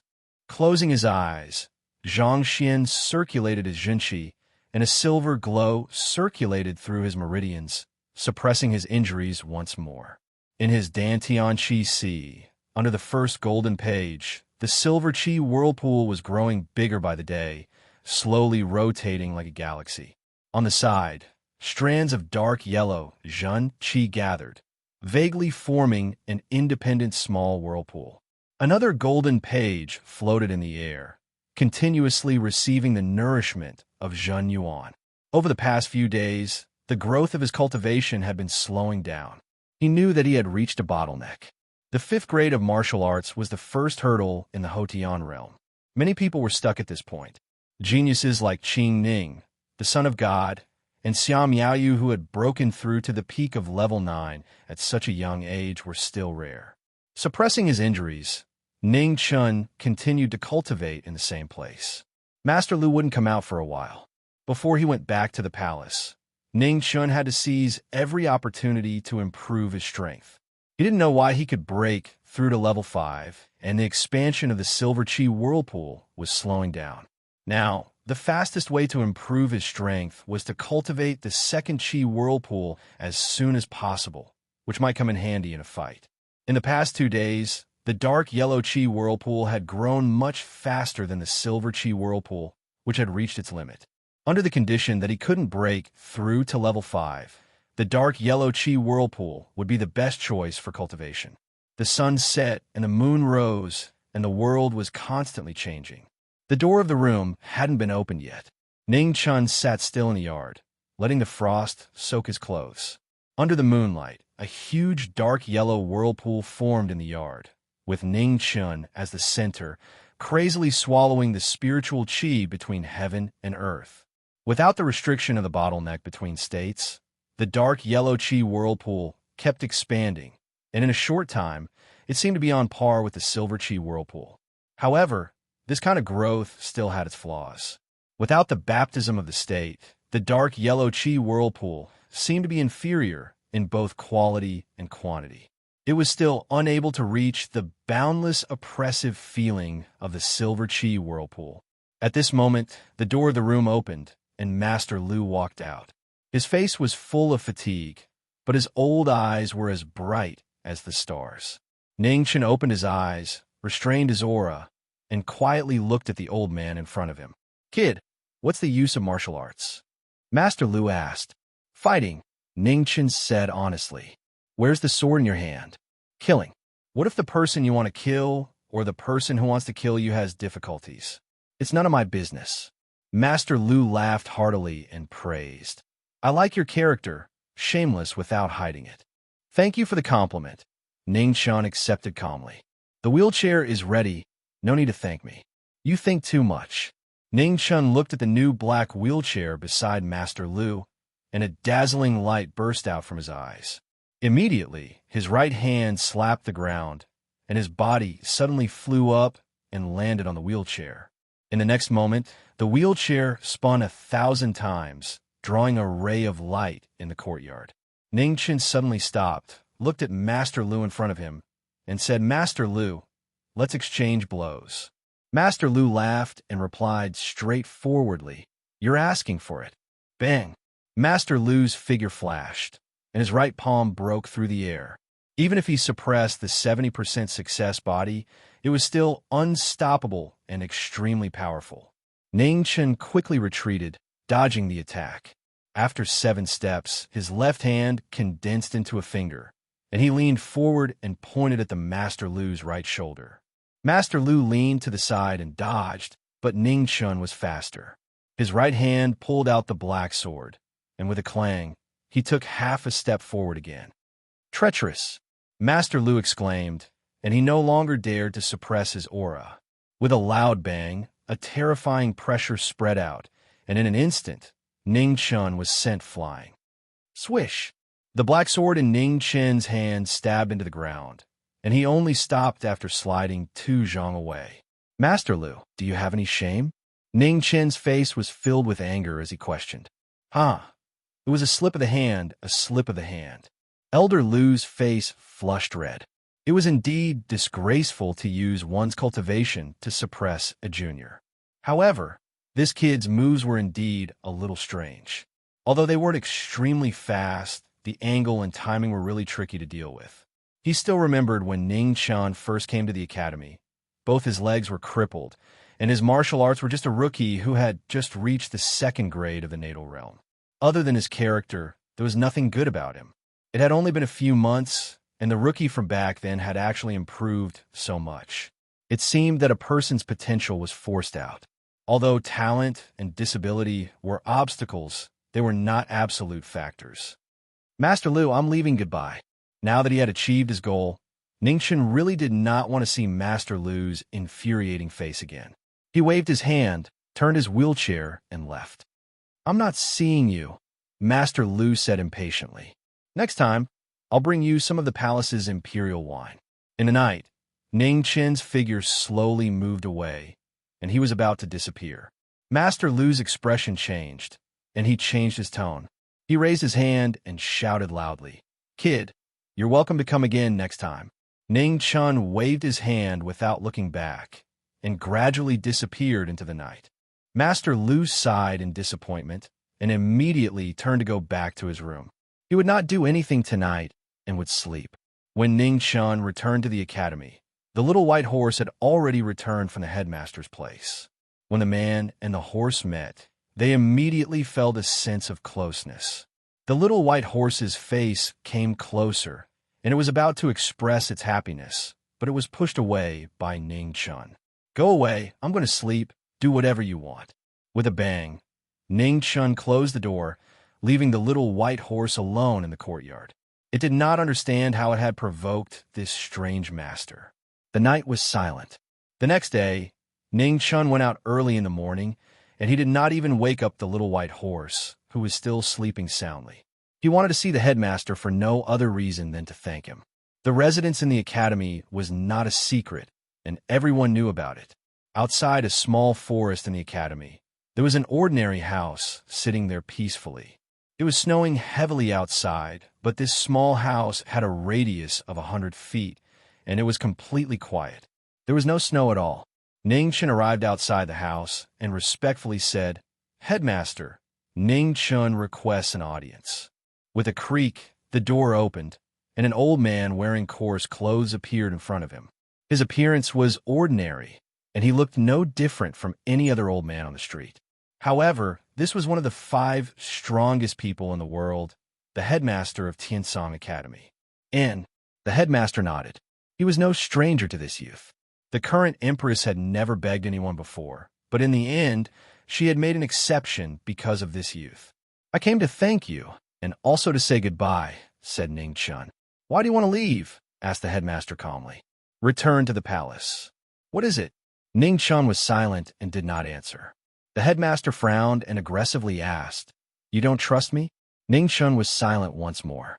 Saving a life and trust were 2 different things.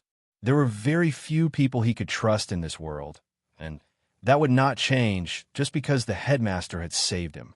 You can leave. The headmaster waved his sleeve and entered the house. Thank you, headmaster. Ning Chun bowed before he turned around and left. The 2 of them had only met for a few breaths of time. The headmaster was very busy, and Ning Chun was also not an idle person. Thus, the 2 of them did not want to waste time talking. In the end, the 2 of them were not very familiar with each other. One had been entrusted by others, while the other had no choice. In truth, there was no need for them to be familiar with each other. In this world, how could there be so many pleasantries, such as respecting the old and loving the young? The difference in strength would always be the biggest barrier between people. The headmaster was a Xian, while he was a Hotian. A difference of 1 day was the difference between heaven and earth. Ning Chun was not a mediocre person, so he would not do mediocre things. The little white horse was still sleeping in the courtyard. Ning Chun waited for it to wake up. He had something to say to the little white horse. He felt guilty, so he needed a bit of time. An hour later, the little white horse slowly woke up. When it saw its evil master standing in front of it, it was so scared that its sleepiness disappeared. "I'm leaving." Ningchen thought for a long time before deciding to say it directly. "Huchi." The little white horse got up and prepared to leave. "I'm going to leave alone." Ningchen stared at the little white horse and said calmly, "Huchi, Huchi." The little white horse's eyes revealed a trace of panic. It let out a series of hurried sounds from its throat. It did not know what it did wrong again. "It's not your fault. I went back on my words. However, I still have to leave." Ning Chun suppressed the unbearable feeling in his heart and sighed softly. This trip was too dangerous. Whether he could come back was another matter. He could not let the little white horse take the risk. "Woo!" The little white horse lowered its body and begged with a sorrowful voice. There were faint tears of pleading in its big eyes. "Sigh." With a silent sigh, Ning Chun hardened his heart and left. He was not willing to look back again. Chapter 47. The little white horse's whine was still ringing in his ears, but Ning Chen's heart was like a stone, so cold that it would not waver. In the end, Ning Chun was the most ruthless person in the world, whether it was to others or to himself. The black wheelchair rolled forward, rolling on the stone floor and in the snow, leaving 2 long tracks. 2 days later, Ning Chun returned to the imperial city.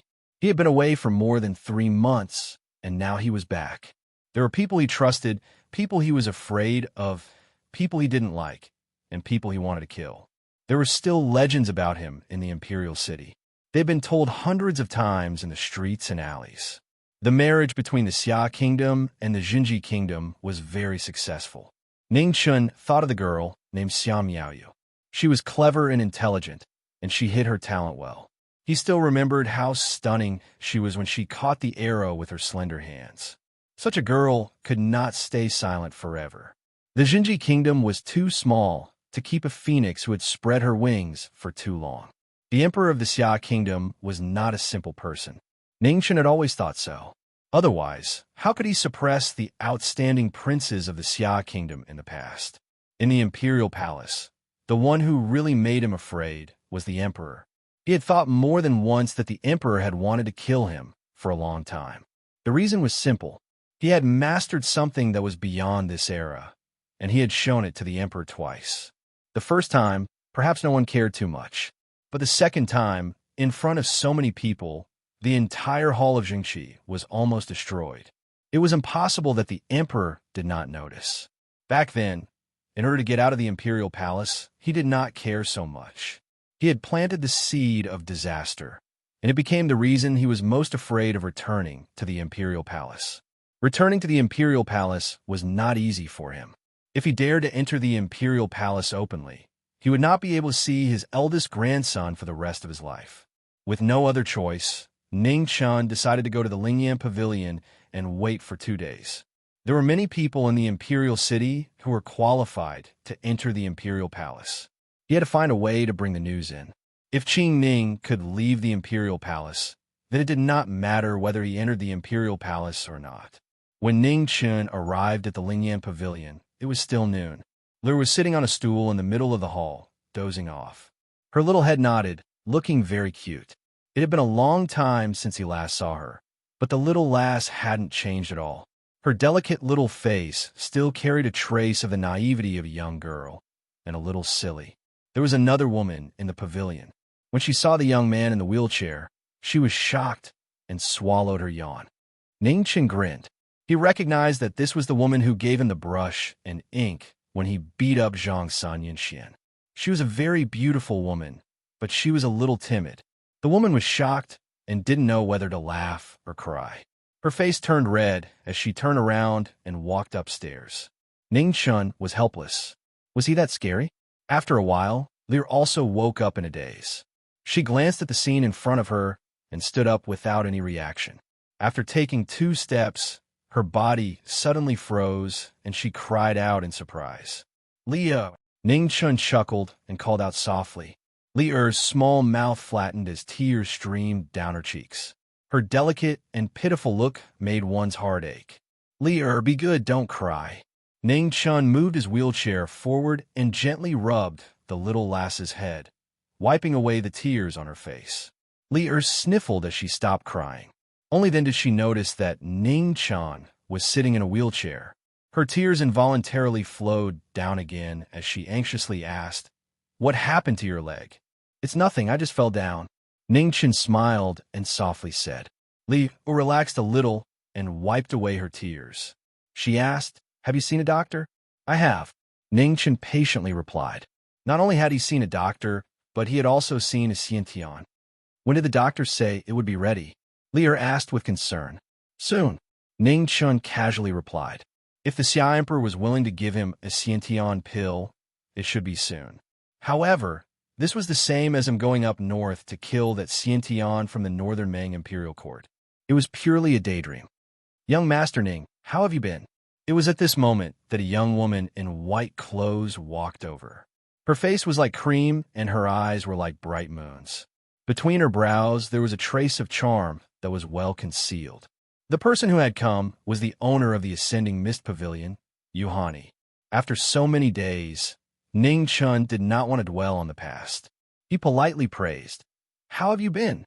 Miss Han, he is becoming more and more beautiful." "Thank you for your praise, young master."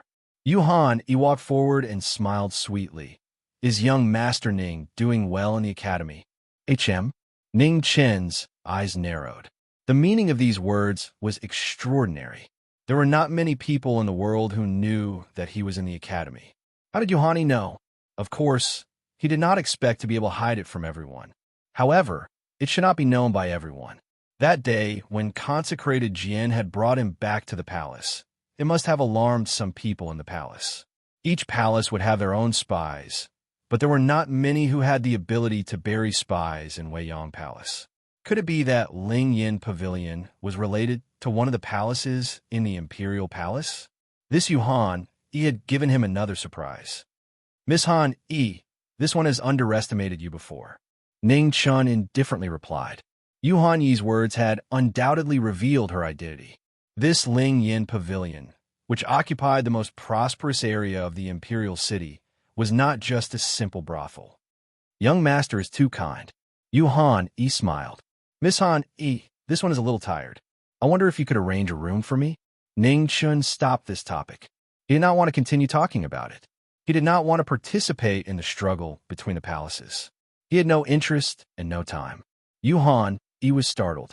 She did not expect Ning Chun to refuse to talk about it.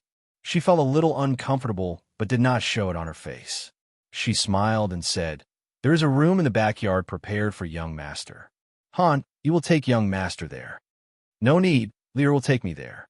Saying this, Ning Chun turned his wheelchair and walked towards the backyard. He had lived here for more than 10 days and was not unfamiliar with the backyard. Lear glanced at the young miss and immediately ran to follow. Her little head did not understand why the two of them were quarreling. "The room is not bad." After Ning Chun was brought into the room by Li Er, he looked around and gave an objective evaluation. "It's not bad, right? I cleaned it." Li Er raised her head and asked for praise. Ning Chun smiled and turned his wheelchair to the bed. He looked at the dazzling array of young girls' headwear and pointed, "Don't tell me that you also prepared this for me." Li Er blushed and quickly put away the headwear. How could she forget about these things? "These things are not cheap. Where did you get so much money?" Ning Chun asked curiously. She was just a little girl who served tea and had a pitiful monthly allowance. How could she afford these things? Hearing Ning Chun's question, Li Er's face showed a trace of embarrassment. She said shyly, "That day when you were taken away by that fierce woman, Big Sister, he made the decision to give me 40% of your profits temporarily." Ning Chun laughed involuntarily. The matter was very clear. The little girl had money in her hands. When she saw beautiful headwear, her heart would definitely itch. She could not help but buy them all. Seeing that Ning Chun did not blame her, Lear was even more embarrassed. She said shyly, "When I have enough money, I will return it to you. Haha, you can slowly save it." I'm not in a hurry. Ning Chen smiled. It was useless for him to have so much money. In his eyes, the little girl's happiness was more important than anything else. Since Yuhani made the decision to give the profits to Li Er, he would not say anything. With this money, if Li Er wanted to leave in the future, at least she would not have to worry about money. Thinking of this, Ning Chen temporarily put down the stone in his heart. He looked at Li Er and could not help but smile strangely. Unknowingly, this little girl had become a little rich woman. On the side, Li Er felt uncomfortable being stared at by Ning Chen. She picked up her headwear and was about to run away. You rest first. I will call you for dinner. After the little girl left, the smile on Ning Chen's face gradually disappeared and became gloomy. He had underestimated the strength of the spies in the palace. It seemed that the matter of him returning to the imperial city was most likely exposed. This was also good.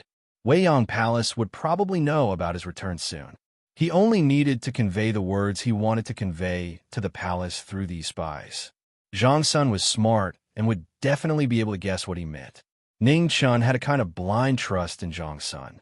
In his opinion, Zhang Sun was omnipotent. In the words of his previous life, he was Zhang Sun's die-hard fan. Outside the main hall of Weiyang Palace, Qing Ning received a slip of paper from a palace maid. After reading it, a hint of surprise flashed across her beautiful face. Shortly after, she quickly walked into the main hall. Looking at Zhang Sun, who was sitting on the main seat, she softly said, "Nyang Nyang, Ning Chen has returned to the imperial city." On the main seat, Zhang Sun slightly frowned and said, "Why would he come back at this time? Is he tired of living?" Qing Ning's eyes had a trace of worry. She said, "Empress, His Majesty, shut up." Zhang Sun shouted, stopping Qing Ning from continuing. "Send someone to keep an eye on him. If there is any movement, immediately report back." "Yes." Qing Ning nodded and quickly walked out of the main hall to make the necessary arrangements. In the Imperial Hall of Great Summer, Emperor Xia sat on the dragon throne and concentrated on correcting the memorials. He did not miss a single word or sentence. He had to review everything. In the next moment, in the main hall, a figure silently appeared and respectfully knelt in front of the hall. He said, "Reporting to His Majesty, Ning Chen has returned to the imperial city."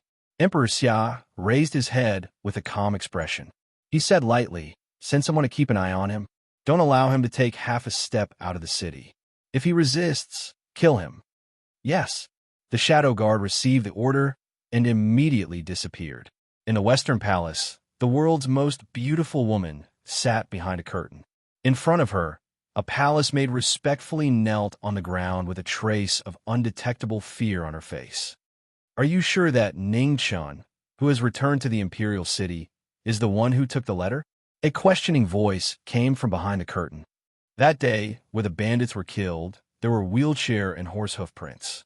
10 days ago, where bodyguard Xiao died in battle, there were also messy wheelchair prints. If it is not a coincidence, this person is most likely Ning Chen, the palace maid replied. Behind the curtain, a faint cold smile flashed across Wan Nichong's beautiful face. She said softly, "How can there be so many coincidences in the world? Based on the date, it is very likely that Manager Liao is already dead." The palace maid lowered her head, not daring to answer. She had indeed searched in the direction that Manager Liao left. Unfortunately, the snowstorm was too heavy a few days ago, and she could not find any trace of him.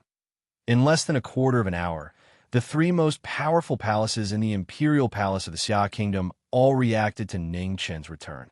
Their orders were different, and their motives were even more different. Ning Chen also guessed that his whereabouts had been exposed, so there was no need to deliberately hide. After a short rest, he openly went out. There was still some time before nightfall, so he had to go to doing pharmacy. Suppressing his injuries was not a long-term solution. The shopkeeper was a miraculous doctor. He was a powerful figure who had once saved the severely injured Mu Qingxue with a few needles. He should have a solution. However, when Ning Chen arrived at doing pharmacy, he bumped into a person he had never expected. It was Yu Ling, the sickly woman who gave him the ink sword. Yu Ling in front of him was still wearing a light blue dress. She was noble, but not gorgeous. There was a faint smile on her beautiful but slightly pale face. She looked exceptionally beautiful. When Ning Chun saw Yuling, Yuling also saw Ning Chun. When the two met, they looked at each other gently and smiled. There was no awkwardness, nor did they pretend to be familiar with each other. "See a doctor?" Yuling asked. Her voice was soft and very pleasant. "See the injury," Ning Chun replied. "What a coincidence," Yuling sighed softly. She naturally came behind Ning Chun and gently pushed the wheelchair. "It is indeed a coincidence," Ning Chun nodded. He also did not expect that the two would meet again so soon. In the pharmacy, the shopkeeper looked at the two people coming. He did not care at first, but the next moment he suddenly raised his head and looked at Ning Chun in the wheelchair. There was a trace of shock on his face. "Brother Ning, what happened to your leg?" Chapter 48. Ning Chun didn't know how to explain and could only helplessly reply. "I fell and became crippled." The shopkeeper frowned and quickly stepped forward to grab Ning Chun's arm. After checking his pulse, his expression became more and more unsightly. "Can I be saved?" Ning Chun chuckled and asked. "Don't speak nonsense." The shopkeeper frowned and reprimanded. Ning Chun's internal organs were injured, and even his heart was injured. He could be saved, but it was indeed very troublesome. Ning Chun didn't mind and smiled. "My injury isn't urgent. It has been a long time. You can check Miss Ling's pulse first." Only then did the shopkeeper notice the girl behind Ning Chun. His expression couldn't help but become a little strange. This brat brought a different girl every time he came, and each one was prettier than the last. Ning Chun didn't know what the shopkeeper was thinking, but he could roughly guess from his strange smile. "I happened to meet her." Ning Chun opened his mouth to explain. This shopkeeper was a little disrespectful. He was already so old, but his thoughts were still so unrestrained. The shopkeeper laughed knowingly. He was just short of saying that he didn't believe it. Ning Chun didn't explain anymore and rolled his eyes. "If you don't believe it, then forget it. Miss, this way, please." The shopkeeper politely extended his hand and ignored Ning Chun. Instead, he looked at the beautiful girl in front of him and said.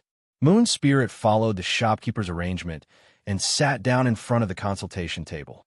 She covered her mouth and coughed a few times before extending her left hand. The shopkeeper placed his hand on the girl's wrist. After a long time, he frowned again. "How is it?" Ning Chun moved his wheelchair forward and asked seriously. He could see that Moon Spirit's body wasn't good. Otherwise, he wouldn't have come all the way to the Imperial City to find a doctor. "Miss, you must be prepared." The shopkeeper sighed softly and said tactfully. Hearing the shopkeeper's words, Moon Spirit's expression didn't change much. She was already used to it, and there was nothing to be disappointed about. "How much time do I have?" Moon Spirit asked softly. "At most 1 year." The shopkeeper answered honestly.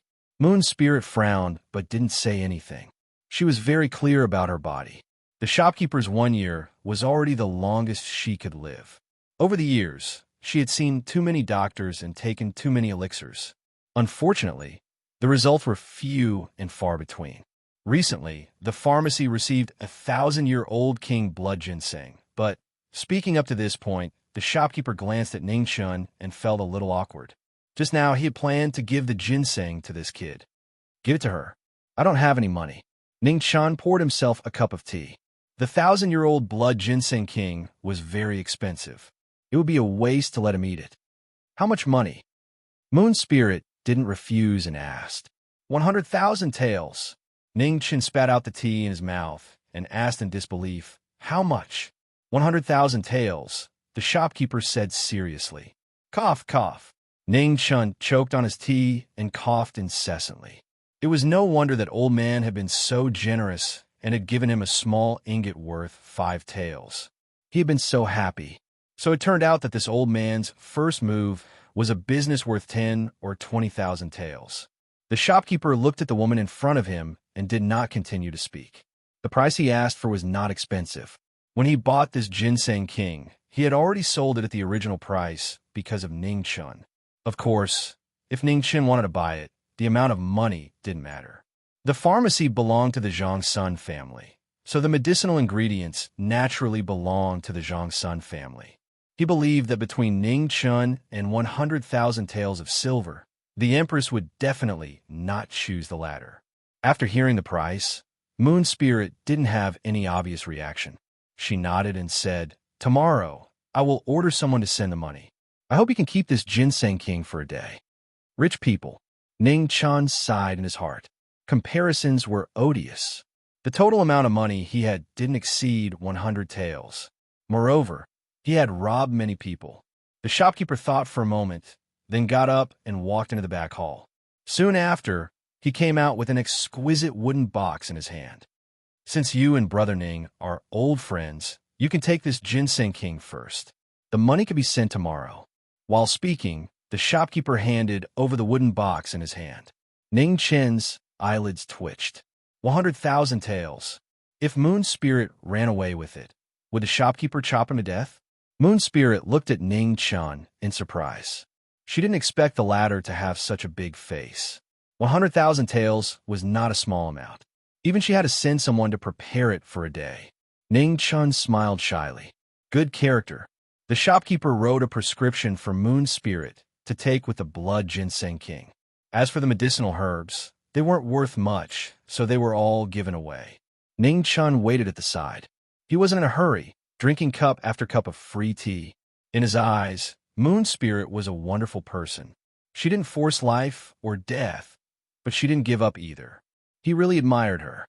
After the shopkeeper wrote a prescription for Moon Spirit, he wrote another prescription for Ning Chan. There weren't many medicinal herbs, but they were all very precious. 800 taels. The shopkeeper handed the prescription to Ning Chan and said lightly, "Cough, cough." Ning Chan took the prescription and looked at it for a long time. He pointed at the top of the list and said weakly, "This snow caltrip flower shouldn't be of any use. Do you want to remove it?" The shopkeeper looked at him with contempt and said, "This is the main ingredient." Ning Chan was speechless. He continued to look for it with his scalp numb. Then, he pointed at another medicinal herb and said tentatively, "Do you want to remove this?" The disdain in the shopkeeper's eyes became stronger and stronger. He said indifferently, "This is the guiding ingredient. Do as you see fit." Ning Chan had a headache. He simply made up his mind and said fearlessly, "I don't have enough money." The shopkeeper returned to the counter and flicked the abacus. He didn't even raise his head and said, "How much do you have?" Ning Chan took out a small bag from behind his back and poured out the money. He counted and said weakly, 75 taels. The shopkeeper counted a few times and said, "I'll leave you 5 taels. Pay 70 taels. The rest will be recorded." Ning Chan was reluctant, but he had no choice. He took out a small silver ingot with 5 taels and pushed the rest of the money over.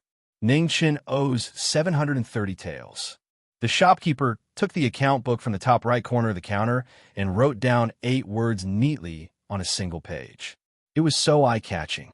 Ning Chen's eyelids followed the movements of the pen in the shopkeeper's hand and jumped with each word. In such a short time, he actually owed such a huge amount of money. He wasn't a rich person and didn't know how to do anything other than chop firewood. Would he be able to repay this money? Ning Chan was habitually distracted. He didn't even know when Moon Spirit pushed him out of the pharmacy. He was worried about how to earn some money.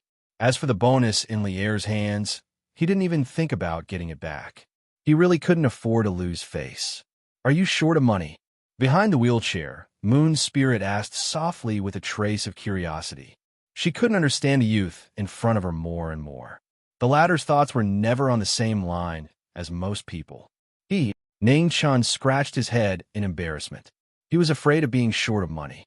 Ever since he came to this world, the thing he worried about the most was not having money. When he was in the palace, Zhang Sun cut off all his sources of money and didn't leave him a single coin. The money he used to run away was sponsored by the shopkeeper. In the end, it was taken away by Yu Hani to pay off the debt. Where does young Master Ning live? It was getting late. Moon Spirit wanted to go back and rest. If it wasn't on the way, they were ready to part ways. "Lingyan Pavilion," Ning Chan replied. "Brothel?" Moon Spirit's beautiful face flashed with a strange expression as she asked. "Yes." Ning Chan nodded awkwardly. He and Moon Spirit had met twice, and it seemed that both times were related to brothels. "Let's go." Moon Spirit continued to push the wheelchair. Coincidentally, The places they lived were not far from each other. When the two arrived in front of the Lingyan pavilion, the sky was gradually darkening. The land beside the Inshui River was the most prosperous area in the entire imperial city. Every inch of land was worth its weight in gold. Once night fell, there would be more people. Lier stood in front of the Lingyan pavilion, looking left and right. Her small face was anxious. It was already so late. Why hadn't that guy come back yet? He couldn't have been taken away by that fierce woman again, right? Not long after, Moon Spirit pushed Ning Chen over. Lier looked and immediately walked over fiercely. She put her hands on her hips and scolded. "What time is it? You still know to come back?" Ha! Ning Chen became even more embarrassed. If he retorted, the other party was a little girl. If he didn't rebuke, being reprimanded by a little girl to the point that he didn't dare to utter a single word, it would simply affect his image in Moon Spirit's heart. In the end, Ning Chen decided to let his image die. The little girl's artillery fire was very fierce. It went from a drizzle to a downpour, and it even had thunder and lightning. In an instant, it extinguished the flames of resistance that Ning Chen had just ignited. It wasn't that our army was too weak, but that the enemy was too strong. After scolding for half a day, Lier was a little thirsty. Only then did she notice Moon Spirit behind Ning Chen. Her small face instantly became extremely strange. This guy only went out once and brought back such a beautiful woman. This was too fast. Taking advantage of the little girl's rest, Moon Spirit finally cut in. Her expression was very interesting as she said, "I'm going back. See you later." Ning Chen nodded and said goodbye. After Moon Spirit left, Lier lowered her head and asked in a small voice, "Do eunuchs also like beautiful women?" Ning Chen was instantly hurt and couldn't speak. Was he a eunuch? No, no, no. Guess it yourself. Ning Chen gloomily threw down this sentence. Soon after, he turned his wheelchair and walked forward. He had already run out of the palace, but he still couldn't get rid of his identity as a little eunuch. How sad, how depressing. When could he stand on top of the imperial city and shout to the sky, "I'm not a eunuch"? Because of his bad mood, Ning Chen silently ate 2 more bowls of rice at night. Then, he returned to his room to rest. The bustling and bustling of Lingyan Pavilion continued until the Z hour before it gradually quieted down. After the Z hour, regardless of whether it was the guests or the women in the pavilion, they all returned to their rooms to rest. The cold night was bleak. The bright moon shone high in the sky, silently sprinkling down a waterfall of coldness. The cold winter moon was always exceptionally beautiful. Perhaps it was that coldness that couldn't be touched that made people's hearts beat endlessly. In the backyard, Ning Chen opened his eyes. He turned his wheelchair and came to the door. His eyes were colder than the moonlight. At this moment, a swift and fierce sword light pierced through the air. It was brighter than the moon and faster than the wind. Ning Chen retreated and returned to his room. With a bang, he closed the door. Slash! The sword pierced through the door, but it couldn't pierce the retreating Ning Chen. At the same time, an ink sword pierced through the door and entered a warm body. She couldn't see Ning Chen, but Ning Chen could see her, because the moonlight outside the door was really very bright. Chapter 49. The moonlight shone through the paper window, casting the assassin's shadow on it. The feeling of the sword piercing through the body was indescribably wonderful. It was like breaking a fragile piece of porcelain, satisfying a human's desire to destroy. Ning Chen didn't think he was a pervert, but in order to save his life, he didn't mind experiencing this perverted feeling. A muffled groan came from outside the door. It was a woman's voice. It was very clear and couldn't be hidden. Ning Chen didn't like to hit women, let alone kill them. However, women who wanted to kill him were an exception. With a bang, the door was broken through by the wheelchair. Ning Chen rushed out of the room with the ink sword in his hand. He took 3 steps forward with the woman's body.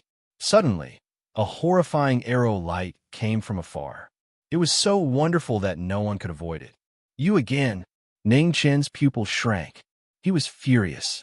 This was the 3rd time. There was no end to it. The ink sword turned and took the woman's body in front of the wheelchair. Then, with a screech, the arrow light pierced through the woman's body. The momentary delay gave Ning Chen a chance to react. He grabbed the arrow with his left hand, but he felt a huge force. His whole body was pushed back 3 steps, and he crashed into the half-destroyed door with a bang. Ugh! Ning Chen groaned. Blood flowed out from his left chest and dyed his clothes red. The arrow was halfway into his body. It couldn't stop and couldn't go any further. Ning Chen was covered in cold sweat. This arrow was too dangerous. He wasn't Xiao Miaoyu. He couldn't completely block this arrow. The woman was dead. Her eyes lost focus, and she fell down powerlessly. Ning Chen pulled the arrow out of his chest. He was scared. If the woman hadn't blocked it, he would be the one lying on the ground. This person can't be left alive. Ning Chen was still sweating.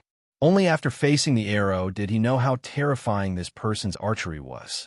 However, he noticed that this person only shot 3 arrows at most at one time. Moreover, this person never showed his face. He had his suspicions when Zhang Sun was assassinated. At that time, if this person had come out to intercept them, he and Zhang Sun would have had no chance to survive. Even after he pulled Zhang Sun and made a prompt decision to blend into the crowd, there was no second fatal arrow. Judging from all the signs, it was very likely that the person who shot the arrow had difficulty moving. Once he left his line of sight, there would be no danger. Coincidentally, his movements were also very inconvenient. But he has a good wheelchair.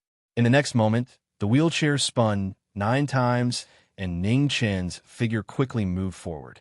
He wasn't worried that there would be arrows at this time. It was always difficult to hit a moving target with arrows. That woman didn't die in vain. At the very least, he could tell the exact direction the arrow came from through the woman's body. This person's arrow was too fast. If not, he would have to go to the underworld to make a judgment based on his own corpse.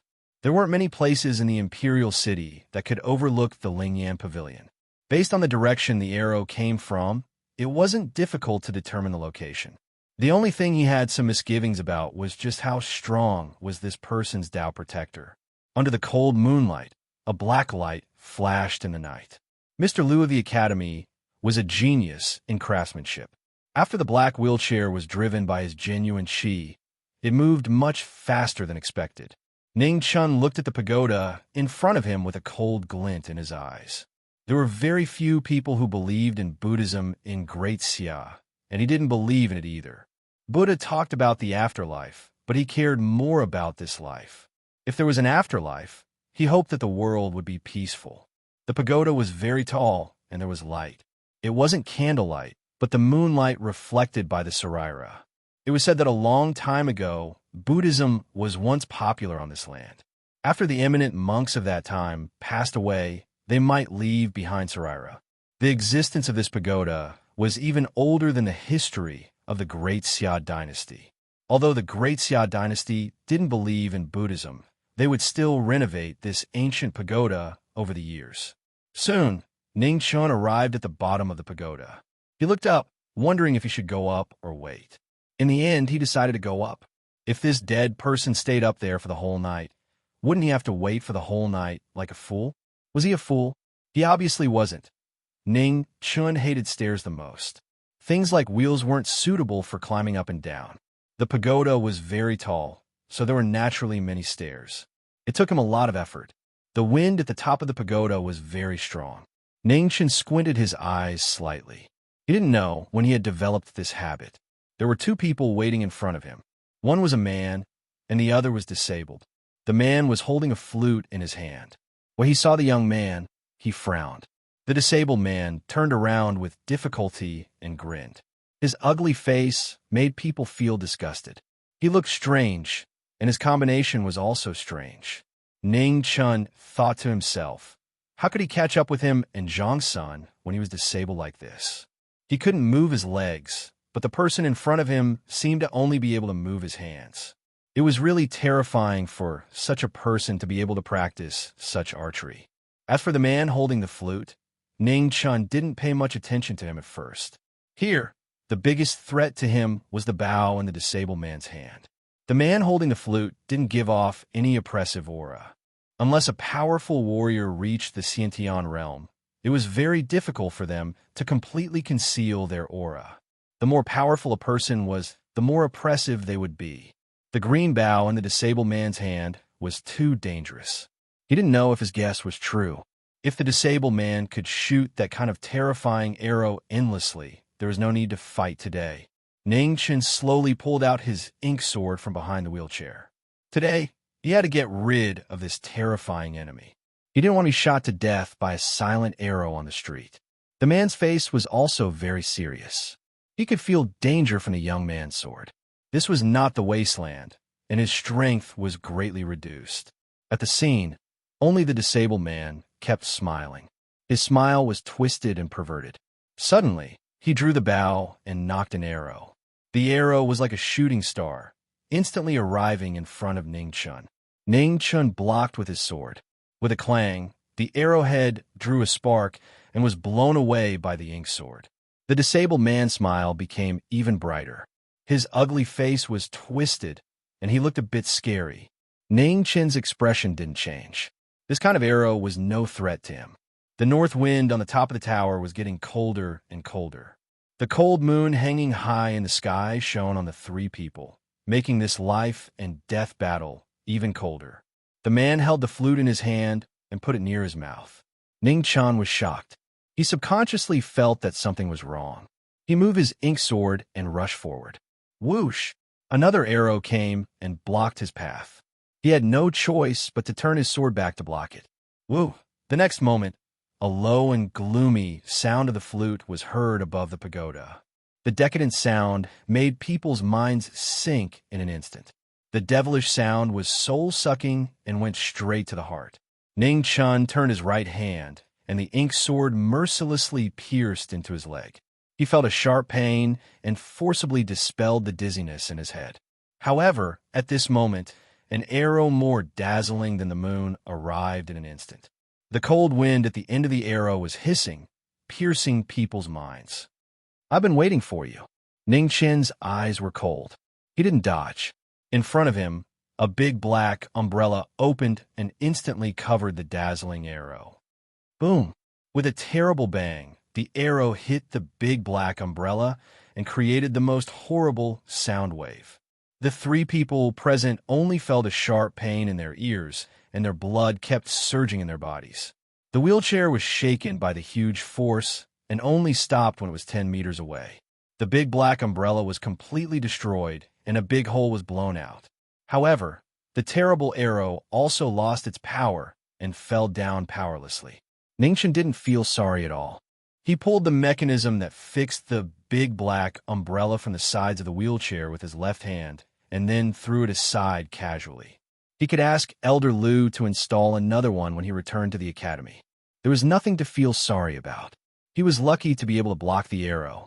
The mechanism structure of the wheelchair was proposed by him. The design method and materials were prepared by Elder Lu. Neither of them was a gentleman. Therefore, the biggest function of the wheelchair was to trick people and save their lives. Well, the mechanism is used up. We don't owe each other anything. Let's start again and have a fair fight. Ning Chen moved the wheelchair 10 meters forward and said lightly. The man stepped forward, put away the flute in his hand, and then pulled out a machete from behind. He looked at the young man in front of him coldly and accepted the challenge. "Man," Ning Chen praised him. The ink sword in his hand trembled and frost condensed with a touch of coldness. He liked this kind of gentleman's behavior. The man moved first. The machete was like a moon, and the fiercest killing light flashed. He knew his strength, which was not supposed to be his strength. Among the three of them, he was the fastest. The man was very good at using his own machete. There were people from the grassland and had their own machete since they were young. They had been with each other for many years and had become close friends. Facing the machete, Ning Chen raised his sword and swung it down. It was simple and pure without any moves.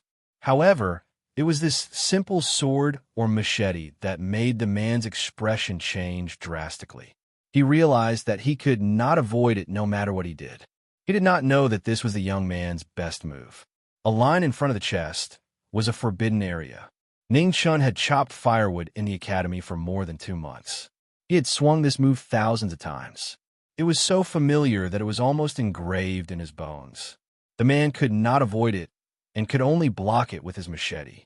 The machete and sword met. With a bang, the two of them sank 3 inches into the ground. Whoosh! A black light flashed between the two of them. The man's eyes narrowed, and a touch of disbelief flashed across his face. The man fell down. The arrow in his chest was still trembling. He did not understand. Didn't Ning Chan say that they would start again and have a fair fight? Fool, I lied to you. The corners of Ning Chen's mouth curled into a cold arc as he spoke. What was fair? You die, I live. That was fair. In the world, the most untrustworthy thing was your enemy. If you knew that it was your enemy and still believed it, what else could you be if you were not a fool? Now, there are only 2 of us left. How do you think we should settle this? Ning Chen moved his wheelchair forward and looked at the cripple in front of him. There was no suspense in the rest of the battle. The bow was a long-range weapon after all. At such a close distance, he would not give the cripple a chance to draw his bow again. The cripple laughed strangely. He did not beg for mercy, nor did he shoot the arrow in his hand. He grabbed the railing on the top of the tower with his right hand and used his strength to break the railing. Then, his body fell backward like a kite with a broken string. The Zhao clan will come for you sooner or later. The person who fell did not have any reluctance to leave the world. Only his curse-like voice echoed in the night sky, lingering for a long time. Ning Chun narrowed his eyes.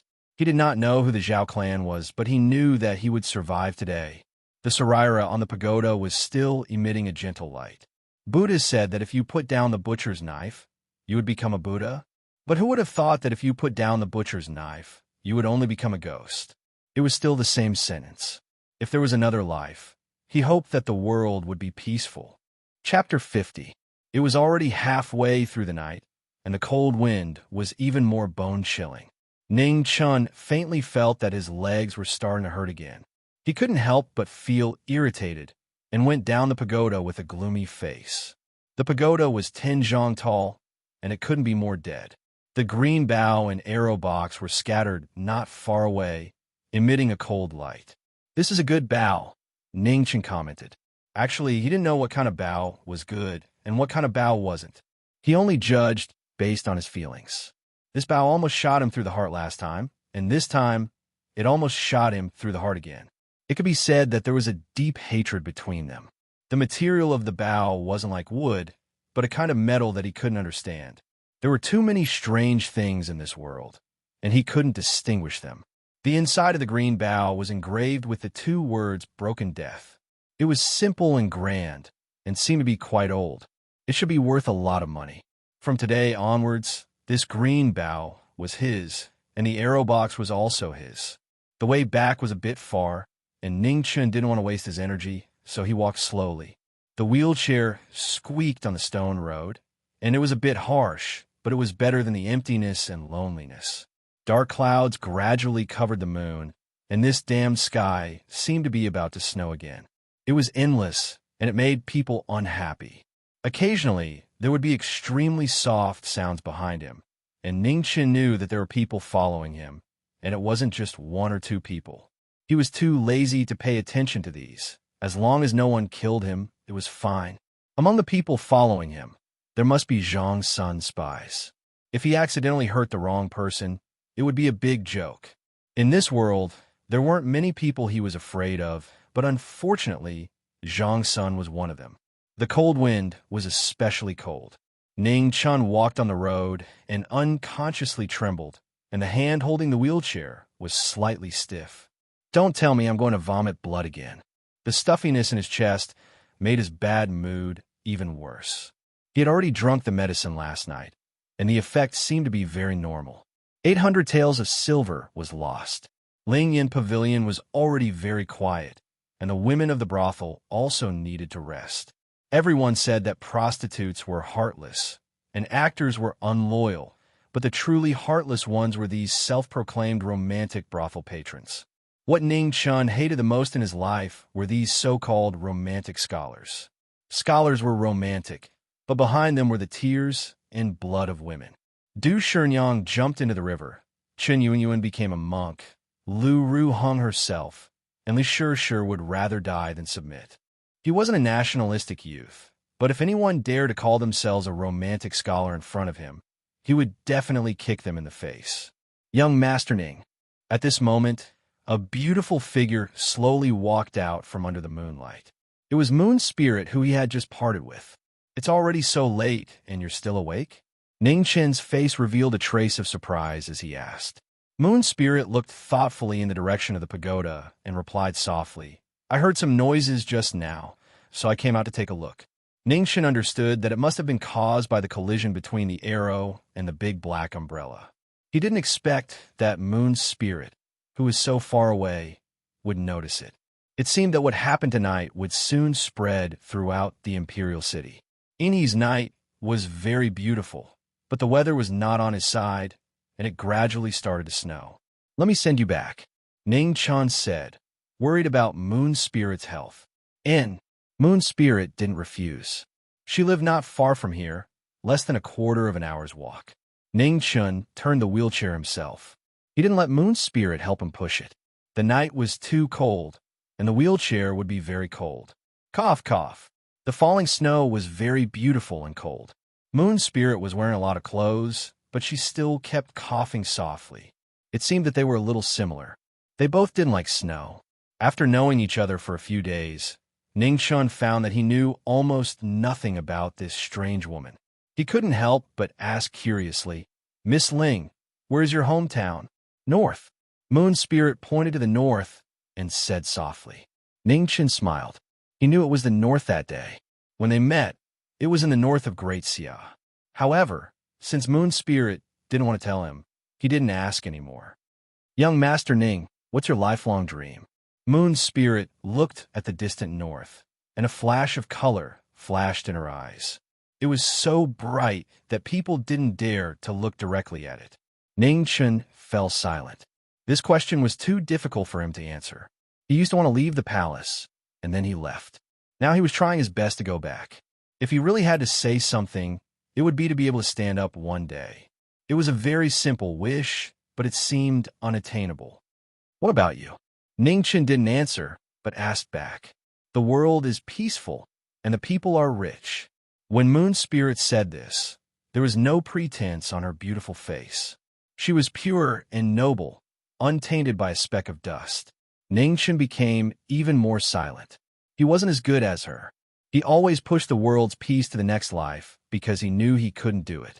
This was a dream that couldn't be blasphemed, but it was also the most difficult dream to realize. They arrived at the Pleasant Inn. Moon Spirit went up to rest. Ning Chen watched her go up the stairs, then turned his wheelchair and left. He sincerely hoped that her dream could be realized. After returning to Lingyan Pavilion, Ning Chen sat in front of the bed and looked at the broken death bow in his hand. He immediately circulated his martial arts and gently pulled the bowstring. The bow was very hard, but it didn't move at all. He had no choice but to continue to exert force and channel his vital energy into the bow. However, he felt a majestic suction force, and the vital energy in his body was instantly reduced by 30%. No wonder. Ning Chen frowned and muttered to himself. This bow was indeed strange. It consumed too much vital energy, and an ordinary person couldn't even pull it open once. Currently, he could only pull it open twice at most. This thing could be used to save his life, but he couldn't use it every time he fought. Otherwise, he would be exhausted to death. Putting the broken death bow behind his back, Ning Chen closed his eyes and began to adjust his breathing. He had been fighting too many times recently, and getting injured was like eating a meal. If he didn't take the time to heal himself now, he would be in for a treat the next time he fought. The night passed quickly, but the first rays of dawn didn't come. Light snow fell slowly, dyeing the entire sky of the Imperial City a beautiful white. Outside the Lingyan Pavilion, Ning Chen had left his room very early. He turned his wheelchair and came to Inhi's side. Looking at the floating snow on the ice, he gradually couldn't help but fall in love with this pure and beautiful scenery. If it weren't for his legs, the snow wouldn't be so bad. The snow in the Imperial City wasn't heavy, and it didn't affect the people's travel. People came and went, bustling with activity. It was simple and peaceful, but it spoke volumes about life.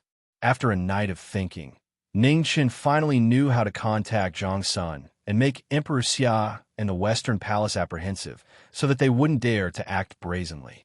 Unfortunately, he had to leave without saying goodbye again this time. Ning Chen turned his wheelchair and came to the top of the pagoda. From the top of the pagoda, he looked at the imperial city in the distance. Then he took out the broken death bow behind him, drew the bow, knocked an arrow, and shot at the Weiyang Palace. Whoosh! The iron arrow, reinforced by the vital energy of the scripture of life, was wrapped in a silver light. It pierced through the obstacles of the void and shot at the Weiyang Palace like a shooting star. In the Weiyang Palace, Qing Ning's expression changed drastically. She looked at the silver light shooting towards her from the sky. Her figure dashed 30 feet away and pulled out the long sword closest to her. Soon after, she stomped her feet and flew up, blocking the frightening arrow light with her sword. With a bang, the sword couldn't withstand the huge force and shattered into pieces. Qing Ning's eyes narrowed, and her delicate hand reached for the iron arrow in the silver light. Suddenly, Qing Ning's body shook. After grabbing the iron arrow, she turned around and flew toward Zhang Sun's palace. Behind the iron arrow, a moon-shaped jade pendant swayed. Qing Ning's heart was heavy. She knew that the Empress had left it for that kid to save his life. Very few people knew about it, so no one would use it to threaten him. In that case, this jade pendant must have been shot by Ning Chen himself. The situation was urgent, so Qing Ning didn't have time to think about why he had such ability.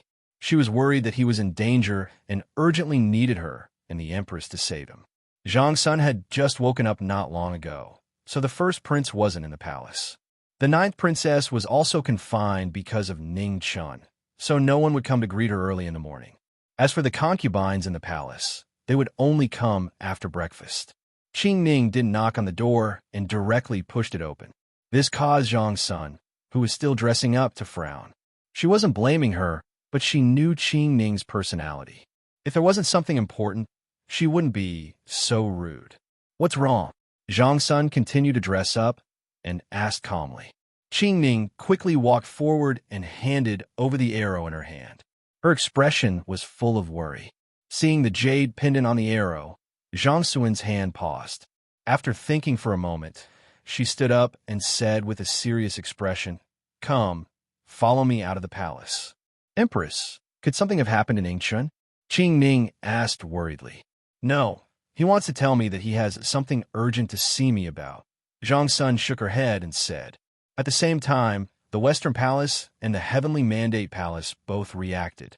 That arrow was so dazzling that the hidden cultivators in the palace had all seen it. But no matter what, they were too slow this time. No matter how fast the spy's information was, it still took time. When Ning Chen's action reached the palace, Zhang Sun and Qing Ning had already left the palace. After Ning Chen shot that arrow, he stayed on the pagoda and didn't move. He was waiting for Zhang Sun to come. Sure enough, after waiting for a while, a carriage slowly came from afar. There were no guards, no maids, and no eunuchs. Only Qing Ning accompanied it. Zhang Sun's trust was a bit heavy. After the experience of being assassinated, she still dared to leave the palace like this. This made the burden in his heart even heavier. However, he stood so high, and with Qing Ning's existence, no one in the world could hurt Zhang Sun unless they were in the innate realm. The higher he stood, the farther he could see. Naturally, the arrow in his hand could also shoot far. Zhang Sun's carriage arrived quickly. There were many spies of Weiyang Palace outside the palace. It was easy to determine his location. The carriage stopped under the pagoda. Qing Ning accompanied Zhang Sun up the pagoda and saw Ning Chen sitting in a wheelchair at a glance. "Your Highness, Sister Qing Ning." They hadn't seen each other for a long time. Ning Chen didn't know what to say. He grinned and greeted them. Seeing Ning Chen in a wheelchair, Qing Ning's heart ached. She almost cried. She didn't care that Zhang Sun was present. She walked up and gently slapped his head. "Oomph." Beside them, Zhang Sun snorted coldly. He couldn't bear it. At the same time, he was dissatisfied and angry with this guy. Time was tight. Ning Chen didn't dare to delay. He turned his wheelchair forward and handed over the letter in his hand.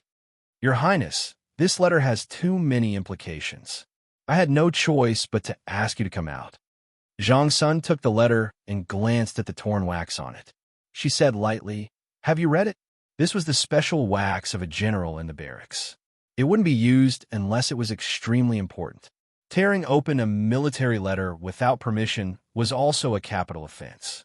Ningchen scratched his head embarrassedly. If he didn't read it, how would he know the seriousness of the matter? Zhang Sun didn't make a fuss. If she really did, this guy had committed too many mistakes. Even if he died 100 times, it wouldn't be too many. Zhang Sun opened the letter and glanced at it. Her eyes narrowed slightly. Immediately, her face darkened. What a Bewu Marquis! Chapter 51. The letter couldn't be fake. There was a general seal at the end of the letter, but whether the contents of the letter were true or false had too much implications.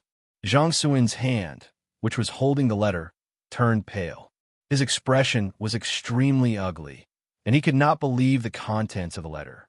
If this was true, then there would be a huge earthquake in Great Xia. Ning Chun sat there, not daring to make a sound.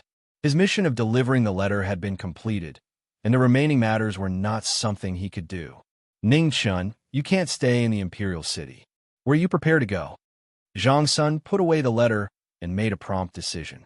Qing Ning was shocked and was about to speak when Zhang Sun reached out to stop her. Now that Ning Chen knew of this secret, Emperor Xia would definitely not let him off. This time, even she was powerless to stop him. Qing Ning glanced at Ning Chun, and a trace of pity appeared on her beautiful face. The latter had risked his life to deliver the letter from afar. It was too cruel for him to leave just like that. Ning Chen grinned, indicating that it was fine. He turned to look at Zhang Sun. "Nyang Nyang, I need to make a trip to the east. It might be a bit troublesome to leave the city. Can you give me a ride?" "Yes." Zhang Suin's eyes flashed, and he nodded in agreement. Ning Chen was right. It was indeed difficult for him to leave the city. Emperor Xia would not allow someone who might be out of control to leave the imperial city. If he wanted to leave, he would only be a corpse. The three of them descended from the pagoda, and then they sat in the carriage and quickly headed towards the city gates. In the shadows, a wisp of anxiety appeared on the face of a shadow guard, but he didn't dare to stop them. Emperor Xia's order was to stop Ning Chun within the imperial city and kill him without mercy once he stepped out of the city. However, with the empress accompanying him, they were unable to stop him, and they did not dare to make a move. If there was anyone capable of resisting the might of Emperor Xia, Zhang Sun would definitely be one of them. No one could ignore the influence of Zhang Suin's lineage in the Great Xia, not even Emperor Xia. The carriage heading east continued to move forward. After Zhang Sun sent Ning Chun out of the city, he stepped down and let the latter drive the carriage away. When the guards at the east gate saw that it was the empress, they were so scared that they didn't dare to make a sound, let alone check who was in the carriage. Inside the imperial city, the shadow guards watched as the carriage left, but they were powerless and did not dare to step out of the city gate. The reason was simple. Zhang Sun and Qing Ning were standing in front of the city. "Let's go back." Seeing that the carriage had already disappeared before his eyes, Zhang Sun called out to Qing Ning before turning around and walking towards the city. Qing Ning sighed inwardly and followed him. She could no longer help him. He had to walk his own path in the future. Ning Chun drove the carriage all the way to the east, temporarily avoiding all the spies. The first thing he needed to do was to go to Sword City and look for Mu Qingxue. That was what was truly dangerous. After all, there were still rules in the imperial city of Great Xia. Even Emperor Xia had to consider the influence of many parties and could not be too unbridled. However, Sword City was different. It was a place without any rules, and the only rule was the sword in one's hand. The strong were respected. This was the truest portrayal of Sword City. Before Mu Qingxue, there were only 5 Xiantian realm experts in the world. However, the true experts gathered in Sword City. This was a fact that even the 5 Xiantian realm experts could not deny. There is a sword in Sword City that had been battered by the wind and rain for many years, but it had never been unsheathed. This sword was Sword City itself, a forbidden area where there might be a terrifying existence that surpassed the Xiantian realm. And now, Another Xiantian realm expert had appeared in Sword City, becoming the sixth Xiantian realm expert in the world. This caused Sword City's prestige to rise to the peak. One had to know that even the Eternal Knights sect, which had existed for countless years, only had two Xiantian realm experts. As for the Great Xia, which had been invincible for thousands of years, there was only one Xiantian realm expert. In Sword City, there were many sword scars. It was said that the Xiantian realm expert left these scars behind when he practiced his sword. Each of his sword scars was filled with incomparably powerful sword intent. This was an irresistible temptation to swordsmen in the world. The Xiantian realm expert in Sword City did not stop the swordsmen from all over the world. 10 years ago, he even took in 3 talented young people. 10 years later, the weakest of the 3 had reached the 9th realm, and the strongest had even taken the crucial half-step. Once the opportunity came, it was very likely that he would take the last half-step and become the 7th Xiantian realm expert in the world. However, other than the 3 of them, no one in Sword City had ever seen that Xiantian realm expert. They could only feel the incomparably powerful sword intent from Sword City. Even though its sharpness was restrained, it still made all the swordsmen in the world submit to it. No one knew how terrifying this sword would be when it was unsheathed. Would it really be able to match or even surpass the Xiantian realm? Ningxuan's future was destined not to be smooth. Mu Qingxue had already reached the Xiantian realm, an existence that was different from mortals. Xiantian realm, another way to describe it, was as a heavenly being. A heavenly being. This was not a realm that mortals could understand. Xiantian realm experts rarely took action. At most, they could only be used as a deterrent. Ningxuan only wanted an answer this time. Even if he knew it was impossible, he had to go.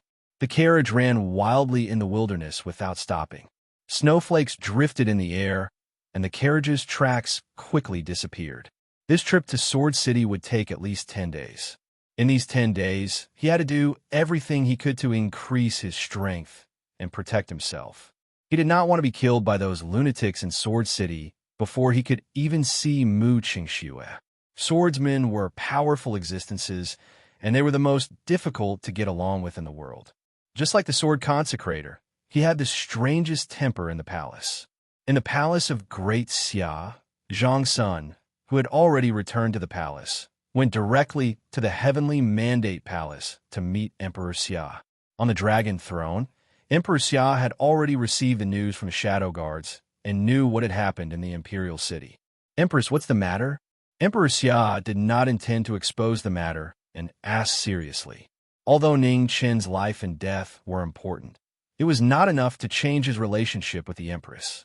"Your Majesty, this is a letter from the northern borderline."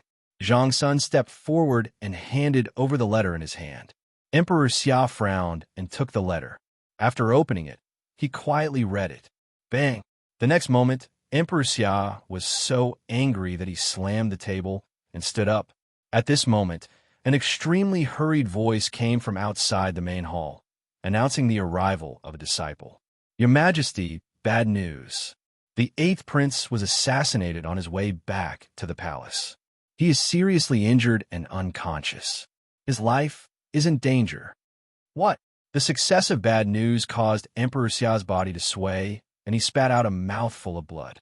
He staggered and fell down in front of the dragon throne. "Quickly call for an imperial physician." Zhang Sun's expression changed, and he immediately shouted, "Yes." The eunuch who came in to report was frightened and hastily went out to pass down the order. At the same time, at the northern gate of the imperial city, Moon's spirit sat in a carriage and left. The old woman sat to the side with faint bloodstains on her clothes. "How is it?" Moon's spirit coughed a few times and asked. "His heart is broken. He won't live past today." The old woman replied. "Very good." Moon's spirit nodded and calmly said, "Originally, she did not need to personally come here, but this matter involved her future plans, and she could not afford to make any mistakes. Thus, she had to be careful." The carriage was quiet. The old woman thought for a moment and softly said, "Young miss, this subordinate still has something to tell you." "Speak." Moon's spirit indifferently said. "According to the news from Noble Consort 1, The youth who was happily chatting with young Miss was Ning Chun. As she spoke, the old woman's expression became somewhat unsightly. She had only just received this news, but it was too late. Moon's spirit frowned, and a trace of surprise flashed through her eyes. She had truly been too careless. Unexpectedly, she had never suspected him. However, that day in Fallen Moon City, when she had taken Ning Chen's pulse, the latter's pulse definitely did not belong to a eunuch. Where is he now? Moon Spirit's expression turned cold as she coldly asked. He's already headed east. The old woman replied. Send people to chase after him. If he's alive, I want to see him. If he's dead, I want to see his corpse. Moon Spirit ruthlessly said. Yes. The old woman respectfully accepted the order. Ning Chun did not know that the woman who had been happily chatting with him the day before was actually willing to risk everything to kill him. A person's emotions were so fragile at this moment. In terms of position, they were worthless. Fortunately, snow fell in time and covered the carriage's tracks, slowing down the chase. Within the carriage, Ning Chun closed his eyes and rested. He wanted to break through to the 5th grade natal realm, but unfortunately, after a few attempts, he had no choice but to give up. Right now, he was only a paper's distance away from the 5th grade natal realm. However, this paper's distance had forcibly stopped him in his tracks. He was not a genius, so encountering a bottleneck was a very normal thing. For this kind of matter, being impatient was useless. If he forcefully broke through, it was very likely that he would go berserk due to his unstable state of mind. On the path of martial arts, if he did not advance, he would fall back. If he failed to break through, it would leave behind a hidden danger. If he wanted to break through again in the future, it would be almost impossible. Right now, the two true essence cyclones in his body were about the same size. However, if he really fought, there would still be a certain gap. The first page of the life scroll that he cultivated was the foundation of his martial arts. The second page of the life scroll's effects were much worse. The main reason was that it lacked the tempering to break through to the next realm. Moreover, the second page of the life scroll's techniques that he could not cultivate now made him gnash his teeth in hatred. This kind of feeling was like having a large pile of silver in front of him, but someone told him that the silver belonged to his eldest grandson. This was the only move recorded in the life scroll. He had been practicing it all this time, but his progress was very slow. The cost of using this move was a bit excessive, but it also had its unique and extraordinary aspects. Once he mastered it, his foundation would completely transform. As for the technique on the second page of the life scroll, after reading it many times, he still could not find its name. However, according to its attributes, he casually gave it a few names: Dust Scroll, Earth Scroll, Mud Scroll. Of course, after some consideration, he still felt that the Dust Scroll was slightly better. The last two names, he felt that something was wrong. Every time the Dust Scroll was activated, it could control the surrounding dust and sand. However, he had only cultivated for a short period of time, so he was still unable to control it skillfully. This scroll's attributes were relatively heavy, so it was much slower to activate compared to the life scroll. If he wanted to use it earlier, he would need to double up on his cultivation. Nay, nay, nay, suddenly the galloping horse neighed and raised its front leg, almost flipping the entire carriage over. Chapter 52. There was a huge gully in front of them. It looked like someone had cut it with a sword. It was difficult to move forward. Ning Chun got out of the carriage and walked towards the gully in his wheelchair. But he felt extremely strong while coming towards him. It made his blood boil. Ning Chun was shocked. How could there be such a strong cultivator in the world who could imprint his will in the world and not dissipate for so long? He had seen many cultivators at the peak of the 9th rank. Qing Ning, Xiao Miaoyu, and even Godson were all at that level. They were the strongest among them. But he knew that none of them could reach that level. Only a Xiantian cultivator could have such earth-shattering power. The gully had been there for a long time. The dust had turned black. In the world, only the supreme sword in Sword City could split the world with a single sword. Ning Chun felt even more pressured. Everyone knew that the sword in Sword City hadn't reached the Xiantian level. But now it seemed that it wasn't because it didn't have the talent, but because it didn't care. This sword showed that the sword in Sword City had already surpassed the limits of mortals. Even if it was bound by a physical body, it couldn't block that invincible sword intent. Ning Chun, who came from a foreign land, couldn't understand how a person's sword could reach such a terrifying level. It was no longer a person, but a real sword. A sword that could compete with the world. No wonder all the swordsmen in the world only saw a sword in Huang City. The ink sword behind the wheelchair was trembling. It wanted to crawl in front of the supreme sword intent. Ning Chun held the ink sword and injected some vital energy into it to suppress the sword's trembling. Ink sword, since you're with me, you can't worship anyone or any sword. With a clang, the ink sword stopped trembling, as if it was responding to its master's command. Ning Chun got back into the carriage and took a detour. He didn't have the qualifications to cross the gully, but that day wasn't far away. He swore. 10 days later, Ning Chun's carriage was very close to Sword City. At the same time, a piece of news that shocked the entire Xia dynasty gradually spread. The 8th prince was dead. Among the 19 princes and princesses of the great Xia dynasty, there were only 4 people who had a chance to compete for the throne of Emperor Xia. The first prince was naturally one of them. The other 3 were the 3rd prince, the 8th prince, and the 10th prince. The 4 princes had already been bestowed the title of prince, and the 8th prince was known as the virtuous prince. He was the most likely person to inherit the throne after the first prince. Who would have thought that such a person would actually be assassinated? The incomparably valiant palm strike had completely shattered his heart meridians. Not long after returning to the palace, he had died from his injuries. Some people noticed that there was a conspiracy going on. Among the 4 princes, the first prince had the most hope. However, the first prince had always been magnanimous, upright, and distant. He did not have much attachment to the position of emperor. As such, there were only 3 people who truly cared about the throne. The 3 of them were wary of each other. They didn't dare to make any big moves. Everyone was worried that once they lost their momentum, the other 2 would join forces to suppress them. That was why it was said that a triangle was always the most stable relationship.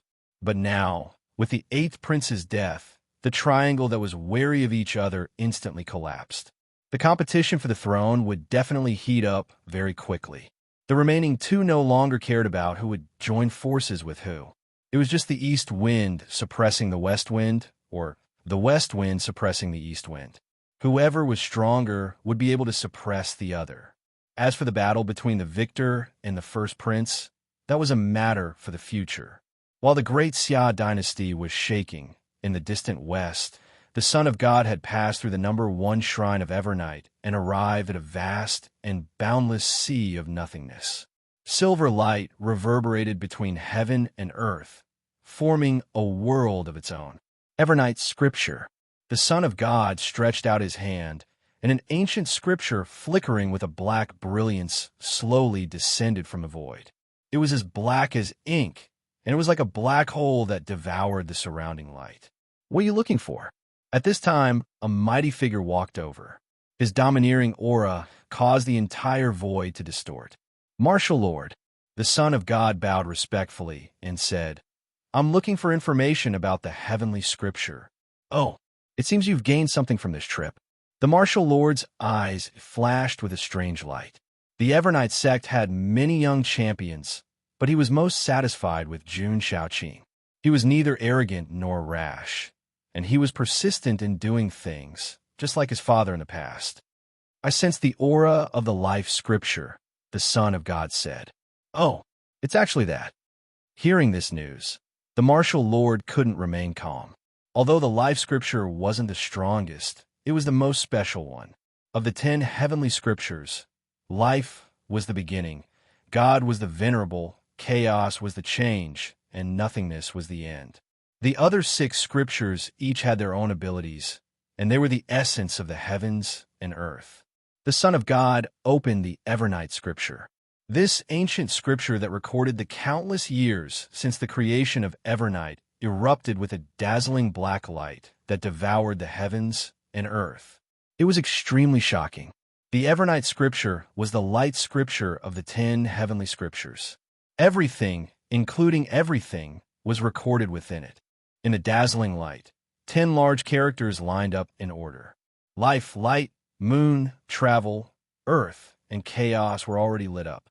As for the remaining 4, they were still dim and couldn't be seen clearly. The martial lord looked at the 6 bright characters in the sky and narrowed his eyes. He said in surprise, "I didn't expect that 6 heavenly scriptures had already appeared." The Son of God nodded and said, "Of the 6 heavenly scriptures, the light and moon scriptures are in the Evernight sect, the travel scripture is in Sword City, and the chaos scripture is in the hands of that woman from the Northern Ming Imperial Court.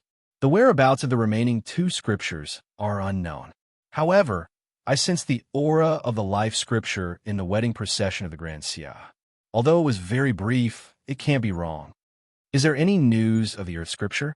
The martial lord asked. "No." The Son of God shook his head. When the earth scripture had appeared, it had been too far away from the Evernight sect. Furthermore, it had been within the Grand Xia. It would have been very difficult for the Evernight sect's experts to arrive in time. The whereabouts of the other 2 heavenly scriptures were unknown, which wasn't good news for the Evernight sect. After the Evernight sect had created the world, the 10 heavenly scriptures had been scattered throughout the world. The Evernight sect had obtained 5 of them, and their power had been unparalleled for a time. However, as time passed, other than the Evernight divine scripture, the other 4 heavenly scriptures had been lost. Even the moon scripture that had been placed in the first shrine had only been retrieved 100 years ago.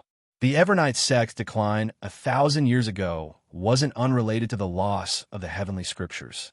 Retrieving the remaining heavenly scriptures was extremely important to the Evernight sect. "Is it possible to find the whereabouts of the earth scripture in the Evernight divine scripture?" asked the martial lord. The Son of God waved his hand, and his true chi surged out and entered the Evernight divine scripture. After a long time, he shook his head and said, "I can't find it." The martial lord frowned. Ever since the chaos scripture had appeared, the Evernight divine scripture's usefulness had become more and more limited. Unfortunately, that woman from the Northern Ming Imperial Court still had some value. The Son of God narrowed his eyes as if he had thought of something. "Martial Lord, I almost forgot to mention that the Underworld child has also awakened." "Oh? That rumored variable from the Netherworld hell?" The martial lord's expression turned cold.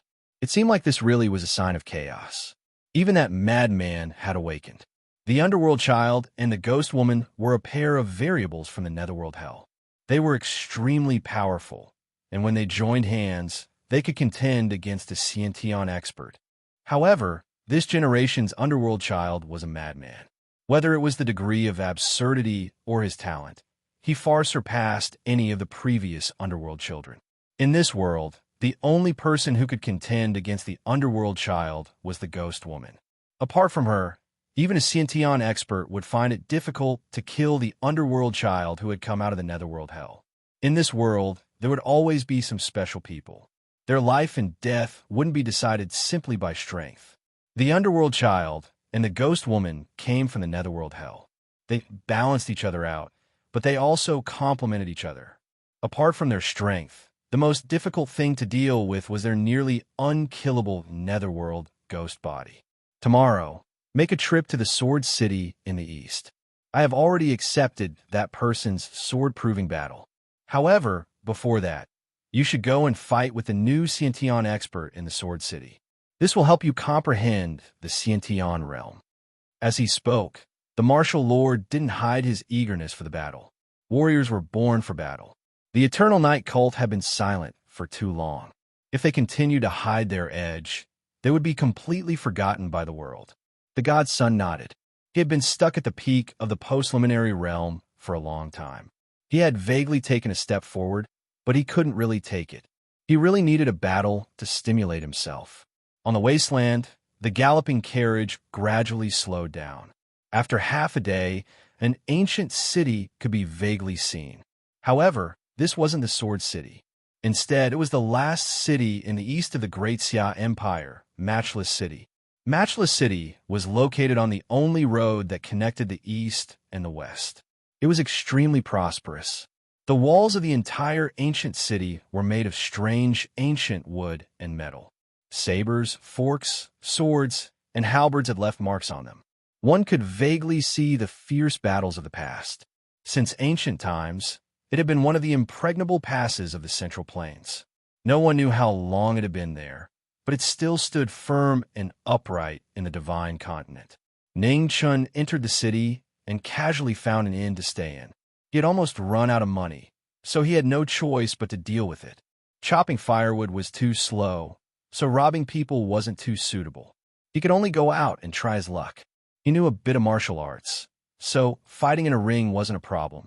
This wasn't a problem at first, but now it had become a hindrance to his progress. He felt somewhat helpless. Warriors were also humans, and they also needed to eat. Since ancient times, things like rings were quite common. Matchless City naturally didn't lack one. Ningchun was like a wolf that had seen a fat piece of meat. After seeing it from afar, he rushed there as if his life depended on it. There was a fluttering banner in front of him that had 2 words written on it: Ring. In his eyes, this was silver, this was bread. After squeezing through the crowd with great difficulty, Ning Chun didn't say anything and slapped his wheelchair to get up. On the opposite side of the ring was a middle-aged man in green clothes. He had a beard and a jade-like face. It could be seen that he must have been a handsome man when he was young. Even though he was old now, he could still charm many infatuated girls. Ning Chun hated handsome men the most, especially those who were more handsome than him. The middle-aged man looked at the young man who came up and frowned unconsciously. How could he be a cripple? Have you read the rules? The middle-aged man asked worriedly. Rules? Ning Chun was a little dumbfounded. What rules? Wasn't it just fighting in a ring? There were rules? Wait, he suddenly felt that something was wrong. He glanced around, and when he saw a spirited young girl vaguely sitting behind the curtain of the ring, his mind went blank. He was careless and forgot that there was a kind of ring in this world called a martial arts competition to find a spouse.